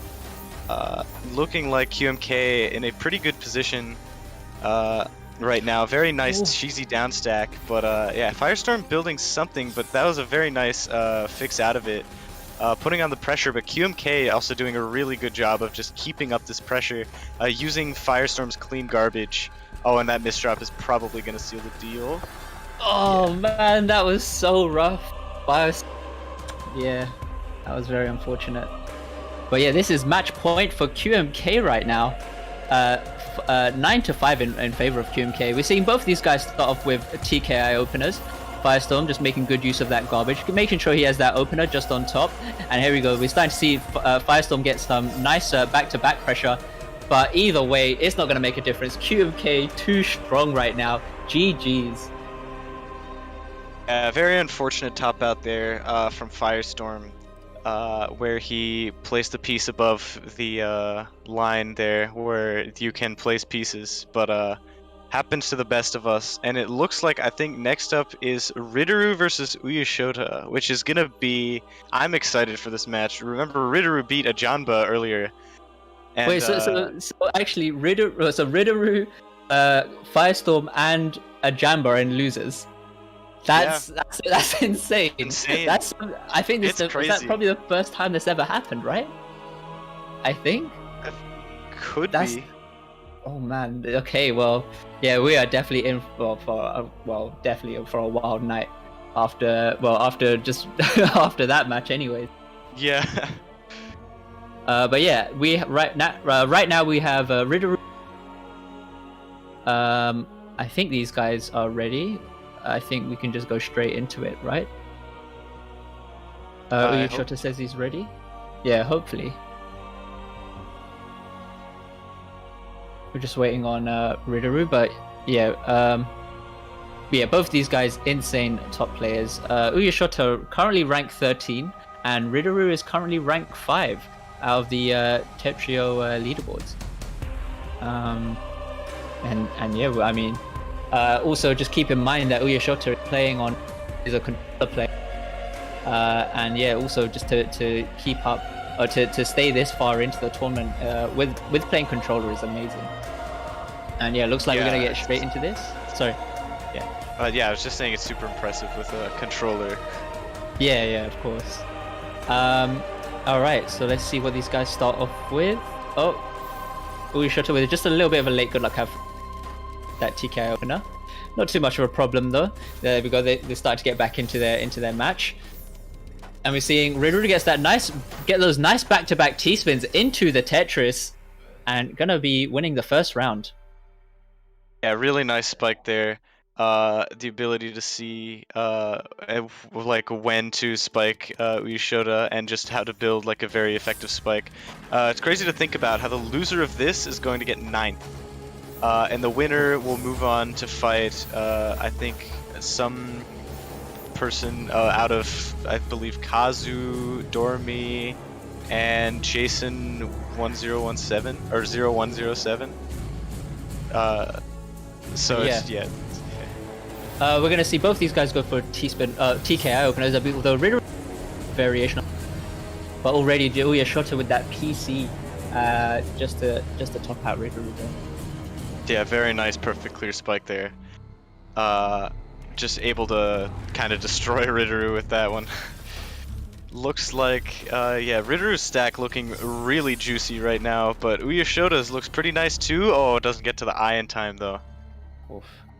Again, we might probably see like these quick, given the way that these guys are playing. All right, we're seeing PCOs from both players. Riduru getting the PC, although Uyashota not really getting the PC, and instead has to just tank on the garbage. But as usual, gonna be very clean. So hopefully, Uyashota can make good use of this, which he does. Gets back down to the bottom of his board, which is no problem for him at all. Although Riduru with a Z-piece misdrop, he gets the nice tuck though with the T-piece and able to fix his stack. But already he just gets punished there from Uyashota. Yeah, huge spike there from Uyashota, and Riduru sending those 2 PCs really kind of worked against him there because Uyashota was able to use the clean garbage to spike just even harder than before. But either way, it looks like Uyashota, unfortunate misdrop there. We'll see if he's able to downstack out of this situation. It looks like he might be able to. Very nice find there. And Riduru kind of unable, it looks like, to spike him out right now. Yeah, Uyashota very intelligent cancels here. Really like impressive garbage management. And just like looking, screen watching, timing, paying attention to what your opponent's doing. All that, which is, yeah, I'm super impressed. And yeah, Riduru now with the misdrop, and Uyashota gonna take the round. Yeah, it was surprising for Riduru to stay that far into the round, given the amount of misdrop he was having. But yeah, amazing to see Riduru try to stay in there as much as possible. Both of these guys going for T-spin, perfect clear openers. Not going to get any perfect clears though, so they just decide to stack up. Although Uyashota's board looking a little bit more cheesy right now compared to Riduru. Riduru able to get that 13 combo spike, and even though he's playing so high up, the garbage underneath is very clean. But either way, he doesn't even need it. He just already tops out Uyashota. Yeah, crazy spike right there from Riduru, and it looks like they're gonna be coming into this round. We'll see what happens. It's all about really who can get to the clean and send it before their opponent can get to the clean. Into this, I guess, story of this set, and in this game, Uyashota was not able to reach the clean. Yeah, not sure what he was trying to do with the L piece there. Either way. Okay, TKS for both players. Looking like Riduru already fairly high up here. And there he goes. He starts kicking in his speed now, and so does Uyashoto. But I mean, Uyashoto does have a bit more cheese to work through compared to Riduru. Riduru all the way at the bottom of his board, and there he goes. We see Uyashoto getting that Tetris, and then just opening up that right side, which included the multiplier combo. So that's just gonna also just give those extra few lines to Riduru's board. And wow, Uyashoto taking that round. Well played. Yeah, very impressive adaptation there. How to knowing when to send to Riduru and what to send to Riduru there. And I think that's kind of also what's it's a big determining factor in who wins each game, is just timing sends as well as thinking about what to send. But it looks like very creative T-spin there from Riduru to send that little bit of extra damage. Yeah, I do feel like Riduru is gonna win this match. Honestly, I mean, given the speed that he was playing at earlier against the Janba, insane, and I'm pretty sure he will just do it again here.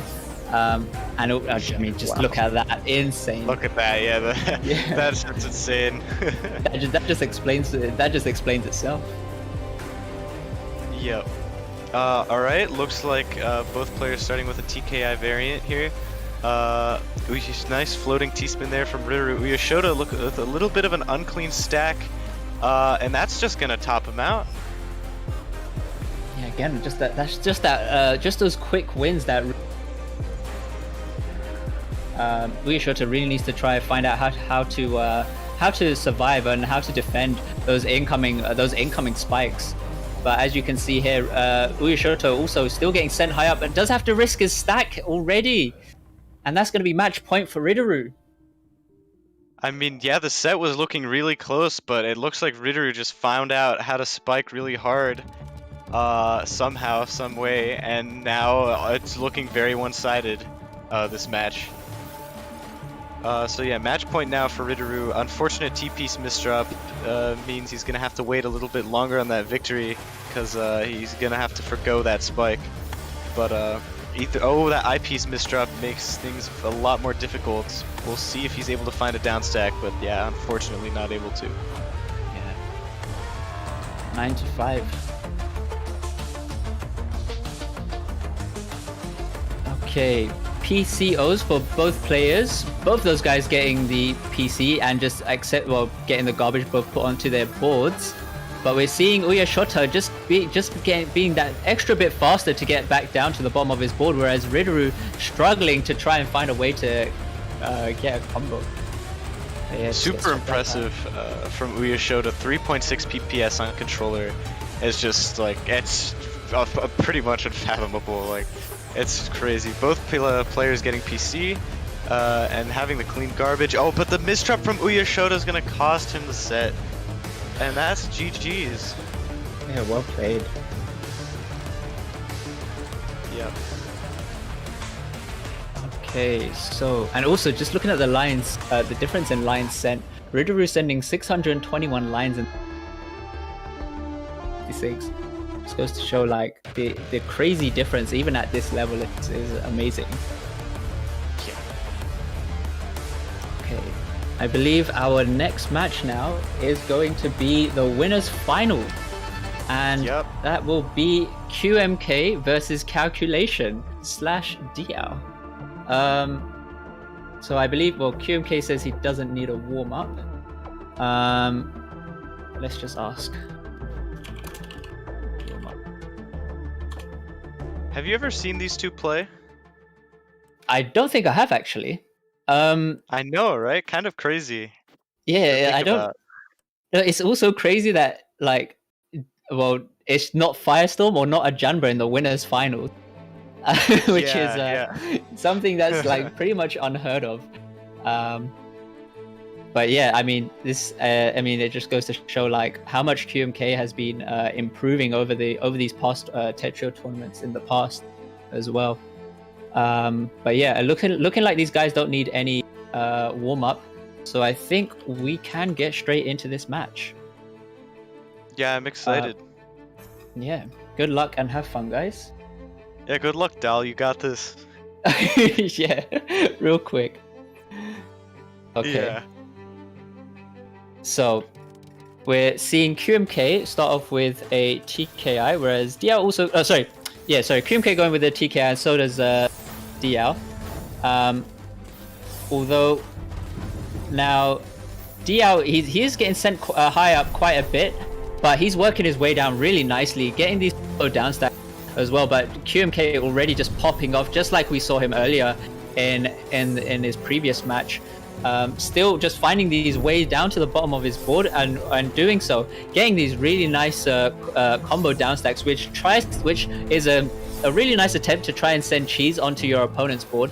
I mean, for those that aren't familiar with what cheese is just basically sending few bits of garbage with the garbage holes at different places, which just takes a lot more time to work through than when you receive clean garbage. Yeah, the reason we call it cheese is because it looks a little bit like Swiss cheese, as opposed to these like big long holes that we don't really. They look like wells to us, I guess. Yeah. But both players starting into the next game here. Diao with a little bit of cheese on his field, but QMK's field not the cleanest either. So it's going to be interesting to see how these players deal with that. Nice PC. Super impressive there. Able to get out of it somehow. And able to downstack, and this is a huge downstack. That's going to send a lot of cheese. So it's going to be pretty difficult for Diao to dig out of this situation. But now QMK with the misdrop though. So we'll see how Diao punishes. I think he just uses the opportunity. Oh, never mind. I was going to say he uses the opportunity to get a better position. But really nice downstack from QMK. Can he survive this almost? Oh, wow. Crazy round. Alright. What are these guys gonna do here? Oh, we see QMK going for the TKI. Diao had a little start there. I think he was, but he was able to recover very quickly early on in this round. And there he goes, gets back down to the bottom of the board. Does have that bit of a multiplier bonus right now from that last Tetris that he sent. And here he goes. He goes for that T-spin double into a nice combo downstack, but QMK not phased too much. But that spike right there from Diao, what insane. A monster! And yeah, that was just the exact wrong time for QMK. Where if he didn't place the piece, he would have been fine, and if he had placed it and was able to place the next one, he would have been fine. But it was that one piece that he couldn't accept the spike, and that's exactly when it came. So excellent timing there from Diao, and it looks like QMK a lot of really clean wells here. Oh, that's a huge multiplier spike, but Diao just able to tank it very nicely. It looks like he canceled with the spike of his own, and it looks like Diao has a lot of sort of 3 high wells, which are often very annoying to deal with, but he does convert it nicely into a Tetris, and now huge spike onto QMK, who seems to be struggling a little bit with this pressure here. But, QMK barely still in this. Oh, unfortunate. That's the first time we've seen a mid-game DT. And also just doing that in winners finals, it's just, who even does that? I mean, I know we had the Octocali opener, but still. It's just still amazing to see at this far into the tournament. But yeah, going back to this, we're seeing Diao getting that nice triple double. Although he did look like he did have a few misdrops there. Very unfortunate for him, and that just gave QMK the opportunity to top him out. Yeah, very unfortunate. But misdrops happen to everyone, so I don't think this is going to be indicative of some major shift here in results, and I think the pressure immediately being put onto QMK is kind of indicative of that. But now Diao in a little bit of trouble here. We'll see how QMK punishes. Yeah, Diao not able to escape that situation. Alright. We see both these... Oh, okay, we see Diao getting that perfect I mean, very clean garbage onto QMK's side, which he finds the down stack back to the bottom of his board. But I mean, we're seeing Diao just get these really nice down stacks. So look at that cheese now onto QMK's board. Might take a bit of time for him to try work through. But obviously, what am I saying? It's QMK. He finds those ways out like it's nothing. It's just incredible decision making from QMK in order to try and survive and even try to work down his board, able to slice in some cheese. But just that sheer power from Diao, unstoppable. Yeah, no, Diao is super impressive there. It's like the the unstoppable force meets the immovable object. That's really what this matchup is, right? With QMK in this case being the immovable object, but not so immovable with spikes like that. Oh man. Jesus.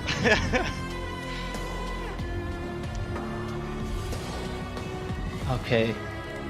MKO opener for QMK, and we're seeing TKI for Diao right now. Again, well, both those openers are just very clean when setting them up, and you can create some, you can variate your decisions afterwards. But very unfortunate there for QMK with that misdrop there with the I piece, but with that Z piece.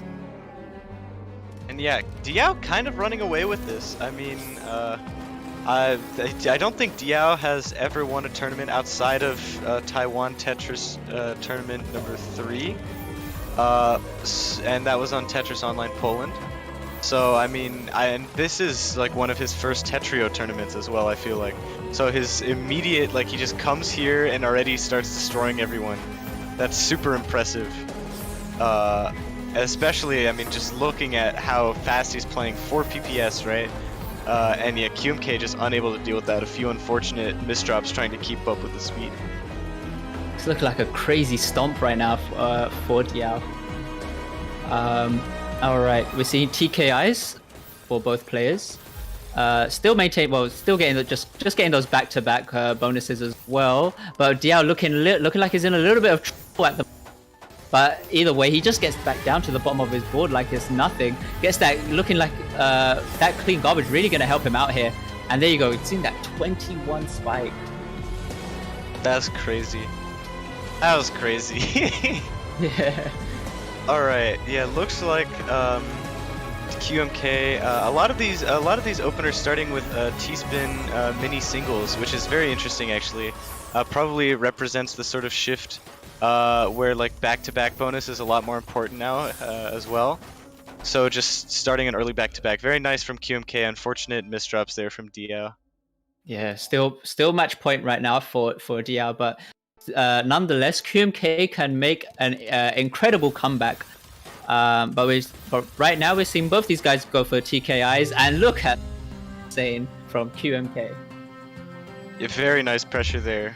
But I don't know, is Diao trolling a little bit? Who knows, right? This is Cal Q1 Asian we're talking about here. So who knows what he's up to? I mean Dal, sorry, that's who I meant. But yeah, looks like QMK applying a lot of very nice pressure here. Unable to find a Tetris though, only getting a triple there. And now Diao kind of getting out of the situation as a whole.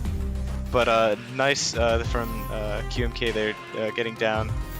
Looks like Diao in a pretty cheesy position, opting to take a couple more downstack singles, which is very interesting as a canceling tool, because downstack singles don't really send that much, but very, very nice spike.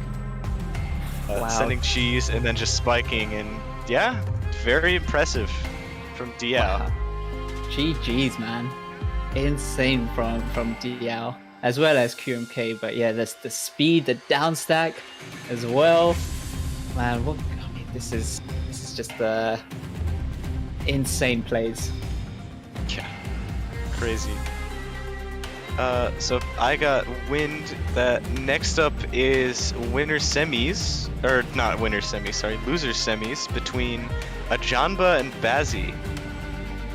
But I think that's actually losers round 10, which is losers top 8, I guess, or is it loser get so. 9th even? It's something like that.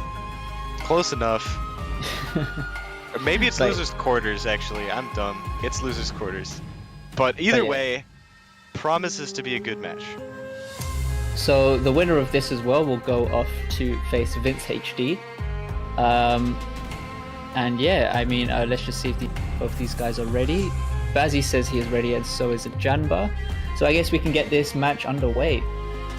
Good luck and have fun, guys. Yeah, super excited. Janba definitely the favorite in my eyes. What do you think? I mean, I think Janba will win, but Bazzy, as with this level of performance from both these players, I think Bazzy will definitely give a good fight. As you see here, I mean, even though Bazzy was sent up fairly high, he was able to just get all the way back down really quickly. But Janba, with his insane decision making, able to just top out Bazzy, maintaining that 200 APM. Yeah, Janba's crazy. He's just insane. Janba starting with PCO. Bazzy just 9-0 stacking, which is very interesting. Has a super clean well of garbage here. Janba opening his well of his own. Now Bazzy under a lot of pressure. But he still takes the win, even though his stack looks like he should have died, maybe? Okay, TKIs for both players. Oh, but Bazzy, a little bit unfortunate on that rotation piece. Looking like now he has to tank on some garbage, but he's able to try get that down. He's able to get that down stack now. Opens up that column for the Tetris, and Janba, very unfortunate there. Bazzy taking the round, actually in the lead now, 2-1. Yeah, Janba a bit of a misdrop there, but we'll see how he's able to come out of this one. Nice PC already. Bazzy opting not to get it. I mean, he couldn't anymore as well because he had already received garbage. But now big spike coming onto a Janba. Oh, but that was a very nice multiplier combo, able to cancel Bazzy's send there. Looks like, yeah, he's gonna be down stacking, and yeah, huge spike onto Bazzy. Whoa, yeah, incredible. Yeah. All right.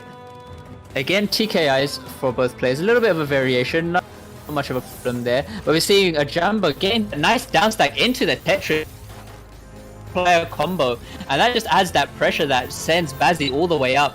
Now Bazzy working his way back down to the bottom of his board, only able to get that T-spin single though, but now sets himself up for that T-spin, back to the T-spin double. There we go. We might just start seeing some more combo downstacks now from Bazzy, as he is sent quite high up. A Janba a little bit hesitant on his piece placement, maybe looking like he was waiting to try and accept some garbage, but either way, Janba still not phased. He just returns everything back to Bazzy, but Bazzy still trying to maintain his own, and both those guys getting sent up to the top, and Bazzy takes the round. How did these guys make it so close every time? Yeah. I don't understand. Alright, looks like Janba instantly getting that PC there. Bazzy already sent right to the top of his field. Oh, and yeah, Janba just gonna win that. Yeah, such an it's like really okay. What are these guys gonna do? TKIs for both players.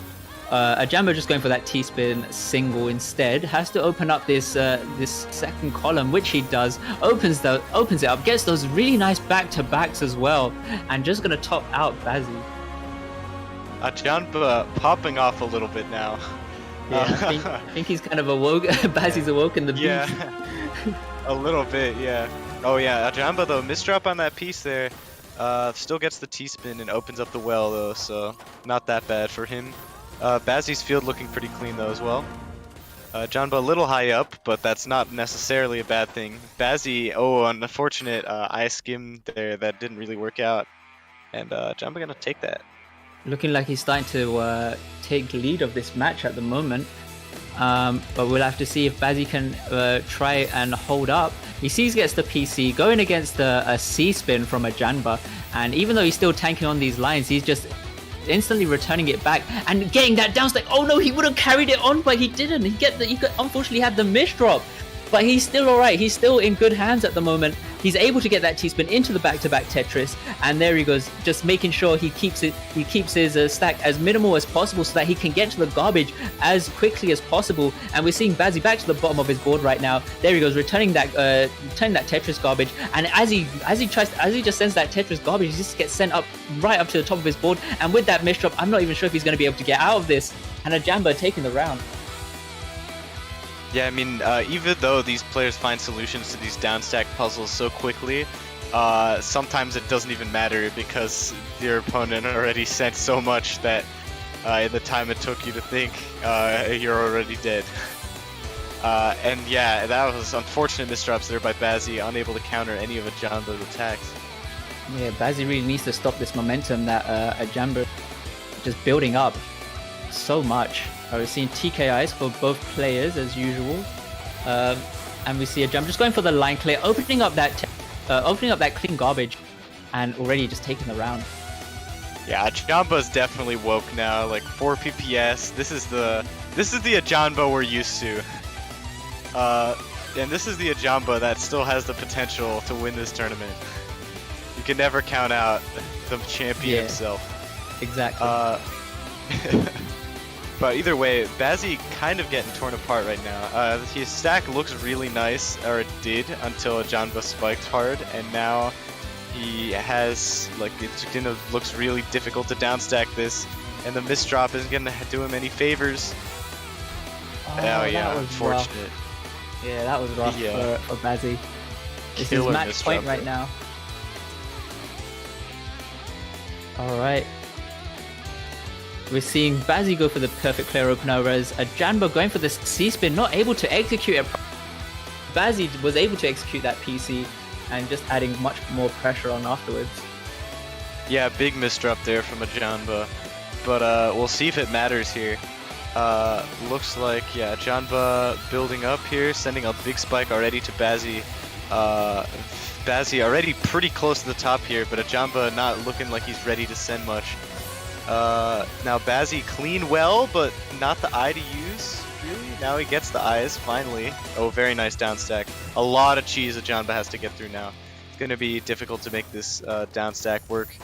But he is making it work. Able to access the clean. And just very nice downstacks there. Now, yeah, Bazzi on the sort of foot of, I have to return this garbage or I die, and that misdrop isn't going to help him at all. But he still manages to get, oh, I thought he got out, and then very unfortunate. But yeah, very good set there from both players. And is this Bazzi's first tournament? Because that's a super impressive placement. I think so. This is the first time I've ever seen him enter a tournament. But yeah, just well played to both these guys. Yep. All right. I think what's going to be the next match? Is it Ritteru or Stormy? Is that Most possible? probably.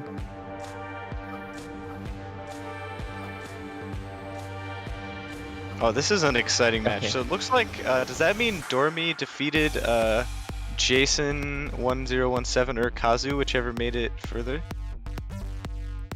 I'll have a look in bracket. Yeah, it looks like he defeated Kazu 10-7, which is in itself already super. Dormy is super impressive tournament today. Defeated Blarg, defeated Kazu. Like, that's already super impressive. Let's see if he can keep on the Cinderella run by defeating Ritteru.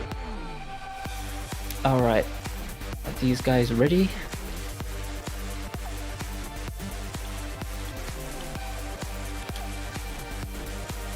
Okay, Ritteru is ready. And Dormy is ready as well. So good luck and have fun, guys. Super excited for this one. Yeah. Maybe might actually. Well, I mean, I'm thinking Ritteru win, but it would be really nice if Dormy creates an upset. So let's see how this goes out. We're seeing both these. Oh, go on. Sorry, I was just saying. I think both outcomes are interesting because if Ritteru wins, then he could potentially get the rematch with Ajamba. Yes. But if Dormy does, then it's obviously an impressive upset. Yeah. Hey, go for it this game. Didn't mean to speak over you. It's all good, it's all good. Alright. Most likely a TKI here for both players. Yep, there we go. And I mean, Riduru is able to send back. Was already open. And now Dormy, he's under a bit of pressure right now. He did have to use that eyepiece to try and fix up his stack. Gets the second one in time though, and gets those back-to-backs in, and also getting a nice combo down stack in the process. I don't know if there's a little bit of a lag on Riduru's side, but again, not too much of a problem. Dormy had some very unfortunate misdrops that just cost him the round there. Yeah, Dormy had such a nice, I think it was cut copy, or an impulse down, I don't remember which, but then he unfortunately soft dropped the T in such a way that it didn't go in the hole, and that just left him with a horrible state. Riduru tanking a lot of clean from Dormy's DT there, and now starting to send it back. Dormy not in the best position to be receiving all this garbage, especially with that misdrop.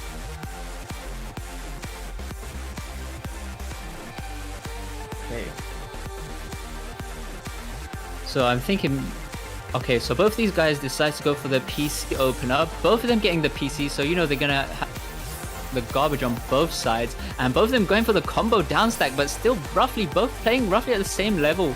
Although right now Riduru has much cleaner garbage than Dormy right now, but Dormy going for that fractal and just has to opt out for that second T-spin double in order to survive. And even though Dormy's still getting sent up quite high, he's trying to do what he can right now to get these combo down stacks in the process. Nice little tuck there with the use of the T-piece to fix Dormy's stack.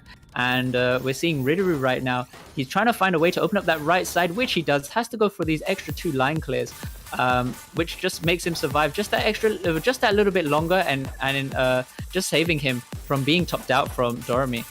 But as you can see right now on Dormy's side, he's looking a little bit. He has to go for a little bit of cheese, but either way, he just gets topped out by Riduru. Yeah, very unlucky cheese there. That's always a very difficult formation to sort of downstack. But yeah, it looks like both of them starting with a TKI here.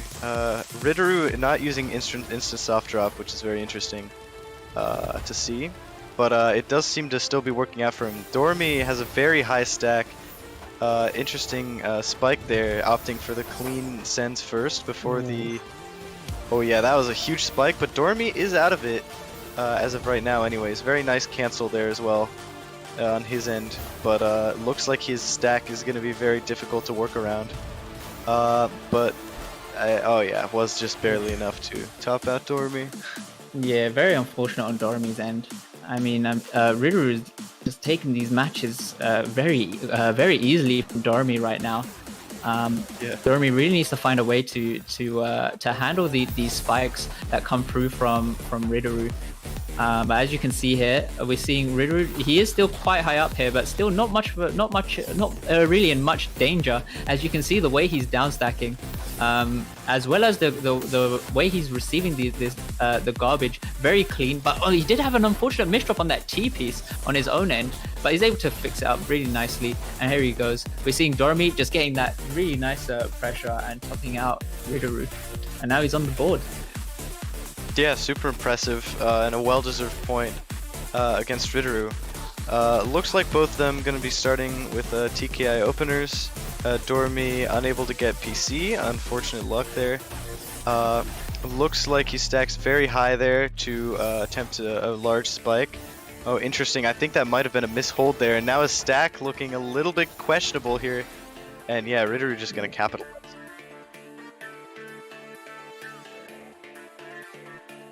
Okay. We're seeing, oh no, Dormy with a bit of an unfortunate start. They're not able to, has to use that T, create that T-spin setup there, and already that was just so unfortunate for Dormy. Yeah, just really unfortunate placements. 2 small misdrops and already the nails in the coffin for Dormy round. Looks like, yeah, both starting again with TKI. It is one of the best openers for a reason. Nice STSD continuation from Riduru there. Gonna be piling on a lot of pressure onto Dormy, but Dormy gonna be sending it right back. Now Riduru with a lot of clean garbage, and Dormy with a little bit of cheese here. And it's not going to be easy to get down because he stacked very high over the garbage. But now, as I say that, he is again at the bottom, but with only some more cheese, and Riduru is going to take advantage of it this time. Okay, 8-1. Oh no, Dormy again with the misdrop on the S piece. Oh, but so is Riduru. Given Dormy a bit of time to set up that fractal as well. That's really nice to see from Dormy as well. You don't really see many mid-game setups at this level anyways. But unfortunately, Dormy just gets topped out. Yeah, Riduru is definitely running away with this right now. And it's going to be really difficult for Dormy to make a comeback. But either way, like, still a very impressive showing this tournament for both players. Two very impressive, surprising wins. And yeah, that's gonna deal out Dormy's tournament life. 7th place at a tournament like this is pretty damn impressive. Yeah, and given the time that it is for Dormy, it's I think 6:30 in the morning. So yeah, I mean, being a great sport in this tournament as well. Well played as well to Dormy. Yeah. Alright, and it looks like we're gonna have our first losers quarters match, which is Vince HD versus a Janba. Anything you want to say about this one? I think this is also something I haven't really in a tournament either. I mean, given that Vince HD doesn't really enter in tournaments as much in general, so this would be also very interesting. Like the use of Vince's speed compared to the Jamba's decision making. We'll have to see who comes out victorious. Yeah, it's gonna be really. Oh, sorry. Yeah, sorry. I just think I still think a Janba will win, but it will be based off of Vince HD's misdrops and the speed that, even though it would be really quick for Vince HD to recover, Janba will probably have something set up in order to punish. So yeah. Yeah, pretty much. That's also how I see it, where it's like Vince has this amazing speed and pressure, but it's also meddled with like inconsistency in some places. And a Janba, like the master of decision making, I feel like is gonna, like, his style will work very effectively against Vince's sort of flame. Yeah. But I mean, we'll have to see what happens. Of course, yes, indeed. And yeah, good luck and have fun, guys. Oh, also, these are the final 6, and they've actually made it to prizes. So congrats. Janba's saying I'm dead. Yeah, loser gets 5th place, tied with the loser of Riduru versus Firestorm. Also crazy that that's in the losers quarters match. I know, right? Something that's just unheard of. Yeah. Alright, we've seen both of these guys go for PC openers, although a Janba kind of misdropping on that, on his piece placement there. Nice line scheme to create that one residue T-spin. And Vince HD having some very unfortunate misdrops. Not like this for Vince HD. Yeah, that's just a very sad start for Vince right there. That's just those misdrops that you don't want to see. But let's hope that he's able to come out of it stronger. Very nice PC start there. Janba getting a T-spin triple there, and Vince, oh, unfortunate misdrop on the O piece there. Okay. Yeah, that garbage placement for a Janba just was just too OP really in that round. And as we're seeing here, a Janba just getting sent, or just a Janba going all the way back down to the bottom of his board. Vince HD with, again, just more unfortunate misdrops. Bit difficult for him to try and recover. Yeah.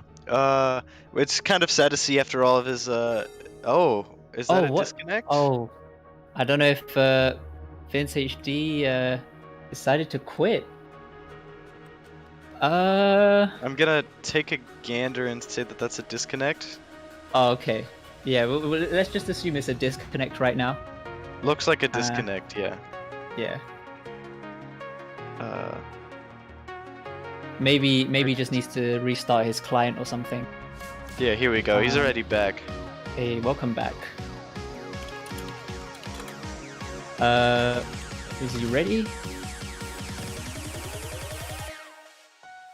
Jumbo again, I'm dead. All right. Good luck and have fun. I mean, we can. I think we can just change it to first to 7. No, never mind. I think it's fine just keeping it first to 10 as it is. Yeah. But yeah, a Jamba just needs 7 to win, and Vince HD needs 10 to win. Yep. So we all see. right. Go on, you go. Okay. So yeah, looks like Vince already a couple of misdrops this game already. It's so quick. It's not even fair. Oh wow. Okay. A Jamba going for the MKO. Vince HD going for the PC opener, but just had a bit of a misdrop there. Wasn't able to get the PC. So instead, he is tanking on the garbage. Gets that nice donation though, which also preserves his stack. And we've seen a nice combo down stack coming through from a Jamba, also triggering that multiplier effect. And a Jamba looking like he was tanking on that garbage as well, so that he was able to end his own afterwards. But now it looks like Vince HD really in the zone now. As you can see, not many misdrops coming from him, and he just takes this round. Yeah, Vince definitely, like, his potential is super impressive because, well, he can go so fast. But if like it's mostly right now at least being hindered by those misdrops. So if he can avoid those more like he did in that game, well, bit of a commentator. Or I could stop talking, Yeah. It always happens. Okay. TKIs for both players. Also just both these guys cancelling it off. Oh, very unfortunate there on Amber's part. Vince HD with a quick top out. Yeah, instant punish on the misdrop right there. Yeah, looks like Vince gonna be starting with a TKI. Nice little spin to make that work as well. But it looks like a little misdrop on the Z piece. We'll see if he's able to escape the situation, but it looked like there was another misdrop on the other side. But rarely creative downstacking here, and really fast too, but it unfortunately isn't gonna be enough. I mean, even from there, from Vince HD, that T-spin single at the top as well, trying to do what he can in order to survive. But a Jamba just too strong at the moment. Even though he says he's dead all the time, he's still flexing like it's just any other day. And look at just these 2 PCs already, just from a Jamba right now. And Vince HD at the top of his board, he gets that T-spin double into the back-to-back Tetris, and there you go. That's what happens when you get clean garbage on your board. It can be very easy to send back. This can be very deadly as well. Very nice. And yeah, it looks like that disconnect, might have helped Vince's sort of mental game a little bit, because he's been kind of catching up a little bit here. He is still down 6-3, I believe, especially for all the people who just came in the stream. Oh, unfortunate misdrop there by Vince. But it looks like, a Jamba, it's keeping his stack pretty nice, but let's see how Vince is able to counter that. Very nice down stack, but unfortunately those singles don't send that much in Tetrio. But he is able to get down, in large part with just raw speed here. And a Jamba right at the top of his field here with what looked like a pretty bad misdrop, but Vince unable to punish in this case. And now, yeah, both in much more acceptable positions here.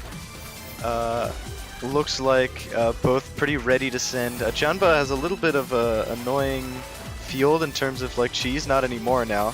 That goes away quickly. But looks like, yeah, Janba just able to spike Vince enough. I mean, even when Janba had that fractal, he had to abort that. And still able to still able to clear it out really nicely. But here we go. We're seeing both these guys get the PCs, both tanking on the garbage. Who's going to be able to get down first? I would think that Vince would, given the speed, but a Jamba just instead he's able to cancel out those lines that's been sent from Vince right now. But Vince just looking like he's popping off, and there he goes, taking the round. Yeah, very impressive. And yeah, even though, like you said, like a Janba got down there first in that scenario, there's clearly more to downstacking than speed, and a lot of it's just downstacking efficiency. And a Janba is known as like the master of decision making for a reason, because even though he isn't, let's say, the fastest player, he's just so effective in everything that he does, so that even though he's going significantly slower than Vince, there's a reason he's still currently winning. Oh, unfortunate misdrop, but he's maybe able to get out. Oh, unfortunate. Yeah, maybe maybe Vince HD just his hacks, you know, after that to leaving. But either not. I mean, obviously, it's just the pure speed that, or the raw speed that Vince HD has. And again, look at that insane return. Yeah, not just raw speed, but also raw power with that attack. Vince catching up right now. We'll see if Ajamba is able to hold it together, or if he's gonna crumble under the pressure. But looks like he's doing pretty well right now. Yeah, it looks like Vince able to kind of get a couple attacks out just in time. But yeah, Janba sending those right back. Oh, Vince, that unfortunate T-piece misdrop. We'll see if he's going to be able to dig out of this. Oh, looks like he can, barely. Really close, but it looks like he can. And very nice spin there. What? What am I looking at? Vince still like, oh, Vince, another misdrop there, unfortunately. He makes it out somehow. This is such a crazy round. Nice donation there from a Janba. Oh, and Vince unable to get that T-spin in time. Yo, I mean, even Vince speed. I don't know if you just saw that really quick L spin that he got. Yeah, that was like, the hot, top right. Yeah, that pure speed from Vince, just crazy to see. You know, obviously fastest the 40 lines player in the world. But yeah, especially in these matches, man, it's just amazing. And yeah, 9-6 now for Janba. So six. Did, oh yeah, sorry, yeah, 96. Yeah. Yeah, sorry. Yeah. Nice try there, but yeah, now match point for Janba. But Vince just instantly spiking that back, saying you're gonna have to work for it if you're gonna want to take this win off me. Yeah, 9-7.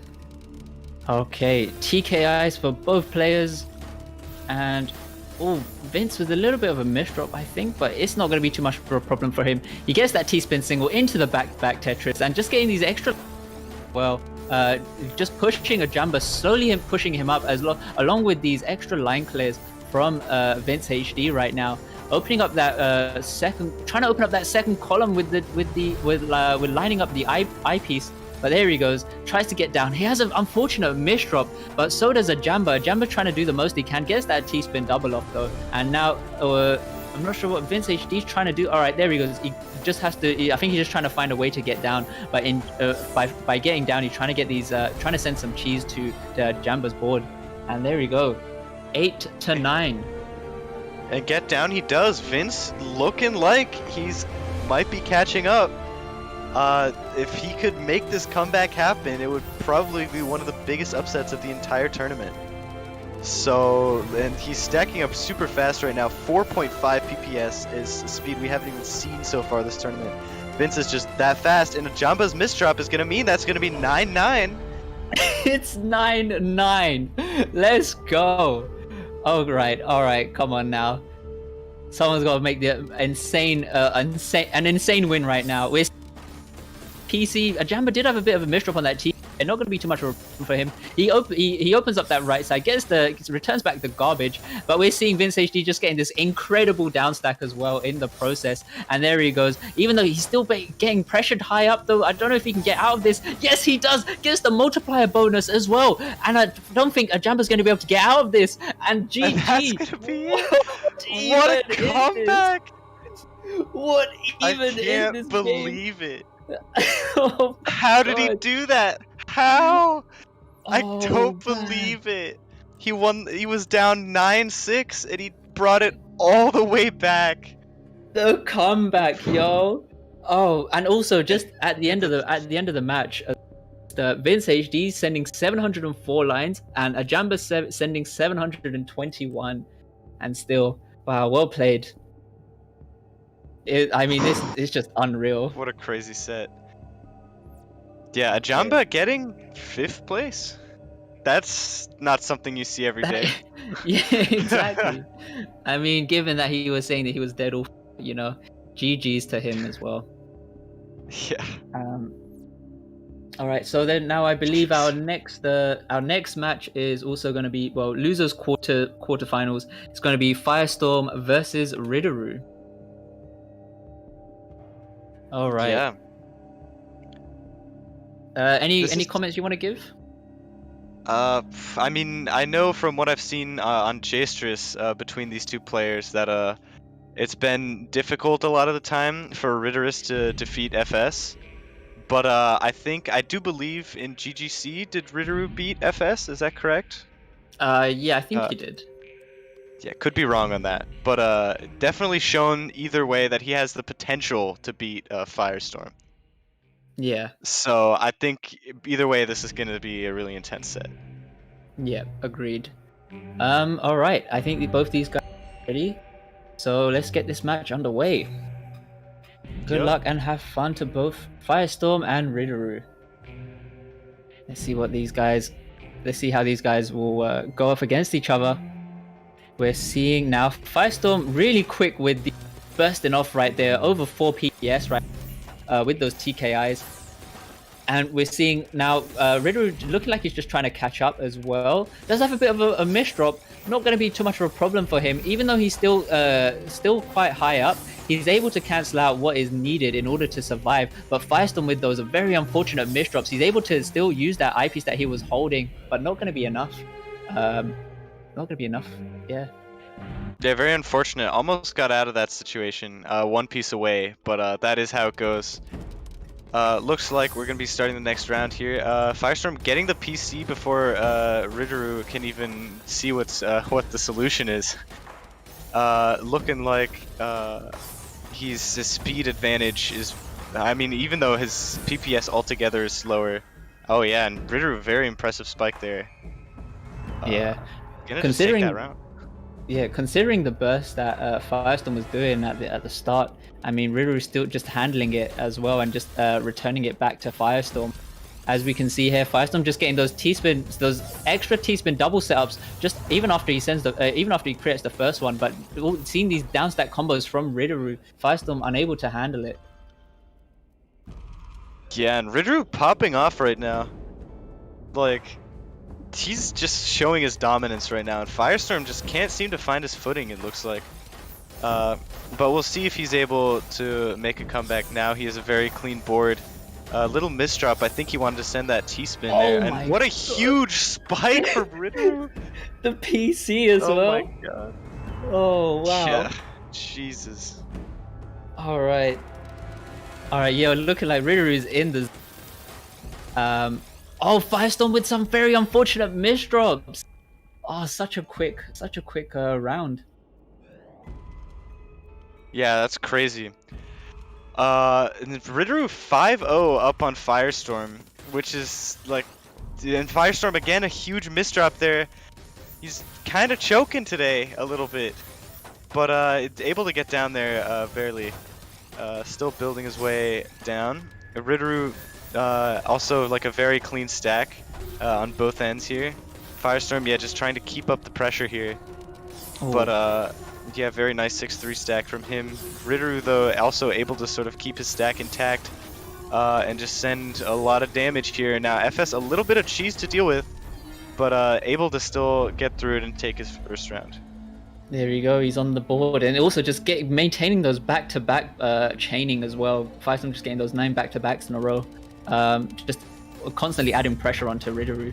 And there we go, we see Firestorm getting that first PC, would have got the second PC, but already had board. So yeah, not really going to send much to Ridorou. But now we're seeing Ridorou back at the bottom of his board right now. Seeing Firestorm trying to go for a few combo line clears.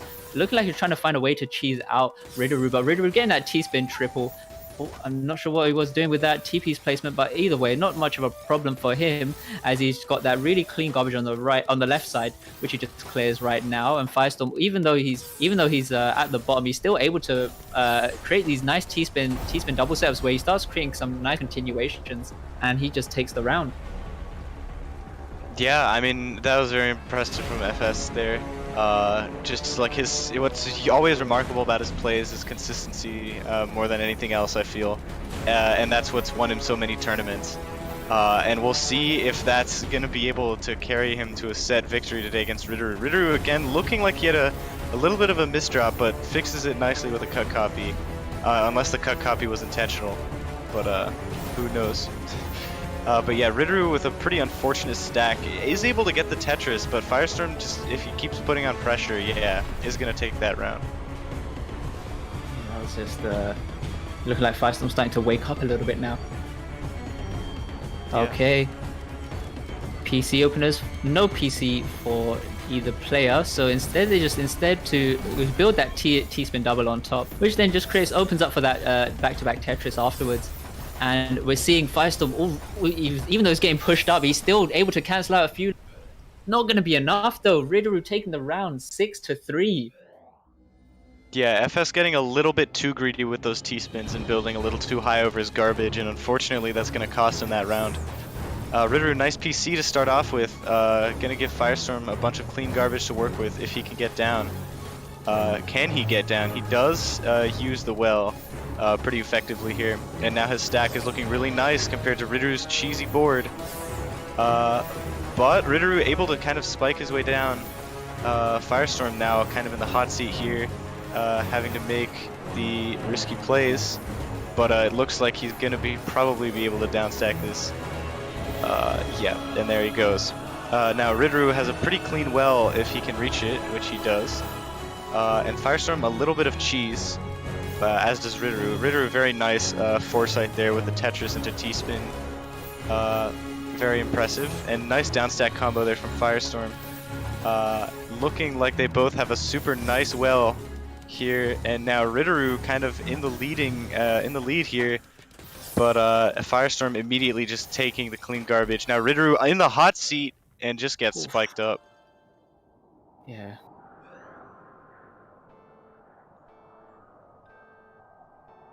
Okay.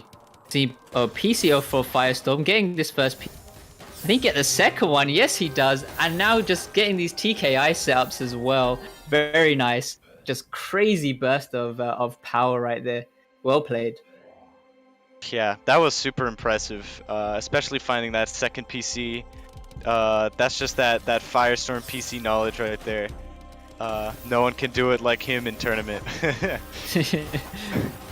But it looks like, yeah, FS a little bit of cheese here. We're gonna have to see how he gets out of this, and the answer is he doesn't. I mean, yeah, he's trying to catch up in terms of scoring. I mean, yeah, earlier it was just like 5-1, now it's 7-5 in favor of Ritteru. So we're just gonna have to try and see what else Firestorm can try to do in order, or even just break the momentum that Ritteru is creating on himself. But here we go. We're seeing Firestorm trying to get this T-spin double setup. Has to go now for a down stack, which he gets a really gets a really nice down stack on his own end there. And we're seeing Ritteru with very clean garbage, able to just get that Tetris into the back-to-back T-spin double. And now Firestorm just trying to return back what's all been sent to him. And there he goes, taking the round. That was some really good down stacking from Firestorm, able to still put pressure under Ritteru. While still, I don't think Ritteru saw the attack coming, and that was what caused him to win that game. Ritteru looked like he had a few misdrops at the beginning of this game, but looks like he might be getting out of it right now, though FS's pressure in his stack is just looking really clean. There he goes. And he's going to take that round, tying up the score. I see, he's bringing it back.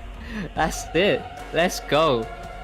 Alright, we're seeing TKIs now for both players. Oh, Ritteru tanking the first bit of garbage there as well. Very interesting to see, so that he's able to return it back later on. But the pressure right now from Firestorm. Ritteru can't get the eyepiece over, and he takes the round. Dang. This is Firestorm. He's coming back. He's coming home. He's saving America.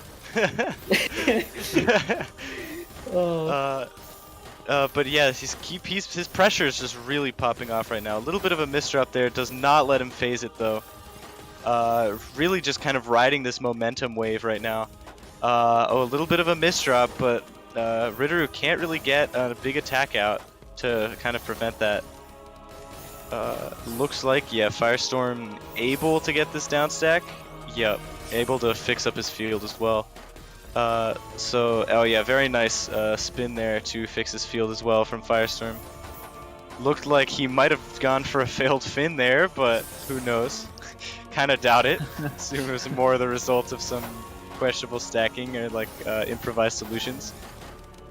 But it looks like both players, FS with a very nice clean well compared to Ritter's cheese, and it's going to be difficult. Yeah, without misdrop, Ritter's just not getting out of that one. Yeah, especially going off of that T-spin triple, fairly high up as well. Quite risky as well, as in like that overhang that's left over, like can be annoying to try and clear. But anyways, we're seeing Firestorm get the MKO opener, whereas Ritter already on 2 PCs, and even though he got those 2 PCs, he just still gets topped out, and that's going to be GG's to Firestorm. Look at that comeback, it's insane. Just sent it all right back. Yeah. And yeah, super impressive comeback from Firestorm. Down 5-0 and able to win that set. Yeah, well super played. Impressive. Yep. So I think we're gonna run ads now, if that's correct. Yeah, I think so. Is what I heard. Cause Lord, I need to use the bathroom. He's right. We're gonna give our amazing commentators a little bit of a break right now. They really need it. They've been broadcasting for the past, how long's it been? 5 hours, 5.5 hours, and they need a break. Also, it's really late over there too. So we're gonna give them a bit of a break. I'm gonna run some ads real quick, and then I'm gonna once the ads are over, I'm gonna talk to you guys a little bit about the special event we have coming up that you guys won't want to miss. Give me 1 second.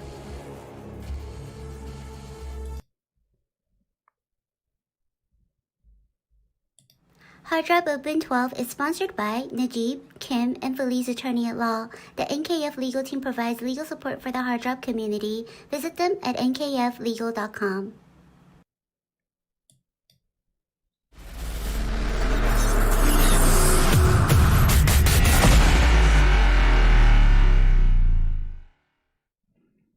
Since the day we first opened our doors all those years ago, Judgment crap. has been You guys can hear me, about huh? more than the products we create, more than the services we provide. We've been about the people. People as our customers, the people as our employees. Well, the true reason we've been as successful for as long as we have is that people means family. Times may change, but our commitment to you never will. Thank you for being part of the Judgment family.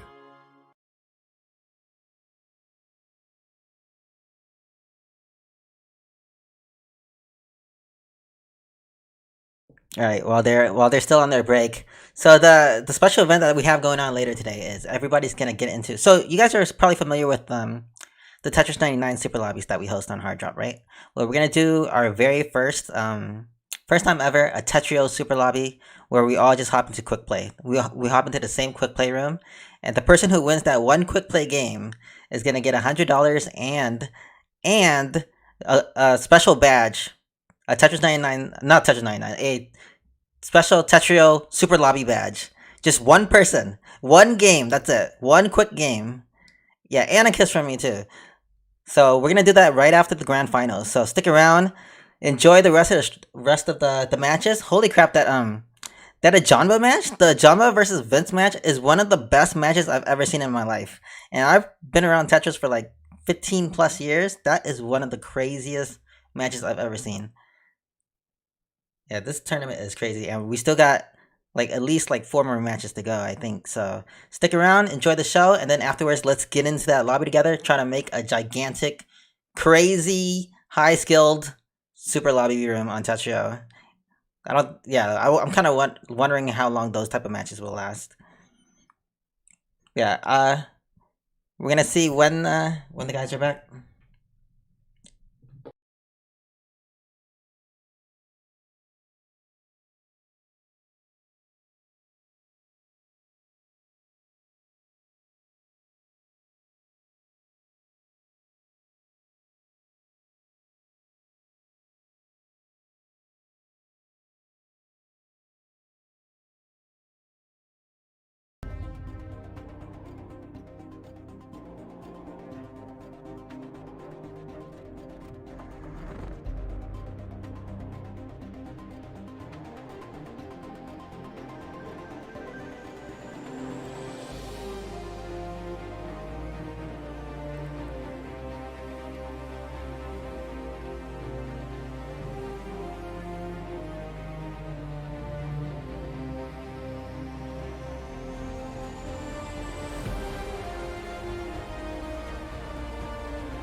you know what I mean? Yeah. Yeah. Yeah. I think we're doing a good job in terms of like balance and stuff like that. Oh. Yeah. Dal definitely not popping off about our commentary right now. but Yeah, either welcome way, back, guys. yep. Looks like who do we have? We got Vince versus Firestorm in loser semis. Yeah, Vince HD versus Firestorm. Blink, you need to go into spectator mode, please. There we go. And yeah, we'll just wait for Vince to enter the. That is not Vince, but still a welcome face. The new challenger. Exactly. Okay, we're now we wait for the fastest. Yep. Let's see if we can get Vince HD in here.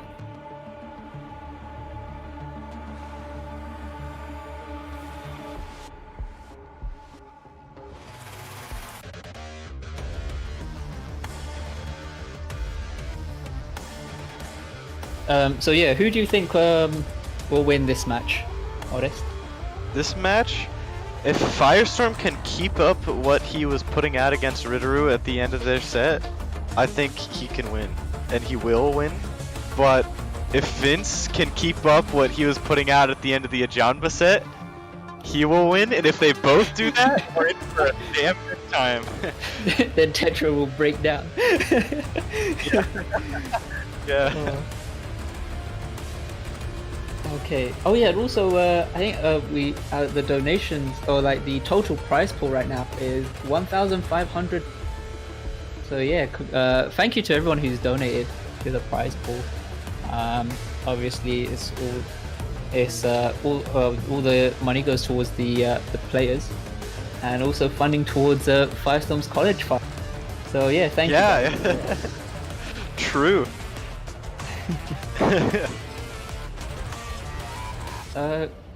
Any sign on Vince? What am I? Let's try PM him.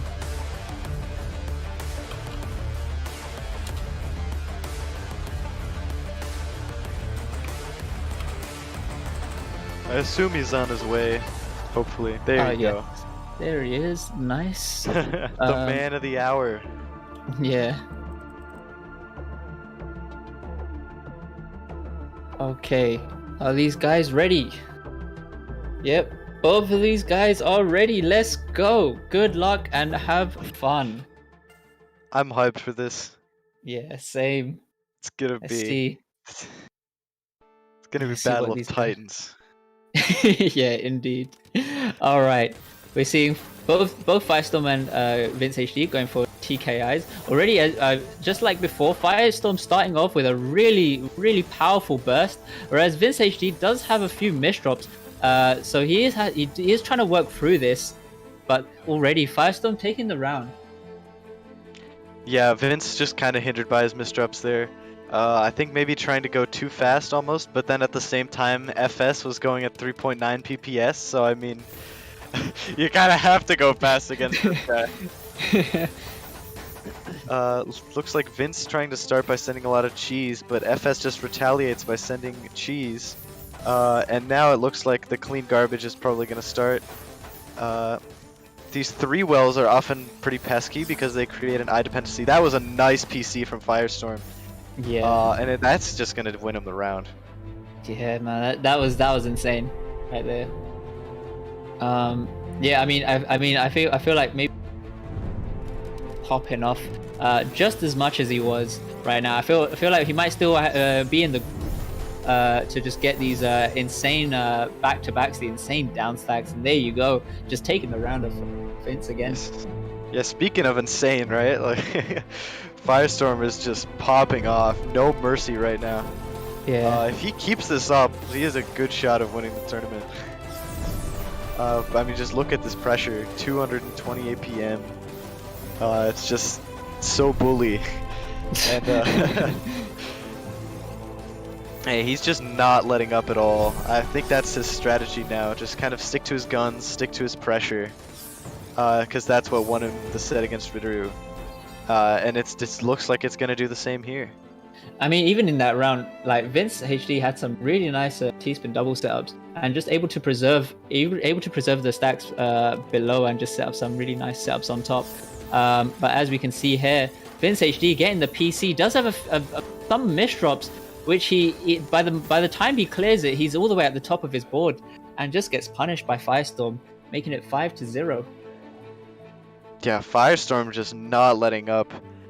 But I mean, hey, if it goes like the set that we just watched, Vince is gonna win 10-7. So nothing's over until it's over. That PC was nasty though, and was that another PC? That was a second mid game That's PC, insane. and had the fractal ready afterwards. Wow. What a champion. Yeah. So we see both. Okay, again, both going for TKIs here. Vince HD adding some really nice pressure onto Firestorm. Firestorm trying to hold up here. Gets the T-spin single, which he's able to extend into a bit of a combo and just getting down to the bottom of his board right now. But Vince just giving him trying to add as much pressure. But as he's trying to get these setups in, he's making these misdrops of his own, which he's able to fix. But still, just giving Firestorm a bit of time to try and recover. But either way, Vince HD able to just top out Firestorm. Now he's on the board 6-1. Yeah, taking that round pretty easy, looked like. And it looks like, oh yeah, Firestorm opting out of the PC because he was going to eat garbage anyways, instead taking the T-spin double. Both players with pretty clean stacks right now. Vince a little high up, but that means he has a lot to send. And send he will. Never mind, Firestorm looks like he's going to want to be the one in the driver's seat for now, but Vince still able to get down with that super clean well. Would have been pretty weird if he didn't, or who wouldn't have been able to. But yeah, Firestorm just putting on so much pressure, even with all this cheese that he has. He does get spiked pretty well though. Very nice from Vince there, sending cheese and then spiking. Yeah, well played to Vince HD there. Okay. We're seeing C-spin versus PC. No PC for Firestorm. So he's gonna have to tank this garbage right now from Vince. Tries to open up that column to just try send those 3 lines, which he does. Gets the T-spin single and gets a nice down stack in the process. And just making sure Firestorm plays as clean as possible, which he does, and just punishes Vince HD. Yeah, Firestorm is still looking poised to win this set. Right now, even with his few slip-ups the last couple games. And nice perfect clear C there, or perfect clear vision there, and just adding onto the spike. Vince building a nice fractal though, gonna send FS a ton of clean. Can FS get down? That was a very nice multiplier spike, but FS with the misdrop gonna cost him that round. Not like this.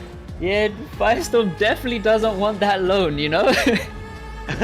he needs the fun.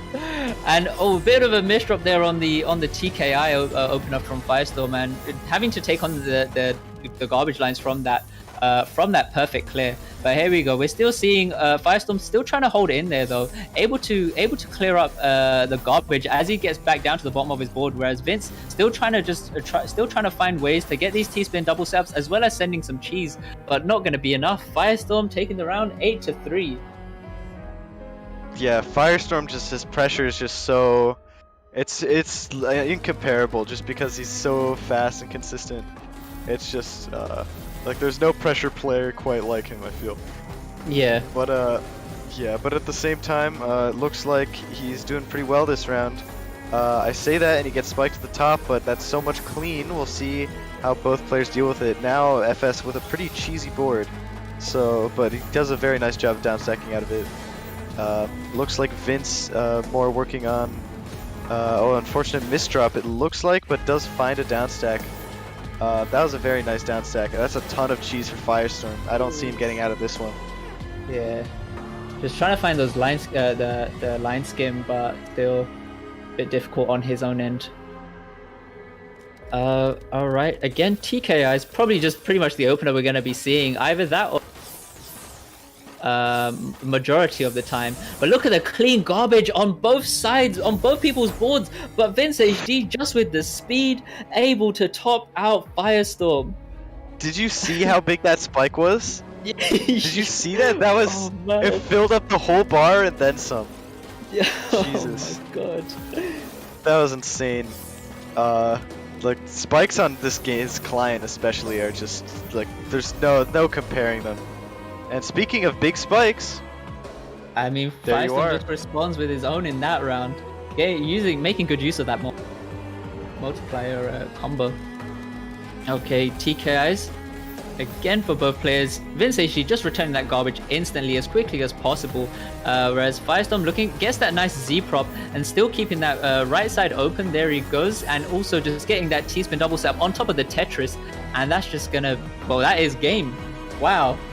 Yo, just such a quick match as well, given the speed of these two players. GG's to Firestorm. Vince not able to replicate the magic of the last set, but still put on a very impressive showing. And yeah, Firestorm just burning through this loser's bracket right now. After he lost to, who did he lose to again? He lost to. Oh, he lost to QMK. He lost to QMK. That's right. Yep. And yeah, Well, now it's going to be Firestorm advancing to the. And he will actually be going against QMK. the rematch. Yeah. Let's just see if Firestorm if he still wants to play or if he wants to take a break.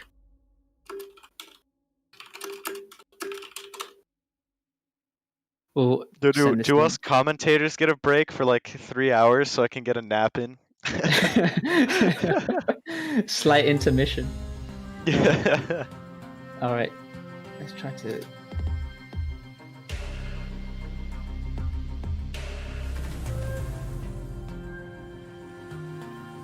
Okay, Firestorm is asking for a short break. Hopefully that's okay. Should hopefully be fine, yeah.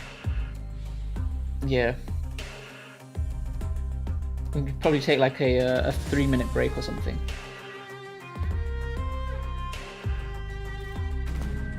All right, yeah. So yeah, Yeah, I think we will just be taking a break.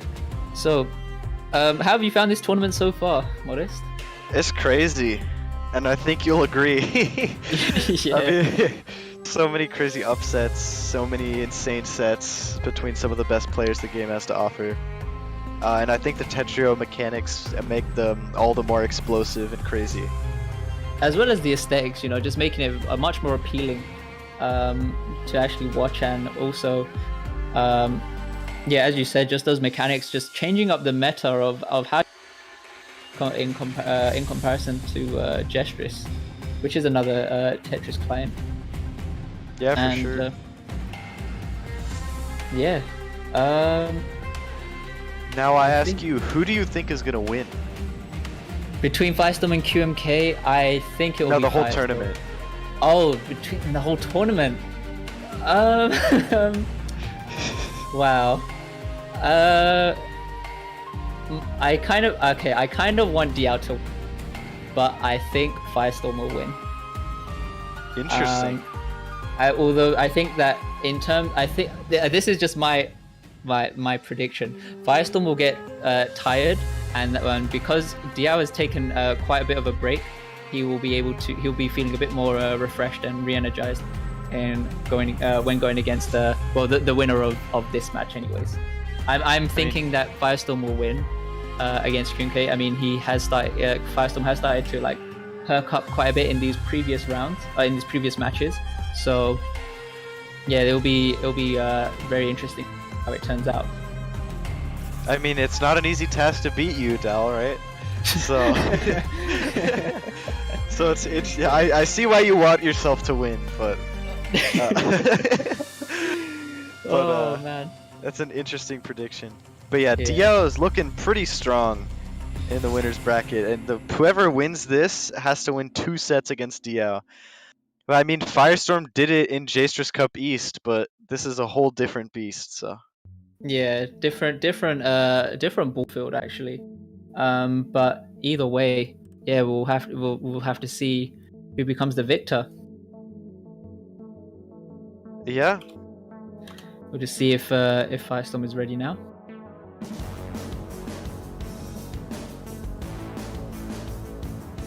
Oh, need to change the room name. Firestorm now says he's ready, so we'll just wait, just change it, and we'll get this match underway. Yeah.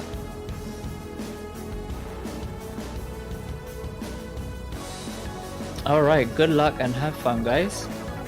Hell yeah. Yawning. Lush. They don't need to know. Okay. All right, let's go.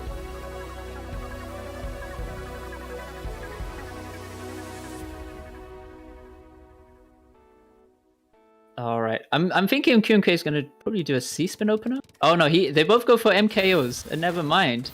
MKO, as I said before, just very nice, simple. Can have a good number of variations and just keeps your board fairly clean. As we're seeing here, Firestorm still is getting sent up quite high, but able to start returning this garbage now back to QMK, which QMK is just finding his own way down stacks. That is what he is known for. And we're gonna start seeing now Firestorm getting cheesed up just an extra bit, and QMK takes the first round. Yeah, a couple of misdrops there on Firestorm's end, but we'll see if he's able to sort of clean that up in this game here. Both players going for some sort of low T-spin variant. Don't know if you could exactly call QMK's TKI without the flat I, but still works out. And it looks like, yeah, both players just kind of starting out. QMK, a couple of misdrops here. Might be difficult to sort of get out with like an effective position, but Firestorm not really spiking there.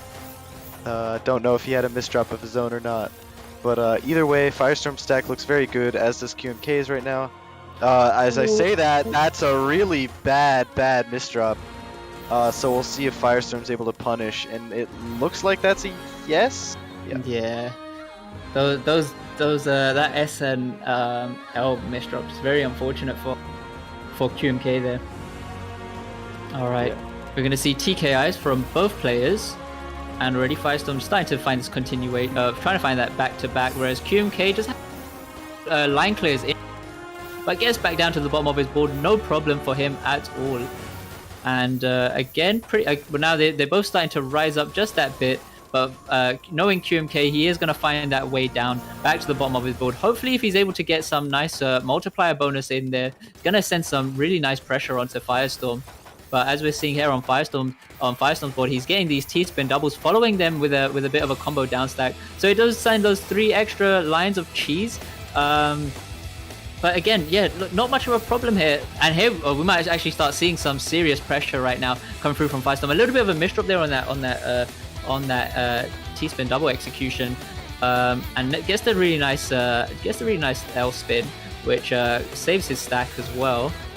And there we go. We see QMK just trying to open up on that left side, but instead just goes for a few line plays instead of trying to opt for the Tetris. And now Firestorm is a little bit on the ropes right now. He needs to try to find a way to open up his board, which he does. So there he goes back in. Yeah, he's just back in the game. And as I'm saying, as I say that, he gets that Tetris and tops out QMK. Yeah, what a crazy comeback there from Firestorm. Really holding it together at the end.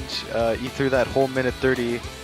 And it looks like, yeah, QMK is starting with MKO. Firestorm LST right now. Kind of with a variation, but... and he's right now 4.5, 4.3 PPS now again. But just the insane speed from Firestorm. Just really, like, QMK's speed isn't coming even close. But he's still able to send Firestorm to the top of the field. As I say that though, nice little cheese from Firestorm here. We'll see if he's able to capitalize on QMK's position. QMK doing a good job timing that send, but unfortunately, yeah, taking too long to get the eyepiece over. Wow. Alright. we're seeing Firestorm going for the PC. Is he going to be able to get this second PC? No, he is. Oh no, very unfortunate there on Firestorm's part. What a quick round for QMK to steal. Yeah, big misdrop there from Firestorm. Unfortunate that he got garbage sent to him before he could get the PC, but that is how it goes. And yeah, it looks like he's just got some nice T-spin set up. Really just kind of sticking to his guns, sticking to what works, and what he does best. And I think that's really kind of paying off for him. QMK having a little bit of trouble dealing with the pressure, I feel. But does look like Firestorm now compared to Firestorm in these guys' last set, it's a completely different beast.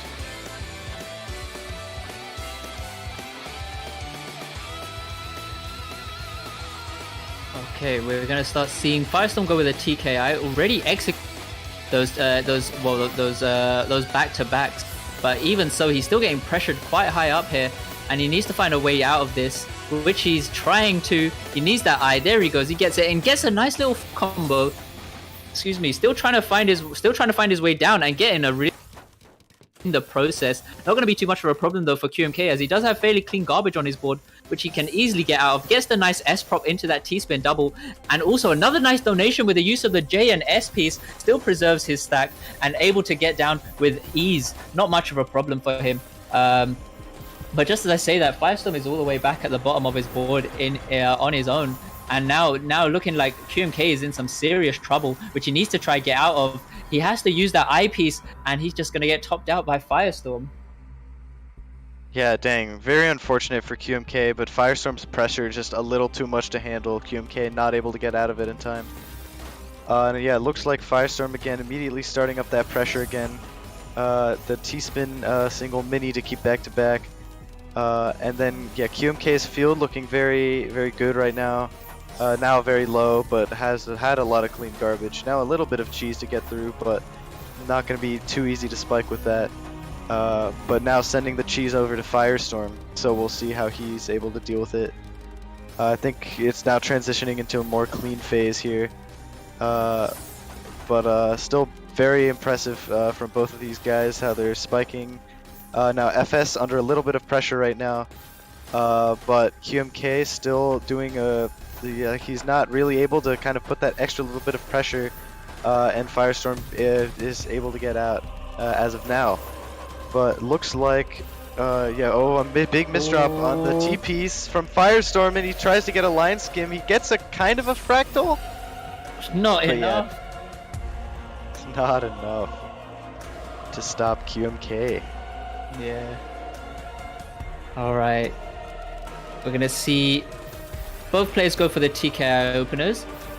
And already a bit of a misdrop there on Firestorm's part. I don't know if it's gonna be much. It's not really gonna be that punishable on his own end, as he does have that clean garbage that can kind of save him as well. He has the nice line skim as well, which he's able to send that Tetris. But we're now seeing here QMK gets that T-spin double into the back-to-back Tetris and finding that way down, where he tries to send just those few extra garbage lines, which is going to be a little bit cheesy for him. But Firestorm gets the nice Z prop of that T-spin double, which he's able to clear back down all the way down to the bottom of his board. But now he really needs to fight. Now he needs to really have some form of defense in order to protect himself against QMK's down stack. And as I'm saying that, he starts finding his rhythm here of his T-spin doubles. He needs to fight. There he goes. He finds a way back down to the bottom of his board, and now QMK under some pressure, and he gets topped out. Wow, QMK playing such an amazing defensive game, and Firestorm still just piling on the pressure, and able to get the top out on QMK. Oh, a little bit of a misdrop already on Fire on both sides, actually. We'll see who's able to solve their situation better. Looks like QMK sends a lot of clean already, but now FS gonna spike that back, which QMK is gonna spike right back, which FS is gonna spike right back, and now QMK under quite a bit of pressure. We'll see how he can't get the O piece in time, unfortunately. Yeah, I don't know, I feel like QMK is not really on in this match compared to the previous one that he won against Firestorm. And we're seeing a nice perfect clear come through from Firestorm. And even though he still gets that perfect clear, he's still getting pushed up. But Firestorm able to return with the use of the multiplier mechanic that's implemented in Tetrio. That just sends those extra lines to QMK. And Yeah, he just knocks him Firestorm out. popping off right now with all of his sends. Yeah. He really wants the win now, and again, this is so different from the Firestorm that we saw just a little bit ago. I think he tried to even get a PC there, but couldn't find one. Yeah. But now, yeah, QMK in a pretty good position here. Does get the eyepiece. Oh, he's a little like he's very highly situated, but if he can find his way down, then he's gonna send a lot of garbage. I can't believe how's he surviving this. The Firestorm's back-to-back pressure is chaining. insane. Yeah, he had a 13 back-to-backs. Like That's insane. that's just oh my god.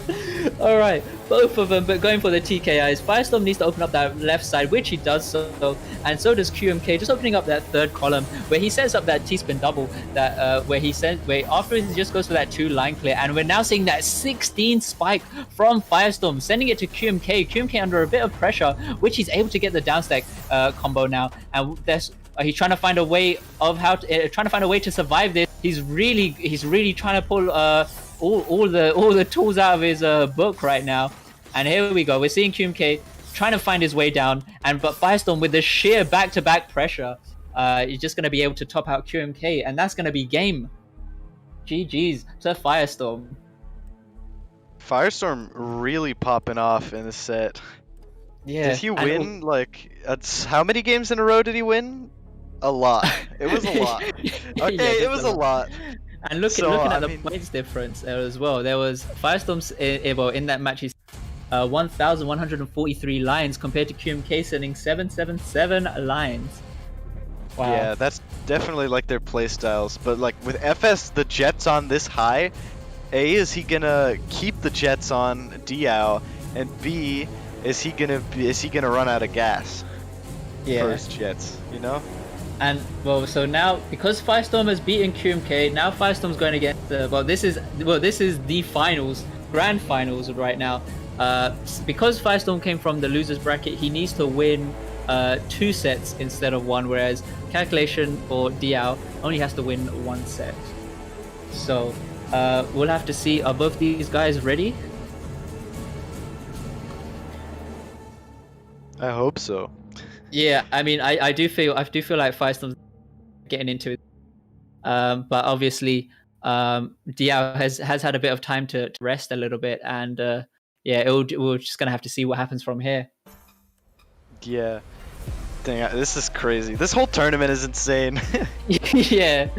All right, the final match for the Hard Drop Open 12. Good luck and have fun, everyone. All right, we're seeing Firestorm already start off with a TKI, whereas Diao did try to go for that perfect clear opener, but he already had garbage on his board, so wasn't able to get the PC. And look at the speed of Firestorm right now, 4.3 PPS, and Diao still handling the amount of pressure coming through from Firestorm, still able to find these down stacks, and Firestorm is still just trying to give as much pressure as he can onto Diao's board. And Diao still finding his way back down to the bottom of his board. We're seeing a nice 16 spike coming from Firestorm. Not going to be too much of a problem though for Diao to try and downstack. As he does so, he's getting these back-to-back Tetrises after these T-spin double setups as well, which obviously just sends a really nice amount of pressure onto Firestorm's board. And looking like Firestorm's under a little bit of heat, but there he goes. He finds the downstack, finds the way out of it, and gets back down to the bottom of the board, and he tops out Diao. Oh man, yeah, Diao really trying to put on the pressure that round by building that STSD, but underestimated how much Firestorm could send it back. Just a little bit too greedy there. But either way, like insane speed. Like look at Firestorm, 4.5 PPS until he just slowed down just now. And Diao also popping off. And both of these players just sending so fast. What a spike from Diao. Oh man. Holy cow. In for a wild ride. No doubt. Okay. I'm thinking PCOs for both players. Yes, they both go for the PC. and they're able to cancel out those lines there. And instead, we're seeing Firestorm going for the 6-3 stack. Oh, but has a misdrop on the T piece. I'm not sure. I think he's going to be able to get out of it. Yes, he does. No problem. Diao, I look like he had a bit of a misdrop on the on the Z piece. But again, not much of a problem for him either. But looking at those, no, that was a bit of an unfortunate placement on Diao's side, and Firestorm takes the round. Yeah, very strong by FS. Both of the players playing a little bit slower now. I think realizing a more like calculated style might help their game, or like also like good down stack decisions are so important as well, right? Yeah. So, but as I say that, you know, both of them playing pretty fast, especially Diao trying to up the speed again. He has still so much cheese to deal with though, that it looks like Firestorm's gonna take this one. Yeah. Wow. I mean, Firestorm really just trying to give it all he can at the. Hopefully, it would be enough to even take this set at least. I mean, hopefully that's what we will want, right? We want that set. We want that bracket reset, obviously, because these guys are just insane. We want to see more crazy plays. And look at Firestorm already sending so much pressure onto Diao. Diao having these very unfortunate misdrops, but is he going to be able to get out of this? He can. He gets out of it, but he has the misdrop on the L piece, but not going to be much of a problem though. He gets out of it and getting all the way back down to the bottom of his board. Insane plays from Diao right now, and let's go. Even though it got back down to the bottom of his board, so did Firestorm with a nice combo down stack in the process. I mean, it's a complete back and forth, but the cheese on Diao's board is going to be a bit difficult for him to try and handle, and Firestorm is just taking the round. Jesus. Firestorm is popping off right now. He is not letting up the pressure, and even though Diao is making these insane plays, these insane down stacks, it's just right now it does not seem. Oh, I mean, with that misdrop, maybe he can punish. This is his chance, you know, and it does take it. Does take that punish. Oh man, yeah, Firestorm really needs these. You know, he's not gonna soon, obviously. But here we go. We're seeing both these guys get PDs and more. Firestorm and Diao just also able to handle the damage that he's receiving right now. Is nice. Goes for the T-spin triple instead. Doesn't have a bit of a misdrop on the O piece, but able to fix it and gets the nice down stack in the process. And now he has to risk that stack to get that T-spin triple. But either way, Firestorm just takes the round like it's nothing. How is Firestorm keeping up way over 200 APM for this long? It's insane. Either way, both of them starting off with nice little T-spin doubles here. Diao a little high, but that's a huge spike, and gonna punish that misdrop heavily. Just crazy demolish right there from Diao. Oh wow. All right, we're seeing now PCs. Well, Firestorm got the PC against Diao, and he now goes. But look at the return from Diao. It is so easy for him to return the garbage. And not going to be able to, Firestorm not going to be able to handle those lines coming through from Diao. Yeah, that's why PCs can be kind of like a double-edged sword, where yes, they send nice and large amounts of garbage, but when your opponent sends those back, they will also be nice large amounts of garbage. So it's important to sort of keep that in mind. 4.5 PPS that round. Firestorm just going off. Yeah, I feel like maybe now Firestorm start to play with games against Diao, as we're seeing here. Firestorm going for the PC, not going to get the PC though. We're seeing Diao going for the DT cannon into the C-spin follow-up, but yo, too much to commit there, and Firestorm takes the round. Crazy. I have no idea. FS, like, he looked like he had that full bar of garbage coming, but Diao did take it first and lost the round there. Now both players kind of just upstacking, getting ready to send big, and send big Firestorm will, but he'll also tank pretty big, and Diao is able to take advantage of that situation. Oh man, Diao really fighting hard to try and take these wins off Firestorm. Okay. Alright, we're seeing Firestorm with a fractal opener going against the Diao, so pretty much it looked like it pretty much cancelling each other, and now just trying to find their way down the board, and we're now just seeing DL just open up that right side to send the Tetris, and now Firestorm getting a really nice 6-3 stack going on. Oh, it does have a bit of an unfortunate misdrop on the J piece, but able to get those fixes with the nice tugs with the T piece there. And now we might just start seeing DL just trying to find a way to open up his board. There he goes, gets back down to the bottom of the board, but he has an OP's misdrop, and he just gets topped out by Firestorm, 8-5. Firestorm, like this is so significant, this lead, right? Because if you win the first set of grand finals, that's also such a hefty like slap in the face to your opponent. It's like really hard to win the second finals after, or the second set after losing the first. So like FS's like dominance right here is super impressive and important. But Diao just gonna say, I don't care what you think, commentator. I'm gonna spike Firestorm how I want. Wow, amazing performance right now from both from Firestorm and Diao. And we're seeing now Firestorm just making sure he's trying to keep his stack fairly low at the moment. As you can see, just make sure he counts the 4, but now just going for a nice combo down stack as well. And getting that T-spin double there in the process, whereas Diao looking like he's opening up that right side, gets the combo down stack on his own end, and just trying to find a way back down. And that's just really nice good amount of cheese onto Firestorm's board, which he might struggle to try and get down. And yes, he does. Diao taking that round there, 8-7. Dang, both players must be sweating like mad right now. This is Firestorm already a big misdrop there. But able to turn it into a nice T-spin. Diao wasn't really able to send anything in that time either, it looks like. But now, yeah, both players very clean wells, relatively high up on their boards. Both of them trying to get down a little bit. Yeah, Diao, a little bit of a messy sort of garbage system here. It looks like, oh yeah, FS, yeah, unfortunately Diao not able to downstack that. Match point right now. If Firestorm wins this set, there's gonna be a bracket reset. Let's see how this match goes. We're seeing Firestorm just getting these really nice quick T-spin double openers right now, and look at the garbage placement, really nice for Firestorm right now, which he's able to get a bit of a combo down stack. And there he goes, taking the round. There's gonna be a bracket reset. Let's go. I can't. This is insane. This is it. This is the Ultra Grand Finals now.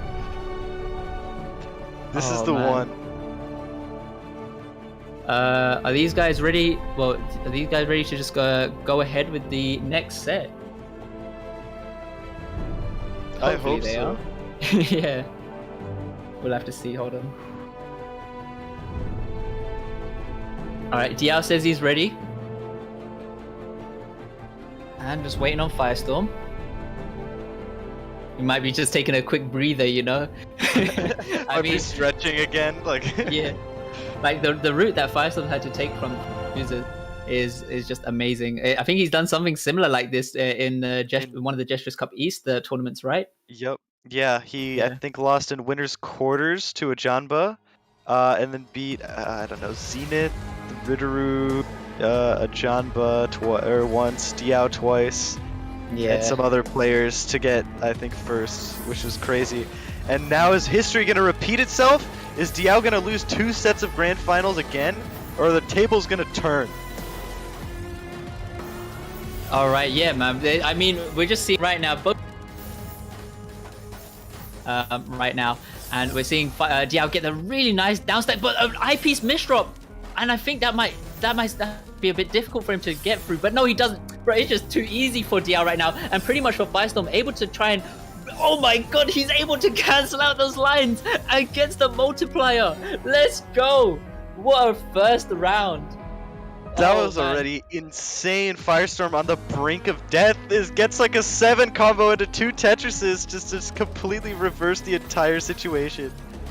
That's insane. And now, and an FS with a huge misdrop. Diao gonna capitalize. Oh god. Man, the final round bracket reset. Yo, this is insane. Let's go. We got TKIs for both players right now. Firestorm just only able to get that T-spin single.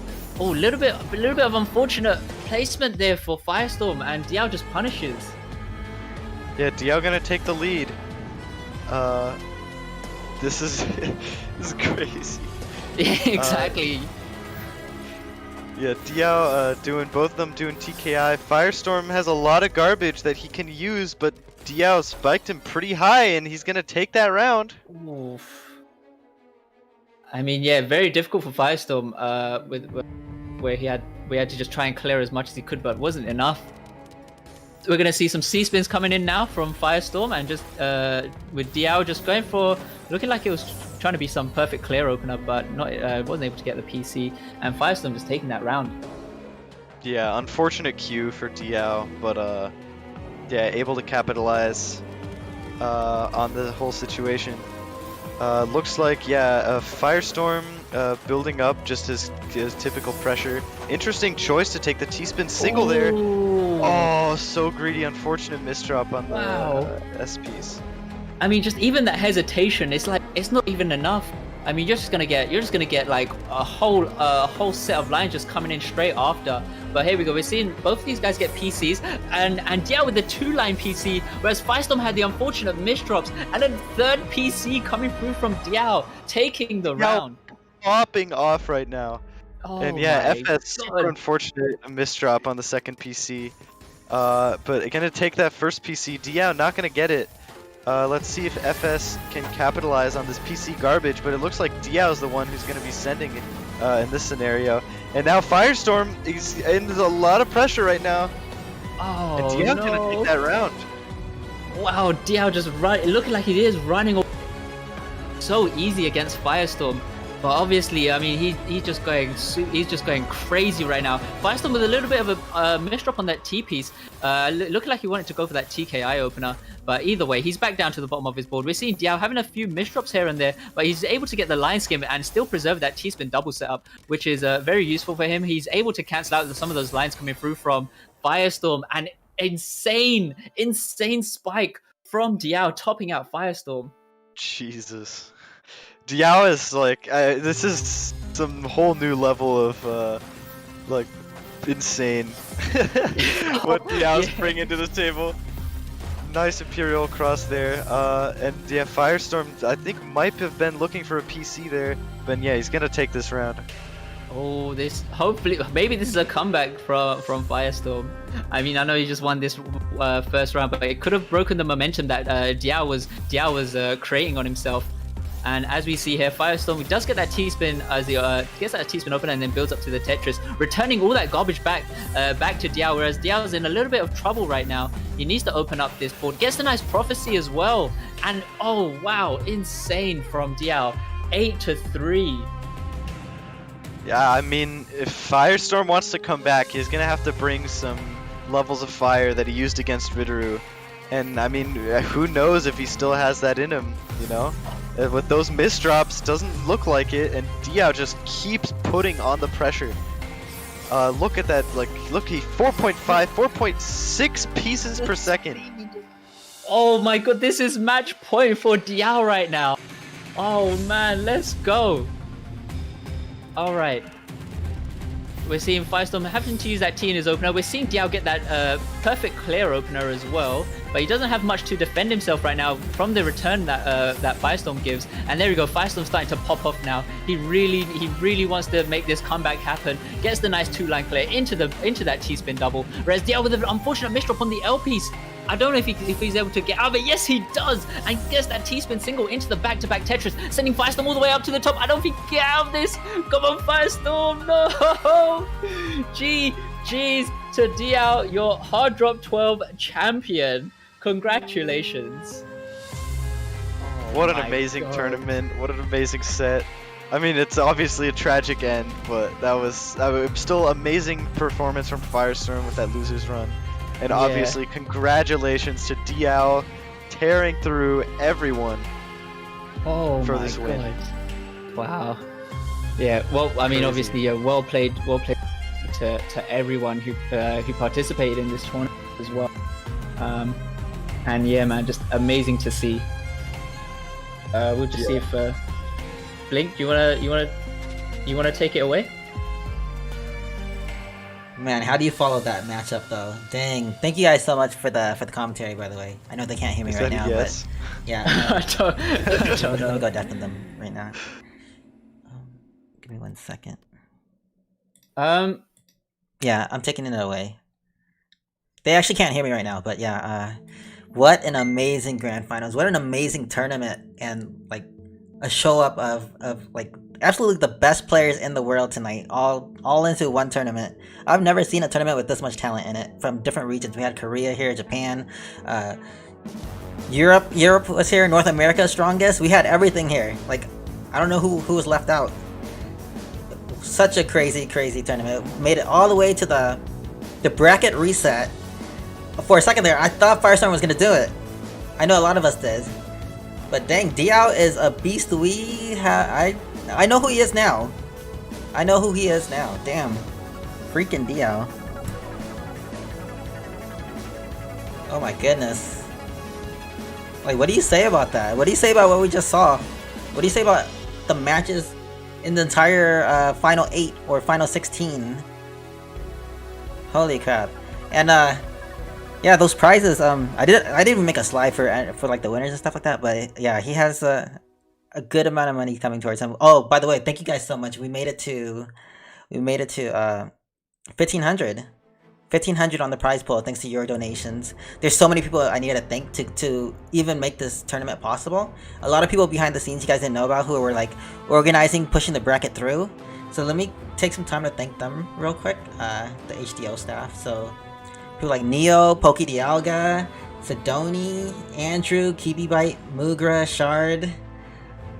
Nasir spent so much time working on the bot to try to get it working, and he works full time too. So you guys have to understand, all of us are like, we truly care about Tetris, but sometimes we can't accomplish everything that we want to in Tetris because we're so busy. We have like full-time work and things like that. So everything is done through volunteer work. So we do appreciate you guys, like all you guys support, and all you that, like, this tournament would not have been possible without a lot of people helping out behind the scenes. Like doing the translations, working on the bot, donating money for the participants, pushing the bracket along, managing the bracket, helping people who needed help on the Discord. Which, by the way, if you guys aren't on, please join the Discord if you liked what you saw tonight. We do have that special event coming up, so don't go anywhere. There's so many people here right now. We're gonna create just one lobby, one game. We'll play one game together as a group, all of us, whoever wants to. And the winner of that super lobby game is gonna get $100 and a special Tetrio super lobby badge on their profile. I hope the website doesn't crash. I feel like Oscar's like sweating right now. Oscar's like, wait, what? What'd you say? I'm gonna link you guys. But yeah, there's so many people who made this happen. Like, I would not be able to host this tournament in such short notice. In fact, I should have like gave us some more time, and that's my fault. But yeah, it was a great job by everyone, I want to say. Should be a private lobby. Yeah, okay, we'll do a private lobby. That's a good idea. Private lobby, and I'll link you guys. Let's do this. One game, okay? One game, you guys. Man, I so badly wanted to play in this tournament because of all the people who signed up, but I couldn't because I had to like run the event, like run the stream and stuff. But so this is my one game. This is my one game. Let's play together. All right. One game. One game. That's it. One game. $100 and a badge. What are we doing here? Super lobby. Save. No player limit. What are we gonna do here? First to one. Holy crap. Alright, let's do it. Alright. Click this link. Hop on in. Get on in here, you guys. One game, you guys. One game together. But holy crap, that tournament was amazing. The way that tournament... Holy crap, so many people are joining. Guys, we're gonna crash the server. Osk, is it okay? Osk. Osk is like crying right now. Oh, we're filling up. Get in here, you guys. One game together. I'm gonna post the link one more time. Don't crash, don't crash. Crashing time? If the server crashes, I get to keep the $100. Get to buy some Starbucks. Let's do this. Potato, get in here. Potato, you don't gotta go. You got time for one game. Good luck trying to target people. Like, it's gonna be so many tiny little boxes there. How are you gonna target someone? Alright, I'm gonna give it like another. Let's give it like another 2 minutes to get in here. 2 more minutes to get in, and then we're gonna start this and end the night, you guys. This will be so laggy.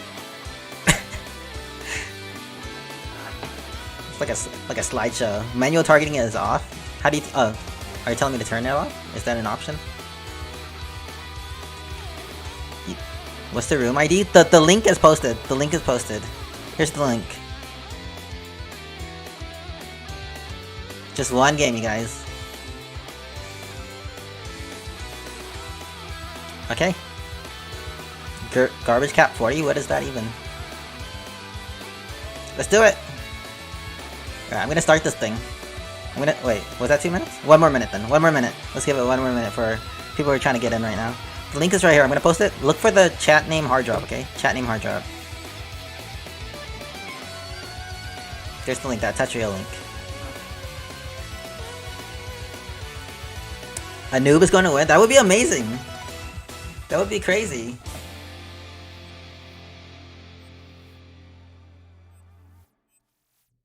Oh, it's filling up. 165 players in a single room. 167? Uh-oh. Alright, you guys. Let's do this. Good luck, have fun, everyone. Before this thing crashes. Good luck, have fun. Let's do it. Oh, shoot, I think it crashed. Oh, wait, what's going... Oh my goodness, it's so laggy. Oh, let's play the slideshow. Oh my... Oh, you... This is like a benchmark, you know, like computer benchmark to see... Like stress testing your computer. This is what it feels like.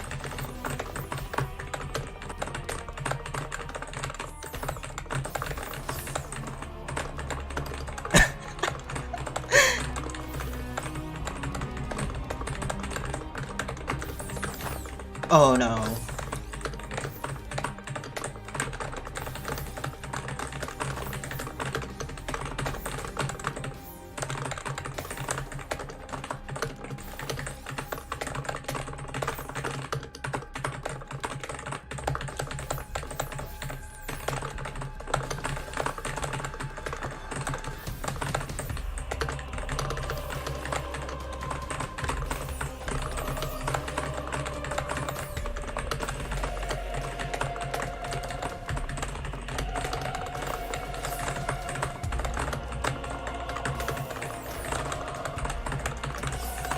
I should have like let the commentators commentate this. That would have been funny.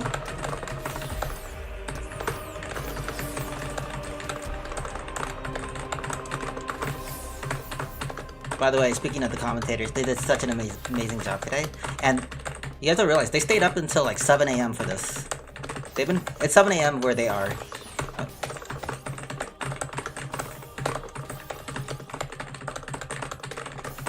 So huge props to and huge thank you to Doll, Modest, Microblizz, Potent. Make sure you guys support them. Support their channels.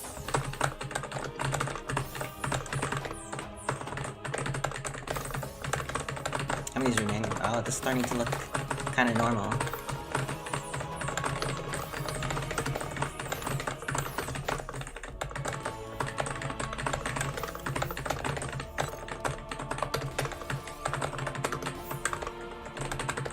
Oh no, that's not good. Oh crap! Who got me? Uh-oh. Who do we still got in? Guro? Vince is in. Ling, Jason, Ultra Newbie, Duck Life Player, Mikami, Aya, Blindbox Head, Beast and Shen, Baseball Boy, Dormy, QMK, Bento Boxer. Okay, I recognize a lot of these names. Firestorm! Uh-oh, it's gonna come down. This is kind of epic. Who do you guys think is gonna win this? There's some scary people in here. You guys think Firestorm?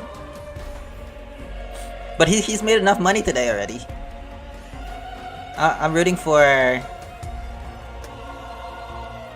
someone who didn't finish in the money. Oh, Guru's out.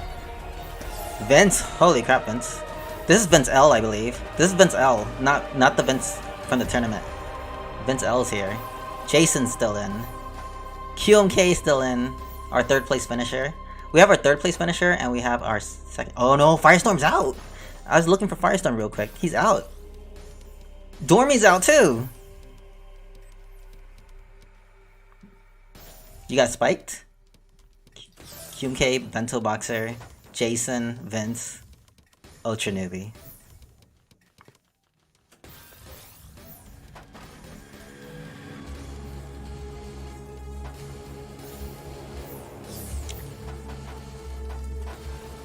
Four people remaining. For $100. Second place gets nothing. Second place gets absolutely nothing. It's just first or go home.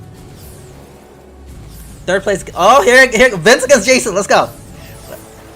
Ton of pressure being tossed around both sides. Oh, he blocks off as well. Opens it back up. Oh, and then he misdrops. And Jason is the winner of the very first Tetrio Super Lobby, dude. Vince so close. GG's. GG's. GG's, Jason. Good job, all. Alright, you guys. Pretty sure that concludes the stream tonight. Hope you guys enjoyed what you saw today. Hope you guys enjoyed all the competitive matches. And yeah, honestly, this event would not have been possible without all your help and your participation. Some of you guys being very generous, reaching into your pockets to support the community. And without like you guys as players, even like entering the tournament and as viewers on the channel. So thank you guys so much. Hope to see you guys on a future event. So until next time, take care. Let me go look for someone to raid. We have like so many people here. Here, let me hit you guys with let me hit you guys with this on the way out, okay? Let me hit you guys with this on the way out. IHDO is circuit. I will make you fear. Who gives up about tear? I will fill you all with tear. I wonder where you without for why, what can you do? Don't you think that you are cool? Put the cross and you are fool.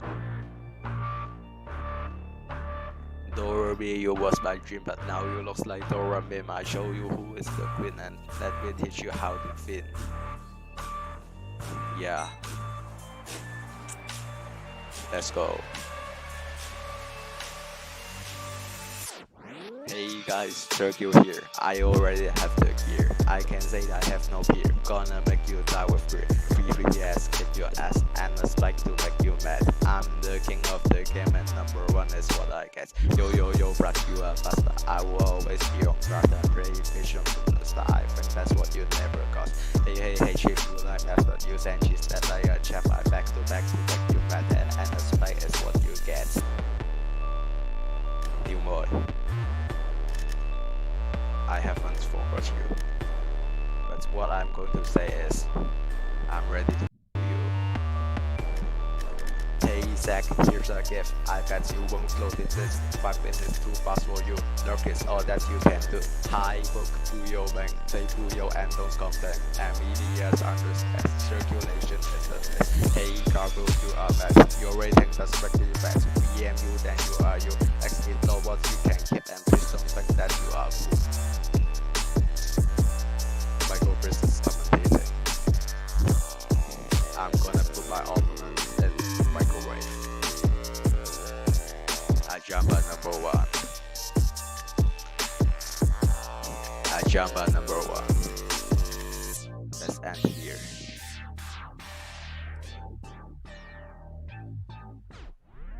Wait, Diao?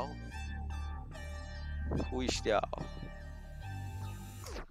Who is that? Is that a trash? Nani Bulu or he's that? Don't know to this beside that. He brings his place like a but number 2 is what he got.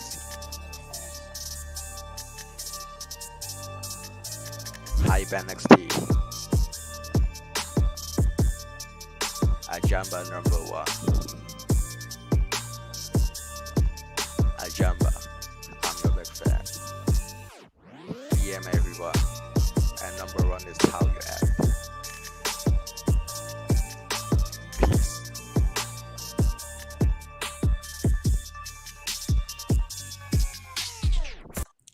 Everyone knows the most hardcore gangsters play Tetris. Alright, you guys have a good one. I'm gonna send you guys over to Pizza. Very wholesome Tetris streamer. Good night.